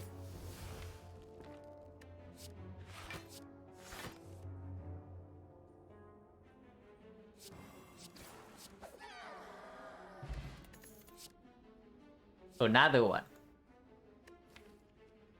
Yeah. It's not too many. It's probably too many, right? Yeah, it's probably too many. With the pyramid and even with the kunai, I probably don't want to pick a third one because it's still very difficult to play this in the hard fight. Finisher plus. Yeah, probably not. I mean, Finisher plus deals like 11 per hit, and if we have bullet time, it deals 15 per hit. Finisher worry about damage. Yeah, maybe, but I think this is pretty crazy, right? We have taking 3 strength and the wrist plate. And honestly, I think that our damage is actually not that high. Simply because of the simple fact that we don't have terror in our deck. Yeah, terror is pretty big for physical damage. Who would have thought? And yeah, pyramid finisher is like cute, but do we ever need the damage? I mean, I guess we do. And it also plays with the double NS agony. Any turn where we have bullet time in hand with like blade density, it's going to play like insanely well. It's going to deal like 100 damage or something. It's pickable. It's pickable. It's upgraded as well. But yeah, 2 strikes upgrade, exactly what we need. At least we have like 1 pinpointed remove target here.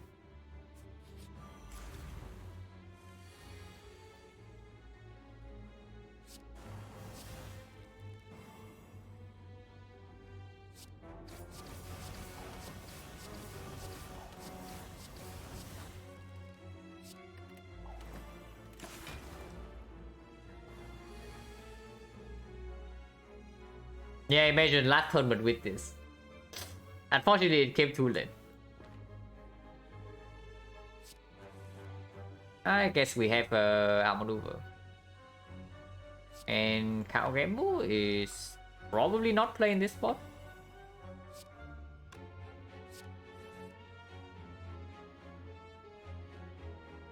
Also, don't think I want the survivor, but Strike Plus is also not so cool. But Strike Plus definitely plays with the bullet time, so maybe not.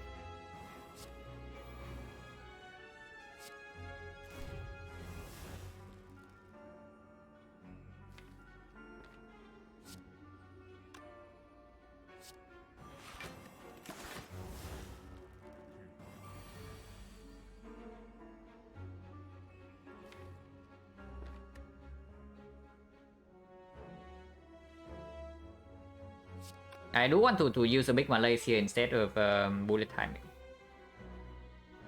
Even Malays for 6, it goes to 7, so it goes to 5, so I take 1 damage. But Piercing Wheel plus Malays would do it, and Malays for 5 is completely fine.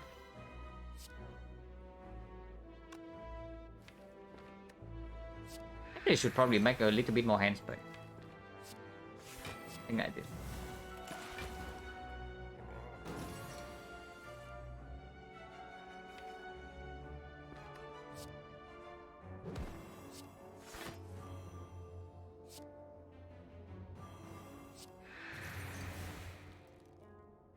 So do we murder this guy or not? But if we play all the block cards here, we are going like super all-in. You just throw like 3 slow stacks. 1, 2, 3, 4, 5, 6, 7. So the 1, 2, 3, 4, 5, 6. So this is like 7 attacks. Oh, whatever. Let's keep block cards in hand. We can play 1 defense. On 1 defense. No. Let's not play any defense. And maybe this still will kill anyway. Like this is a lot of damage. Yeah, it's actually still a kill.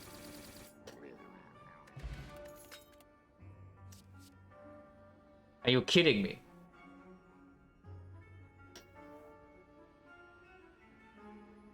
Yeah, it's green. It's freaking green. Yeah, right on time. At least I did not pick a third blade dance. At least I picked the finisher over the third blade dance. If not, I would be very sad right now. Because I think I picked this one. I do think I picked this one. Not very happy about it though, but I do think I picked it. It's green. And yeah, this is like shop or chest or whatever. It doesn't matter. Stop here is fine, and then we just go here. Best is good, and if it's a fight, then whatever.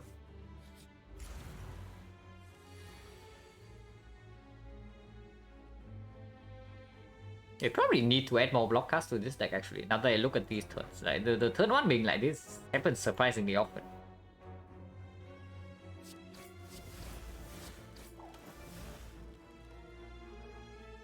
And I think I play 3 attacks here over the Cloud, get 1 more dex, and save these 2 in hand to maybe proc kunai again next turn, or maybe line up finisher. Maybe should have played the attack and then Creeping Cloud to guarantee weakness this turn. Hopefully no punish.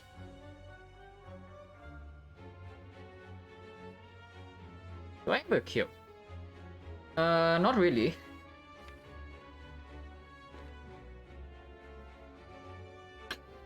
Yeah, definitely should have played Creeping Cloud last turn, because now I want to gamble.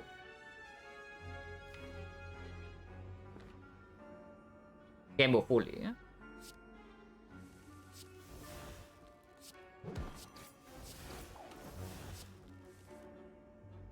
At least drew into some lock cards.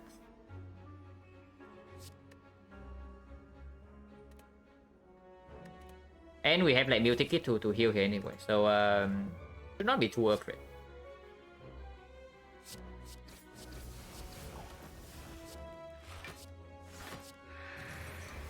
Yeah, only taking 5 damage. Not that much.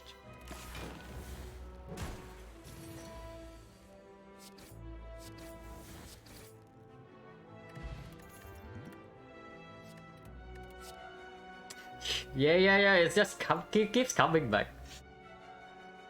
So yeah, about this freaking dodge and roll. Maybe dodge and roll is like fine now. Now that I look at the opening turns. And we have 1 deck in the opening hand already, so how bad can it be? And dodge and roll is like so sad with the pyramid, especially when we don't even need to block the multi-hit like properly. And yeah, there are like 2 dodge and roll, none of them being green. I guess 1 is okay. I don't think I want to pick a second one, but uncopy is like okay.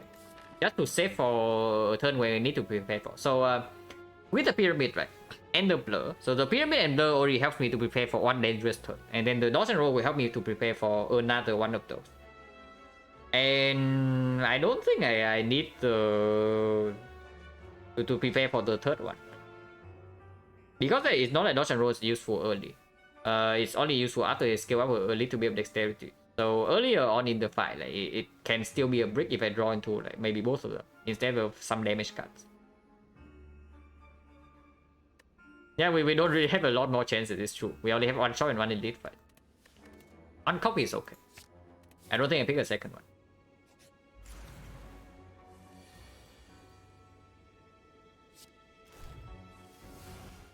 Yeah, right here for example. Wow, now we draw into only block cards on turn 1. But it's fine, I'm not complaining.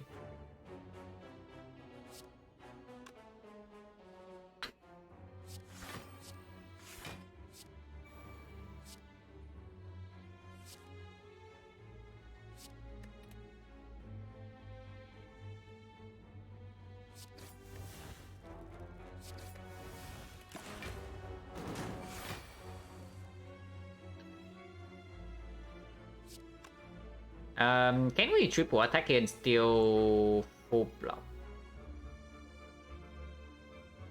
3 energy, so it's yeah, we can absolutely full block. This is like 13 and this is 20. Yeah, with deflect is full block. And I want to get on more dexterity here instead of dealing this damage because of like triple blade dance finisher still being in my deck. I'm not short on damage.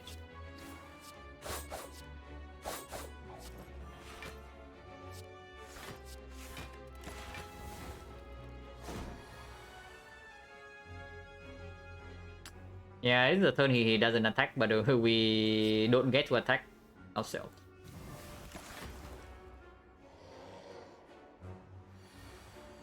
Yeah, 2 times 3.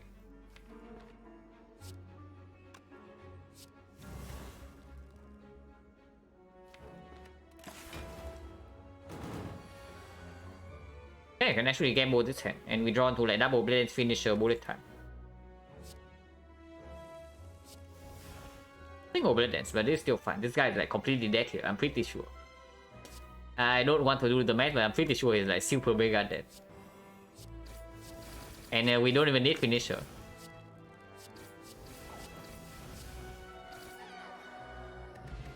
Wow, blue candle. Okay, backflip plus sweeping. It's a block card, and probably the one we also want. And it's freaking upgraded. So 426 go or another. Yeah, we just go to the shop. We double remove still good. Even if we have nothing else to.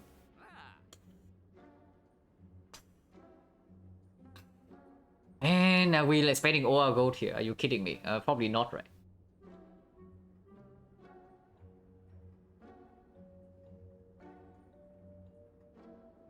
It's also slightly weird because can't remove and frozen 9 means that we actually cannot take remove in Act 4, and we can also not buy a relic. Gambling chips are ridiculously strong, Pentagraph's also strong. Unfortunately, we have an Act 4 shop, so now that I see this shop, I actually wish that I went here.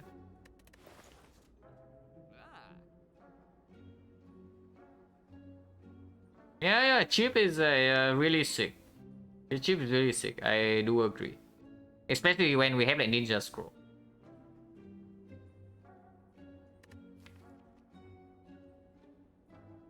But okay, how are we faring against the HUD? Because right now I think we are actually like really freaking bad against the HUD. The plan against the HUD is probably just to brute force the Beat of Death in maybe we lose at 20 HP from Beat of Death, and then hopefully we scale up kunai to block the single hit. And we block every single multi-hit with either Piercing Whale or the Malaise. That's our plan against the HUD.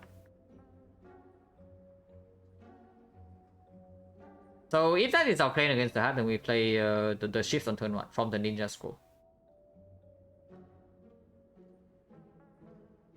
Because playing the chip also give us puzzle draw. And so basically here's the thing. We need to scale out kunai quickly in the hard fight, otherwise no matter how well we draw, we are losing. Which actually mitigates the usefulness of gambling chip like a little bit. Because yeah, if we cannot use the ninja scroll chips as fuels, because I don't want to redraw into them later. And I need to scale dexterity early. Then the gambling chips is not that strong. In the hard fight, and I think right now the hard fight is the most difficult one. Like by far. And if so, then what do I want to do? The only thing that actually improves the next output in this shop is the card remove. That's the only thing that improves the next output. And talk about 75 was fueling. It's not 75. If you say that we never die in the boss gauntlet, and with a pyramid and full HP, 76, do you really think we die in this boss gauntlet? Because if we don't die in this boss gauntlet ever, then any HP loss here is irrelevant. Because first of all, we have a force rest in the Act 4. And even if we don't have a force rest, we have build ticket. So it's basically 25 HP into the heart and nothing more. Which is still good by the way, but I don't think it's full gold towards a Pantograph. I don't think it's worth 285 when we can actually use it to maybe buy a strong potion in Act 4. I really want to take a card remove here, but taking card remove here only makes sense if I say that I double remove. So do I double remove? Ever? Because if not, I should just save for the Act 4 shop and buy nothing here. Then I can still single remove or buy any rare relic I see. And yeah, Instance Burner definitely still on the table.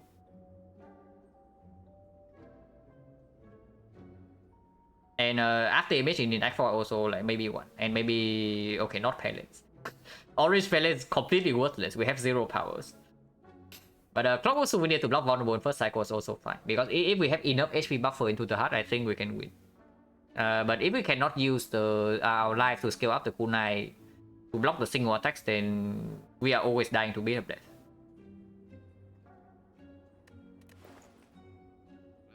Poison Eye is like very good for the elite fights.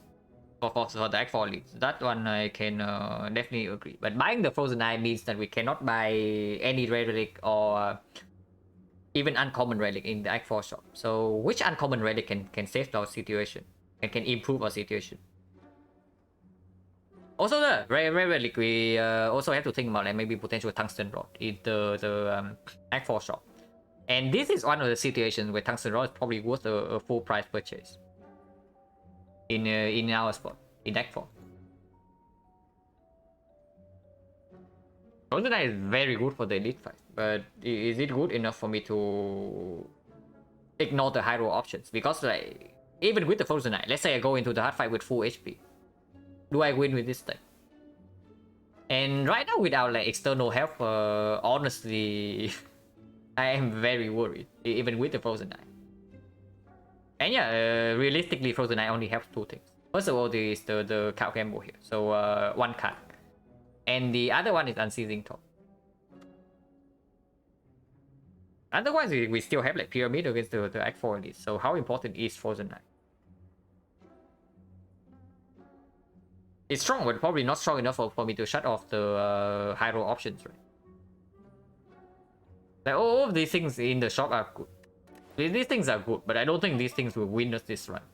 That's the main problem. So my gut feeling here is actually to do nothing. Which is extremely weird. Which is extremely weird because we have like 400 gold and we spend nothing in such a good shot. I really do not think that any of these will help us in the hard fight. And that's the only fight we probably care about. Maybe we should care a little bit about the elites. Is it ever? No. And I was thinking about like Envenom for like half a second, but probably not. Because it's true. Taking Envenom maybe buy us one cycle in the hard fight. Because yeah, we strip artifact in the second cycle, so then we can always piercing well. And we don't need to use the malaise to strip. But probably not. It will not get played. Unless we draw it on the same hand as Bullet Type. And damage is extremely mediocre. What about another Acro? Like how good is this Acro? 25 gold. Probably not that good. Can I ask what scenario we need Frozen Eye when we have Pyramid? In the Act 4 Elite fights, first of all. To know whether you... Let's say you draw Cow Game on turn 1 and not a guarantee block on turn 2. You know exactly when to play Cow Gamble, and that can potentially save you 40 HP in the Elite fights. And also sometimes like Unceasing Top, you have some funny plays with Unceasing Top as well. And with the outmaneuver, you can actually proc the Unceasing Top sometimes. So there are only 4 those. So honestly, I would say right now, if you buy the if you ever consider buying Pantograph right here, then you should buy Frozen Eye instead. Because Frozen Eye serves exactly the same purpose. It makes sure that you go into the hard fight with high HP. And it's just flat out cheaper. And also more beneficial when you are in the hard fight itself. But I do not think either of them is worth our gold right here. And our deck output is simply not enough for the chip. Even with double remove, I don't think the deck is like super mega favored. So honestly, I think we do nothing here because it also opens up potential Ghost in the Jar and then maybe some Cauldron nonsense in Act 4. And maybe Potion Bell Cauldron, like who knows. And yeah, we do nothing here.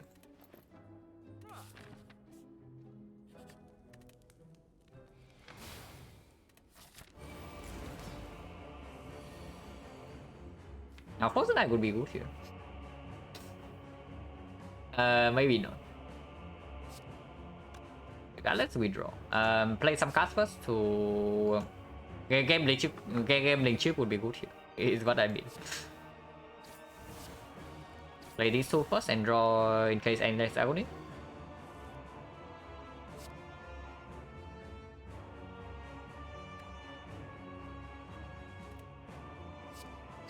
Yeah, double defense now maneuver here. Yeah, we take 8 damage, but we have 8 cards next turn with 6 energy. So Seth not spending 400 plus gold. Yeah, but we will spend 400 gold in the next shop. Because card remove alone is only 125, and then if we don't see any good relics to buy, we can buy potions. Because honestly, these potions I do not care about too much. And if we play this card here because we draw 8 next turn.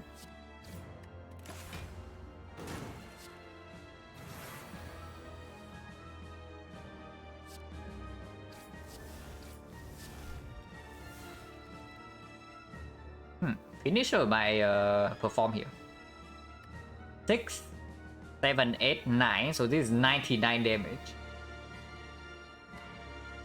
And Blade Dance is 44. It's 44, yeah, plus 7. So 99 plus 44 is 143. It's not quite a kill.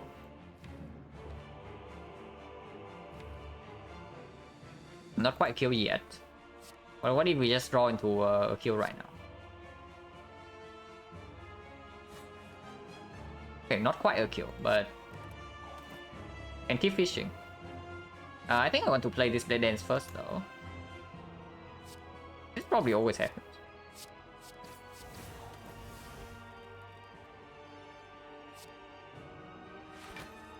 Oh my god, it's so freaking good. This guy's so freaking dead. And yeah, good finisher. This guy is like so incredibly dead he doesn't even know. And it's 8 here, 11, 14. It's 154. It's 154 damage on this guy with a finisher. That double check so that I can actually spend all the shifts here. Yeah, this guy's still dancing. He is underway.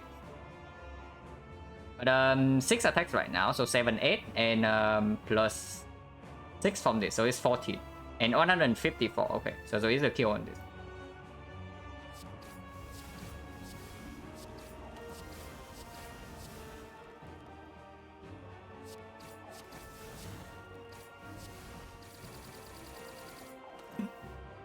Okay, that was fun to look at. So minus 8 HP from this only, because now we never take damage from this guy again with Pyramid.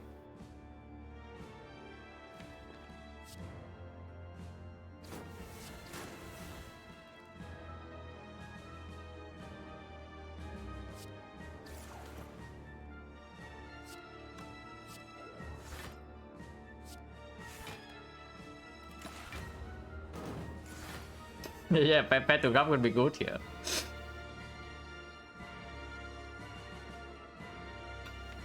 Dodge and roll can be played, and then Malaysia doesn't really change anything.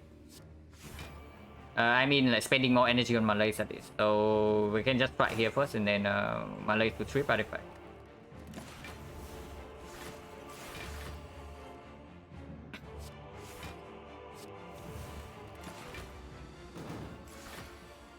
Yeah, fight is like completely over. So Stone Calendar coming in hot next turn.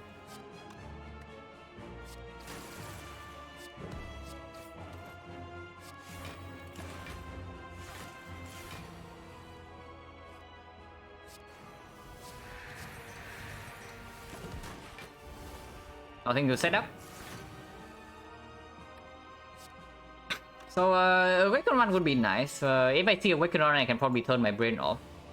Time Eater probably is also absolutely no problem with Kunai and double Malays, but of course, like against Time Eater, you always need to be thinking about your playing line. So I just want to see Awaken One to like give me more relaxing time.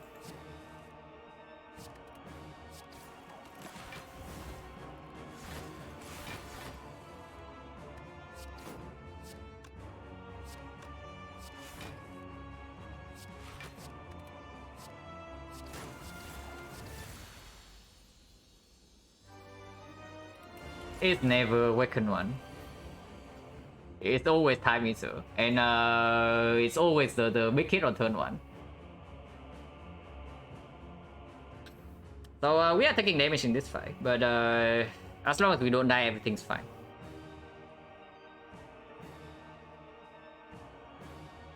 Yeah, it's just a big hit on turn 1, so like Malays for 4, so not playing. But I do want to play Malays here, otherwise no weakness. So do we Malays for 2 or not? Malays for 2 is probably also fine. We just play the first... whatever happens, we do this first. On decks. It goes to 30, 30 weakens to 22. 22, so we take 6. Ah, that's fine.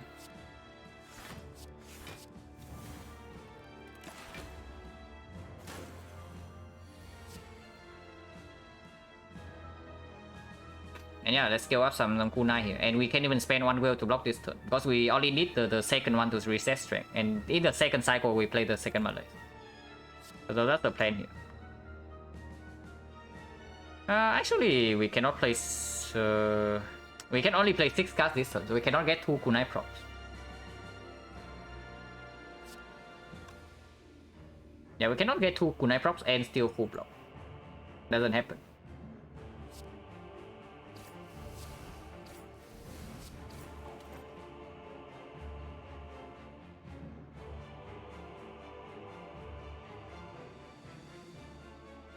I guess we play Whale Blade Dance to make hand space and then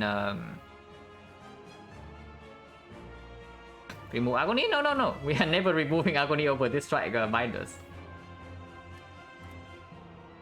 Unless Agony deals like 22 damage for 0 and he gets out of our deck. And also give like 2 charges to proc kunai.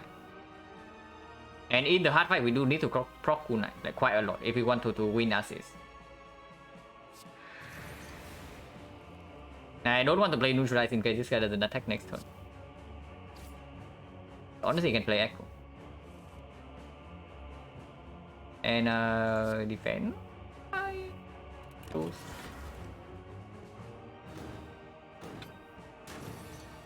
Okay, multi-hit again is good.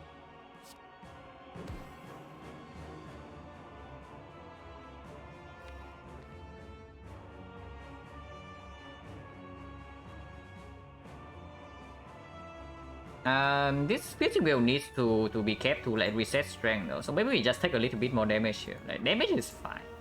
Again, taking damage is fine.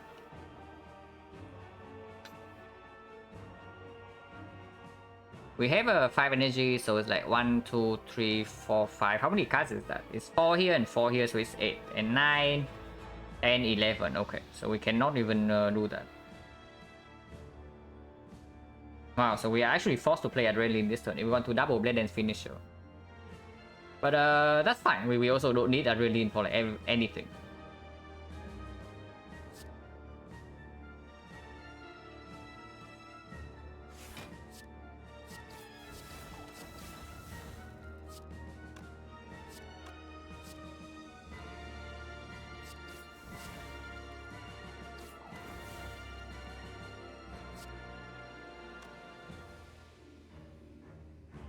Yeah, we just split the next turn and we use Will to reset strength. Or we split right now. And then next turn the one card we play is Piercing though. That's probably just straight up better. Wait, it's only 77. So we are on damage off from splitting. Okay, attack potion. Because we know that we are buying a potion in the shop anyway, so using attack potion right now is fine. Otherwise we have to face another hit next turn. With our weakness, with plus 2 strength and with no block cards in hand. The attack potion here also gives us 1 kunai pro. Only 77, I was thinking it's like slightly more than that. But we are 1 damage off from splitting next turn. And Taunt potion is definitely way stronger against the HUD.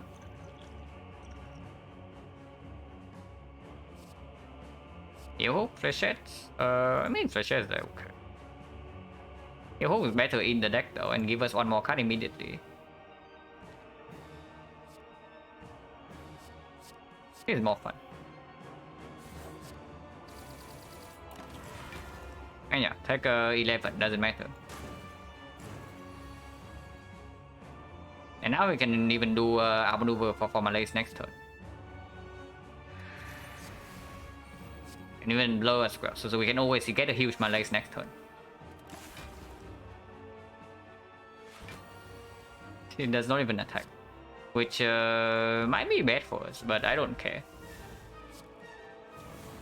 Malaise for 7.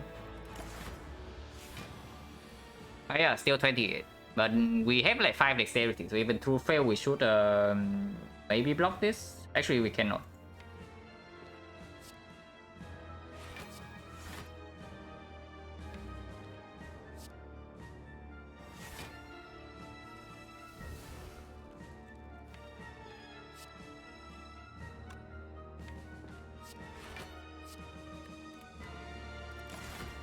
Yeah, next turn is never the single hit, so it's fine to have only 2 cards.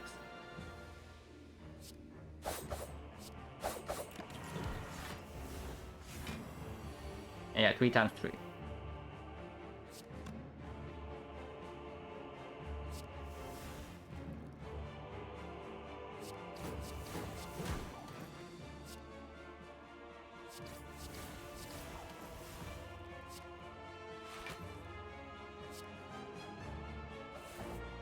Again, it's fine to only have 2 cards next turn.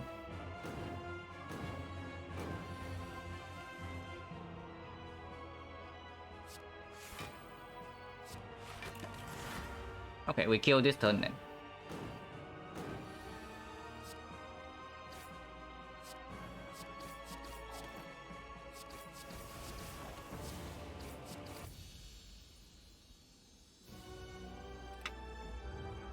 And yeah, basically just threw away a potion for like convenience.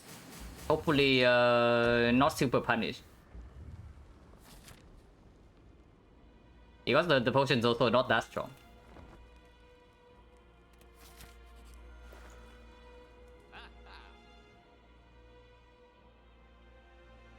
Well, there are things to buy in this shop.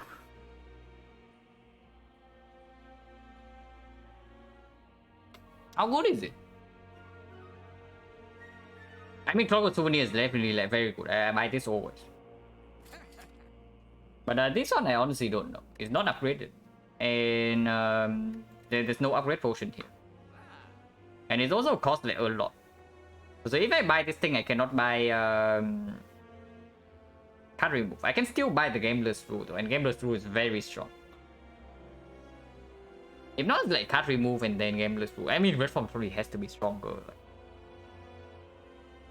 We have freaking Pyramid, so this basically just extend the hard fight by 1 cycle as well.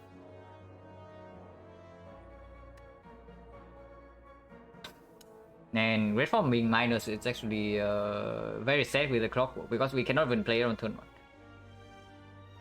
So in the hard fight, it's just going to be clocking our hand like forever until we feel the need to play it. So it doesn't help scaling kunai at all. On the other hand, there's just a good instinct. So like card remove, we cannot do card remove, Wood Instinct, and a potion. So I guess Red Form Potion, we're stuck with these strikes.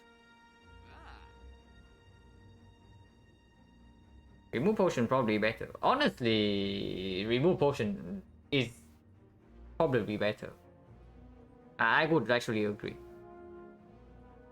And then buying this Red Form minus because the way we win the hard fight is actually just to spend our HP early on and use the kunai to stack up. And after we stack up the kunai, we actually have no problem locking in the hard because the multi-hit is blocked by the whale and like 2 malaise.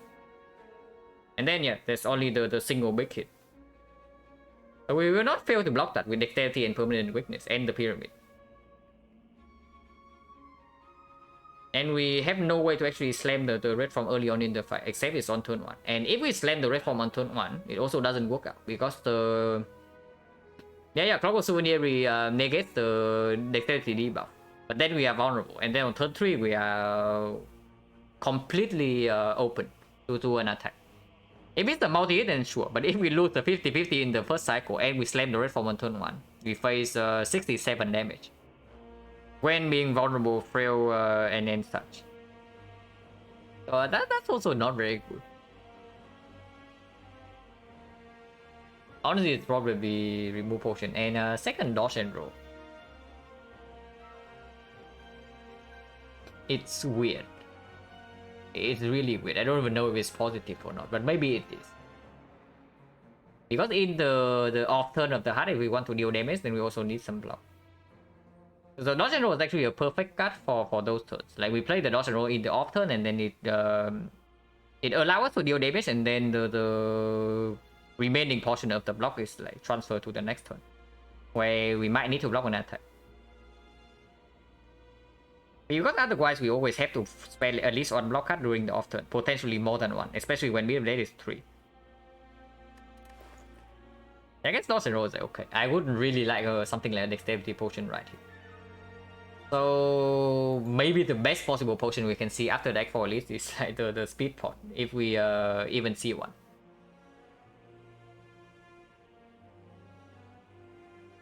Oh yeah, strike remove.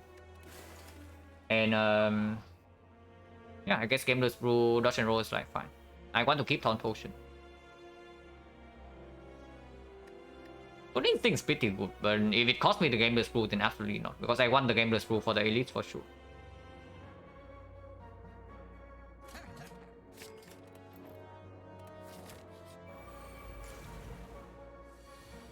Okay, bad pattern.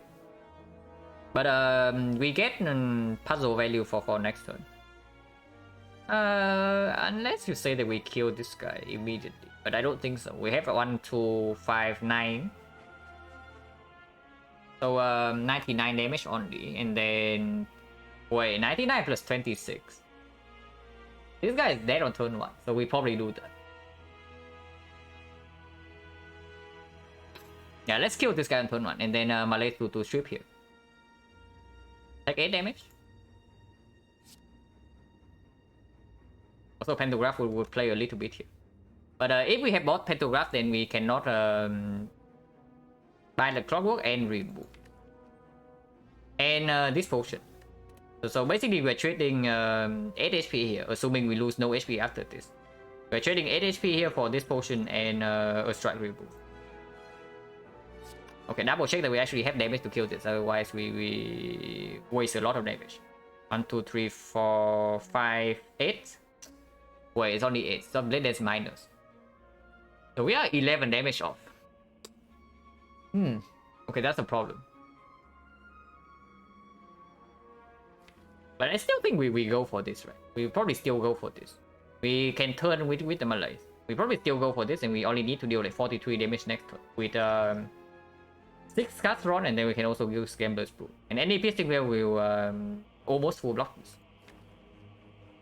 So we don't need that much to block this guy next turn, while still dealing 43 damage, because yeah, 43 is basically 1 Blade Dance plus. So the Blade Dance plus alone will kill. I think it has to be good, like this line.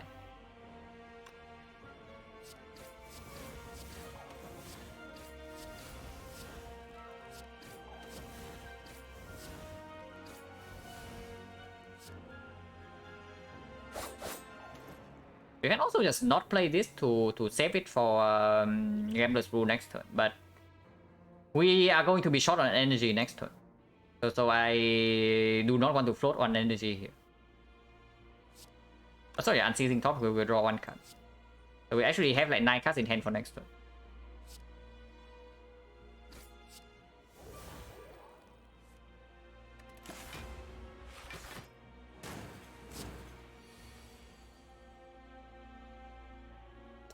Quite a kill, but this hand we can actually block. Not quite a kill yet. We can draw into any damage right now, and it's a kill here, and we full block.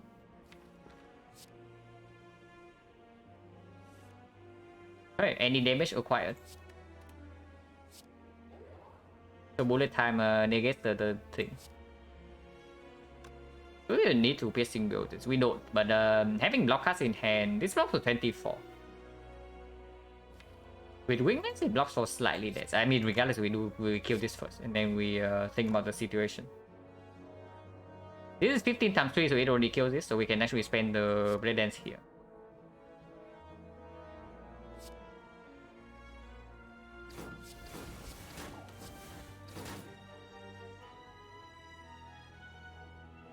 Yeah, if we don't want to piercing well here, we actually have to play like all the block cards.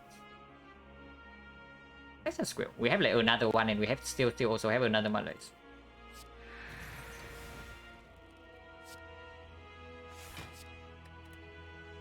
Full defense was like probably way better. And yeah, can Malays this guy for 4 or can Malays for 3 only? Without bullet time, I actually think I want to play the Blade Ends and then Malays. Because like, otherwise I don't have the way to empty my hand to play this before the blocks.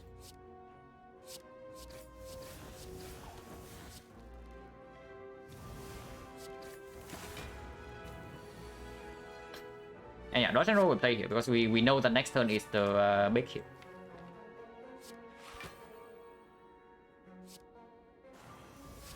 And so we blow. Yeah, big hit, only 24.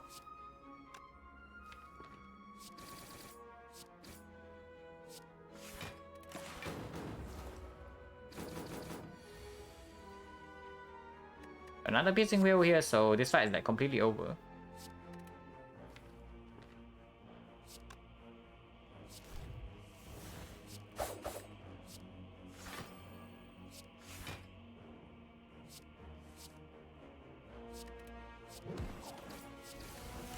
Excellent calendar can kill, but we can also just play one attack. Chaku is like okay. Cunning Potion. The cards are useless, so Cunning Potion is actually difficult to evaluate because yeah, it's minus 6 HP, but it gives us 1 dexterity. And we already know that we need to scale the kunai quickly. But if we take the Cunning Potion here, what the hell are we discarding? Because Taunt Potion is definitely like very good. So is it like really just throwing away a Gambler's Pool in this spot? How strong is the Gambler's Pool? It's got tons of okay since we have damage. No. You are going to change your mind once Beat of Death is 3. You always think that you have damage and then Beat of Death is 3 and you realize that you actually cannot play your Blade Dances. The taunts like accelerating the fight by 1 cycle is very crucial, and this is Taunt's Potion, it's not Couch Drops. So we know that we get full damage from it. I'm seriously thinking about this freaking Gambler's Pool. Not having Gambler's Pool in the hard fight is actually like pretty stupid though, because yeah, we can, if we brick on Malays or piercing in the first cycle, then it's just freaking disaster. And it's only 1 dexterity, and then anytime we draw into this, we can also play that. Then could you PK Terror AI? Maybe not PK, but the other two I definitely agree. Like Terror or After Image would be a huge help right now. Yeah, I probably don't want this over this.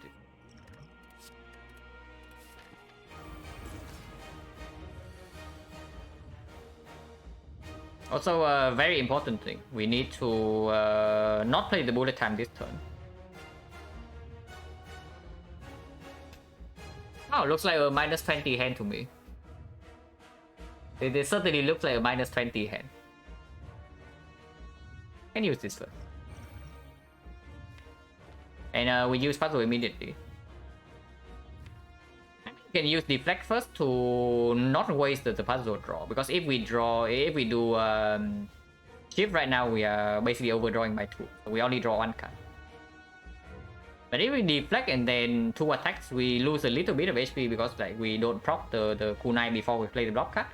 But we get to see 3 cards with the puzzle, and that's probably worth it.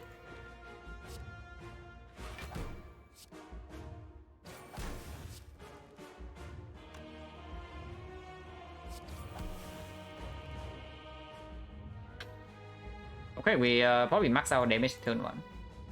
Which is good, but we take a billion damage. Actually, we're taking a million damage, and there's nothing we can do about it.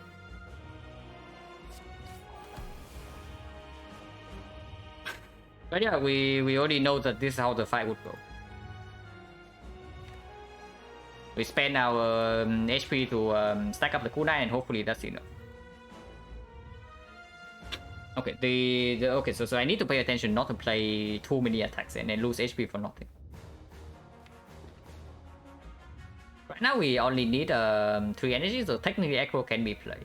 And we have drawn all the agonies already, so drawing into aggro playing aggro right now is completely fine.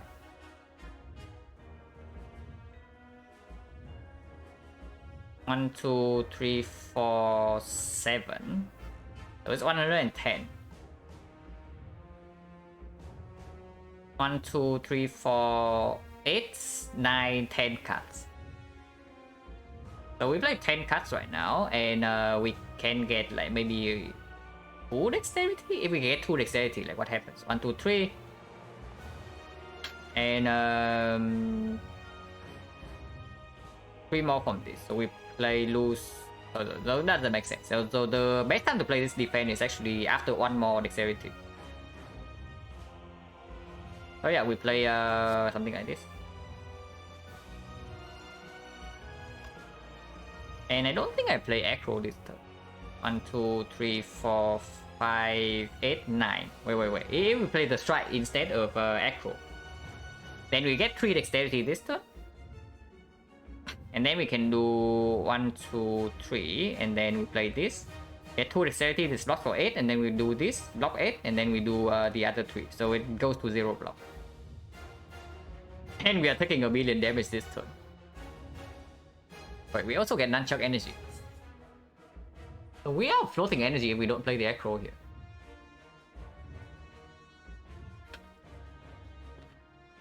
Maybe aggro is fine. Maybe aggro like after the defense fine. With the shop we bought Clockwork Souvenir and Gambler's Brew and card remove. There was also a red form in the shop, but red form minus I did not take it.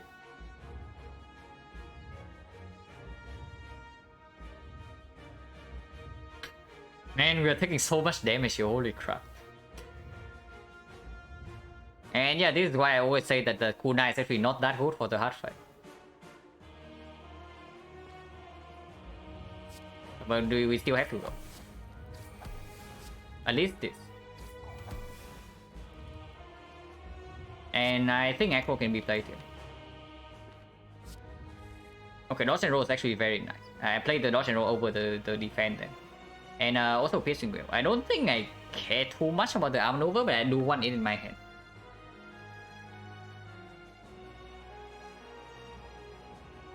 But I definitely want the piercing wheel in my hand as well. So is it like defend this card? It probably is defend this card. Yeah, I want arm maneuver in my hand for sure. Why not arm maneuver here? Because it loses me 1 kunai stack. So right here, if I play all the attacks, right, I max out the damage and I get 2 more kunai props.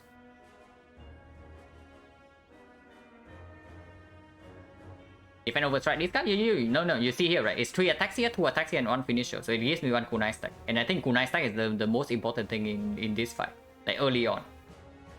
We need to accelerate our kunai stack like as much as possible. So if you discard a strike here, you lose 1 kunai stack. You save a little bit of HP, but you lose 1 kunai stack, and that is going to cost HP in the long run.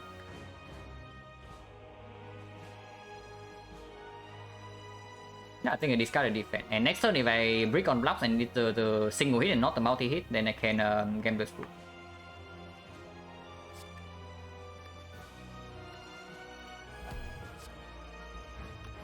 Also, the time to play this dodge and roll is after the blade ends props another kunai stack.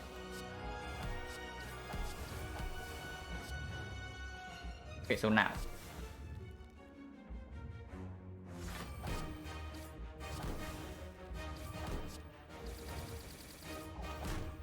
Okay, max out damage and get 4 dexterity on turn 1. We spend how much damage did we take this turn? We went into this fight at like 68, right? So we took 21 damage from either of them on turn 1 to get 4 dexterity. So let's see if this play golf. 45 first. Yeah, as I said, minus 20 hand. And this hand we probably count gamble. And I do not want to play the aggro here in case I gamble into the void after.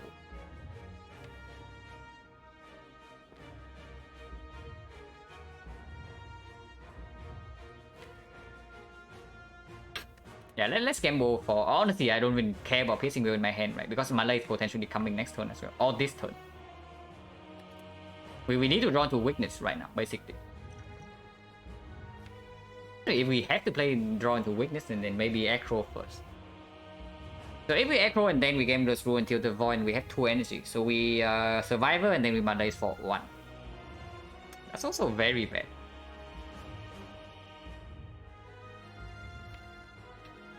And this being the single hit first, it's actually so bad for us. If it's the multi-hit first, then things are very simple. We just play piercing wheel outmaneuver this turn, and then we are chilling. But now anything we discard can be risky. I think I discard 5. And because like we are not vulnerable, so any weakness on this next turn is also going to make it like 1 times 15. And 1 times 15 easily blocked.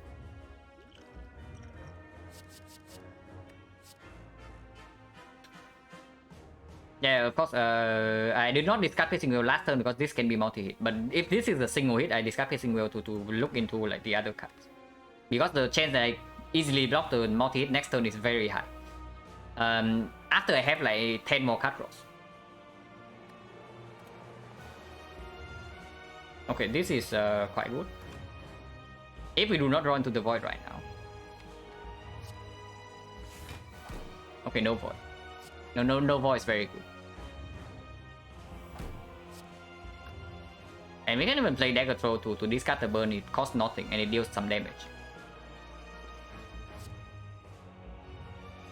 It costs 1 card to gamble. No. We already play survival.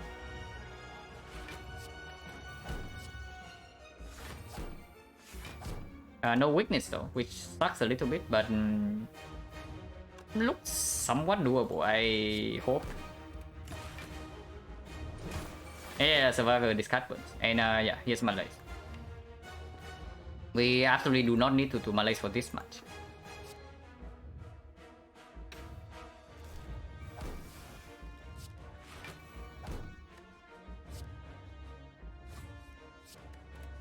I wanted to draw into more attacks to get kunai, and then now I cannot even freaking counter game over because of the void here, which is very annoying, I have to say.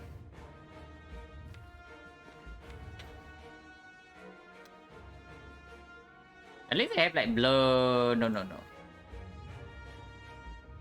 I should probably play blur this hand because next turn I want to play the blade dancer to stack up more kunai. Yeah, blur defend Malays. I'm also seeing something like that. So that next turn I can actually play the blade dances.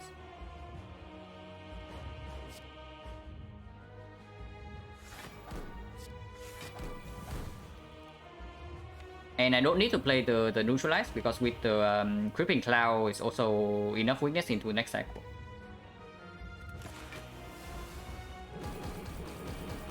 And can proc kunai this turn with the neutralize. It is like okay, it's not that good, but it's not so bad. Maybe I just save creeping cloud. Yeah, probably should. It's actually like neutralize here. And blade and slice.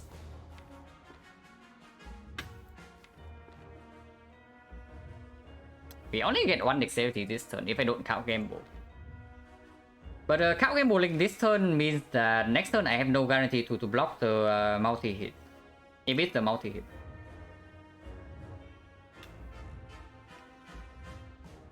Yeah, wanted to get a little bit more of this first cycle.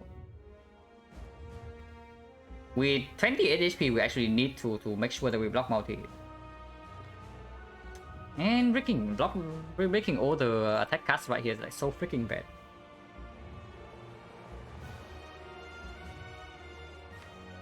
Is it ever leg sweep, counter gamble, and draw 6? So we draw exactly these, and next turn we are blind. Yeah, probably not. How much are we blocking next turn anyway? If we get like 1 more next turn, this block for 16. Beat is still 2, so it blocks for 14, and this blocks for 5 dexterity, so it blocks for 8. So 14 here and 8 here. It's only 22, so 25. 25 with weakness is not enough to block the single hit, but then we can also gamble. I guess we can gamble next turn. And if it's the multi-hit, we fully block. Multi-hit next turn, we play Creeping Cloud and then Piercing Veil is a full block. And then we can melee third cycle. That's completely fine.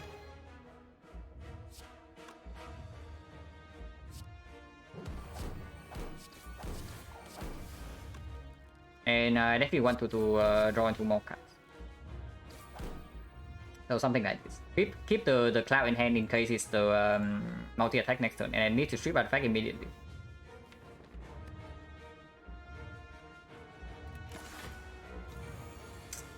And we're losing both 50-50s, are you kidding me? And we did not even draw the freaking defense. Yeah, okay. Yeah, not drawing a defense is like so freaking bad because my original plan, right, is that if we brick on if we lose the 50-50, then I just play like let's sweep defend this turn, and then next turn we full block, and then afterwards we deal more damage. But this is kind of forcing me to do like leg sweep into cow combo, and I don't like that. Yeah, because next turn we don't have a guarantee block for the multi-hit.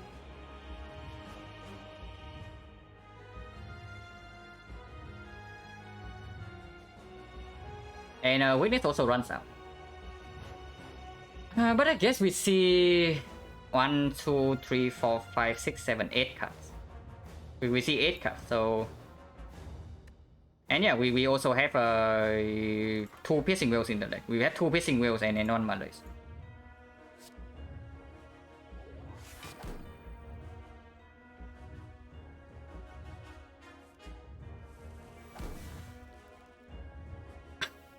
And yeah, I can also just strip artifact with this. But next turn we have no guarantee answer for the thing. But at least the burn discuss itself.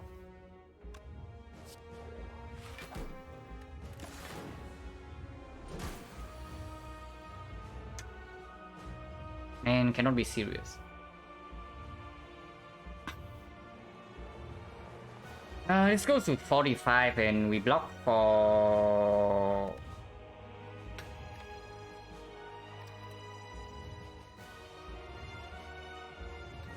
We block for 11 plus 8.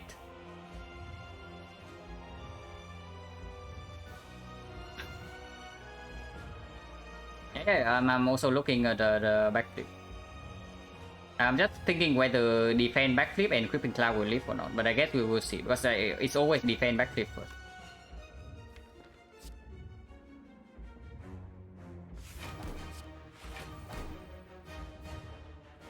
Wow. So this dies.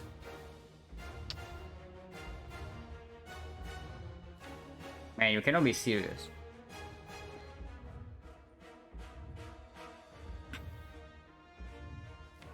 It's dagger throw first. The dagger throw first because we will also get like Nunchaku energy. So if we draw into any 0 cost attack, we can get energy for free. There's neutralize and then there's slice.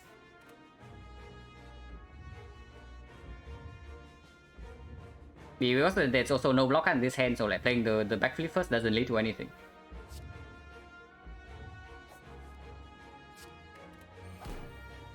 Yeah, we actually have to backflip and hope that we draw into a 0 cost attack, otherwise we are dead. And then that's pretty ridiculous. Yeah, okay, amazing. Yeah, backflip first? No, the hand is full. And even if we backflip to this, we still die. We without weakness. Yeah, Will is here. That's actually ridiculous. Like we look like both 50-50 and then we bottom deck a defense, so that's 1 out of 6.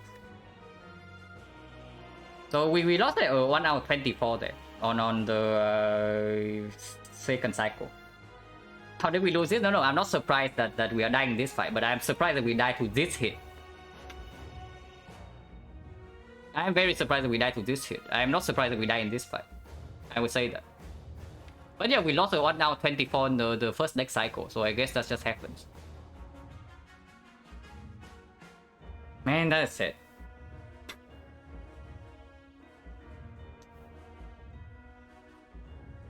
Wasn't meant to like count game more earlier, and then do not believe in the defense draw.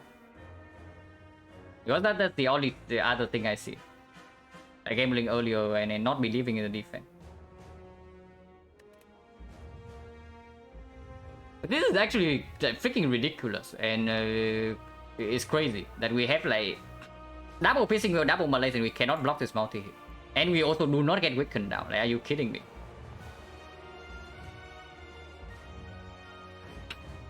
Try to like shift, yeah. I've talked about like shift and then kunai against the heart like a million times. It's not good. We live in defense within that bad 1 out of 6. Yeah, it's 1 out of 6, and then we also need to lose a 50-50 in the second cycle. So it's 1 out of 12 on that turn. And even if we lose the 1 out of 12, like this doesn't have to happen, you know. We can also just draw the well early or the malaise. And this does like completely so. We draw 8 cards. So we draw 8 cards and then 5 cards the turn afterwards. So basically we draw like 10 plus. And then the deck only has 20 something and we have 3 hits. And we fail to draw any one of them. And even neutralize or deflect would maybe bail us out.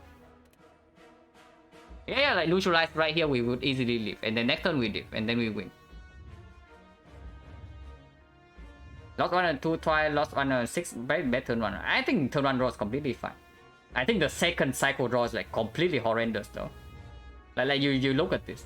We draw into all the attacks when we only care about like, drawing into block. And it's so no, it's fine. The turn 1 is like perfectly okay.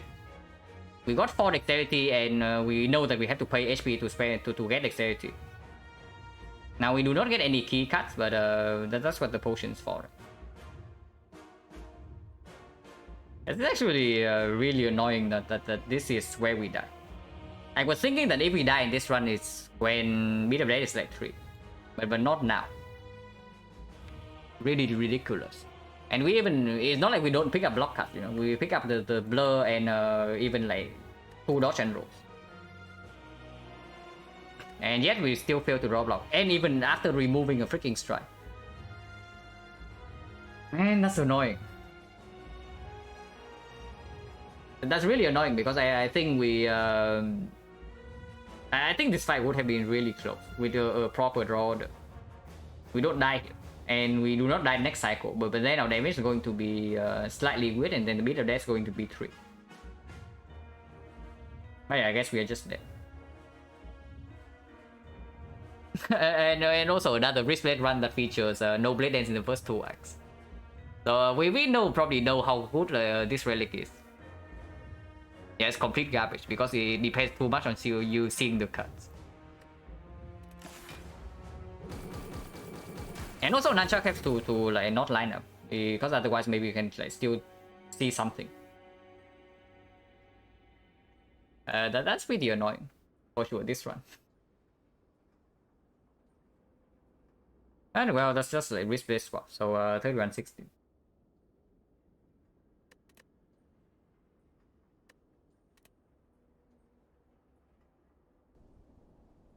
Whatever.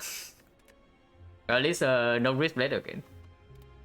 But the other annoying ones like coming up next. And this was pretty sad because I think this one was like pretty fun to play all the way through, and we also made like preparation for this fight. We know how bad this fight is.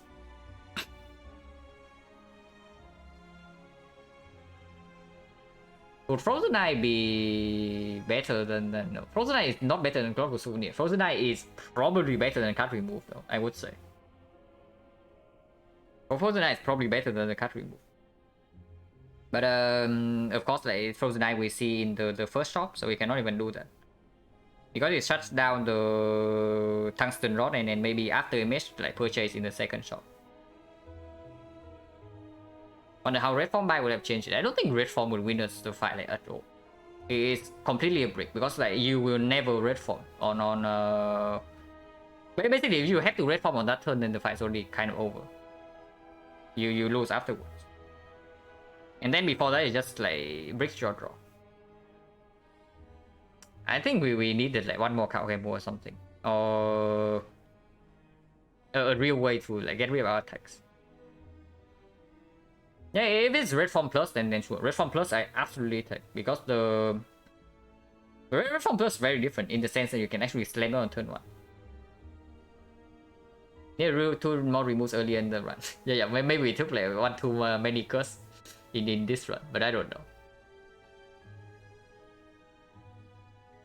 But honestly, I think this deck was this deck is usually not dying here on turn 6. It's just slightly unfortunate that we lost 1 out of 24 in this fight, but it happens. And yeah, if we win a single 50-50, then it's not even a debate.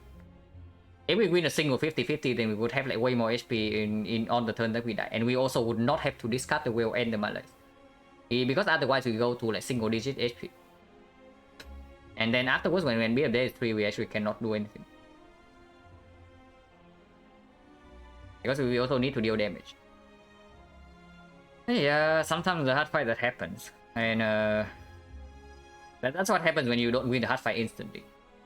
If you depend on like winning the 50-50, then sometimes you just like lose all the 50-50s and then you lose. Which is why I value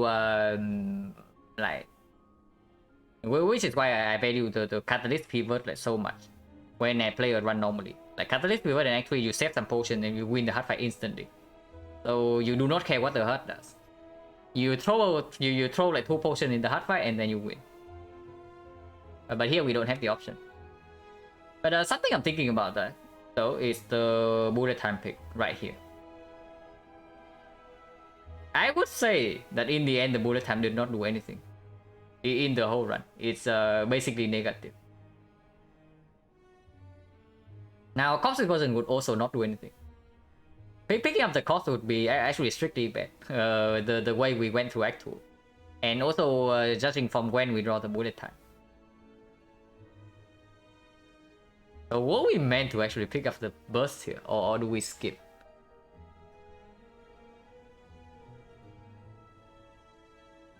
Unupgraded burst is like super sad though. Yeah, the bullet time actually did not do anything in this run, which is fairly surprising, because the deck is like looking good for it. And usually when the deck is looking good for bullet time, it like somebody delivers. But even when we get pyramid, the bullet time still doesn't do anything, which is weird. Which is really strange, but it just happens this run. I guess it's because our cards are too cheap.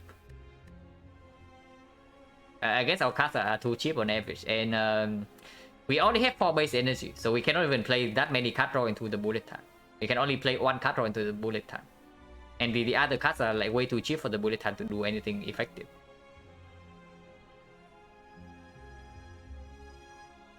So maybe that's it. Because like honestly, if we have 1 more remove, we basically lost the hard fight by 1 remove. Because yeah, the defense can only be bottom deck if we have like 1 card in the deck.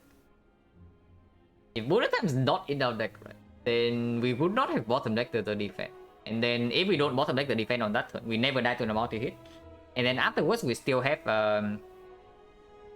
how much damage are we taking on that turn? I say that we block for like 22, right? So 25. And we are facing 35 damage, so it's minus 10. And at that point we have 28, so we would go to like 18. 18 is fishy, but sometimes playable. I don't know how playable it is, because our blockers are also not upgraded.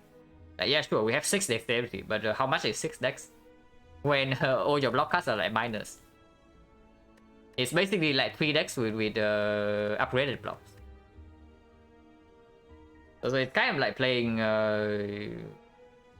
1 footwork with upgraded blockers. So it's not even that much. Blocking B3 while playing shift is still exceptionally difficult, so I don't even know. Afterwards it would be close. But of course we would never die here, so at least that's only going to be better. And bullet time never bails us out in any of the fights. It's good sometimes, like it plays sometimes, but never in a fight where it's like super crucial.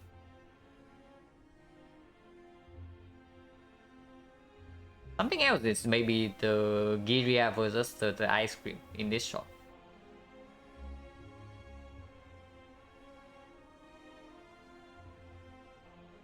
How long did we take to kill Hexagons? 7 turns. Okay, so even without Giria, we would also get there.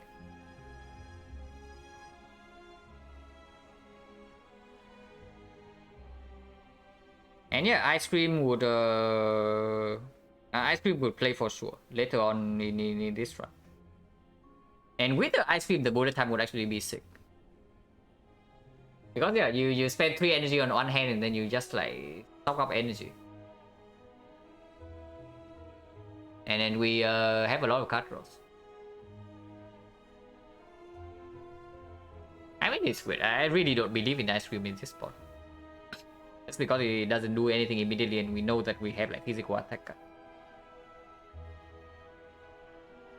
But if we pick ice cream here, then maybe I don't know. We probably would still pick fusion hammer in this spot over like Kurski and Sozu. I mean, it's strange. Of course, we need to get unlucky to die here, but there are definitely things to do better, like beforehand. And always sucks to die to the heart. These are the losses that make me feel like the saddest because we got so far. We spent so long in the run just to die at the very end, and not because our deck is like absolutely awful and we cannot win. And that's even like more sad. Whatever, it happens. So probably not playing another run after this because this one's only slightly longer than expected, and it's like 9 PM here. If it doesn't nearly feels, if you don't have a way to mitigate bit of death, then having shift as your damage against the heart is always like super painful. Of course, the after image or tungsten rod would change a lot. And yeah, you see in this run, right? Why I say that Kuna is actually like not a real block relic against the heart. Kuna is a damage relic against the heart, where you basically trade your HP early on to deal damage later, and then block it. So you basically trade your HP for damage and not block. So Kunai alone is not nearly enough for a deck with shifts to beat the heart. But we also did not see like, any real good potion, right? Man, maybe it was the freaking liquid memory. Maybe it was the freaking liquid memories. I did not buy the liquid memories in this shot. Because I think that with the pyramid and then like 2 pissing or 2 malays, we will not need it against the heart. But apparently that's just wrong. But it's fine, it's fine. Probably should not think too hard about it when I'm probably like slightly frustrated. Not insanely frustrated that I cannot think of anything, but when I'm like slightly frustrated, then the thoughts are absolutely kind of blinded. So let's not think about it right now. Is there anybody I can raid?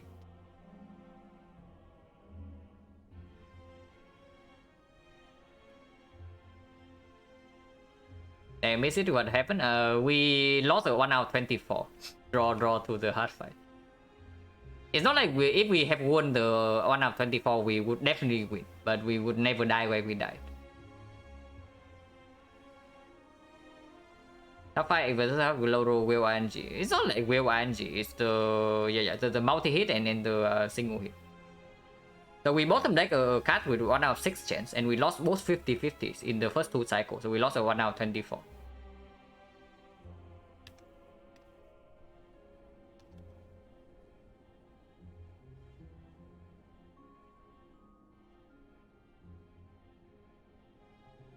But yeah,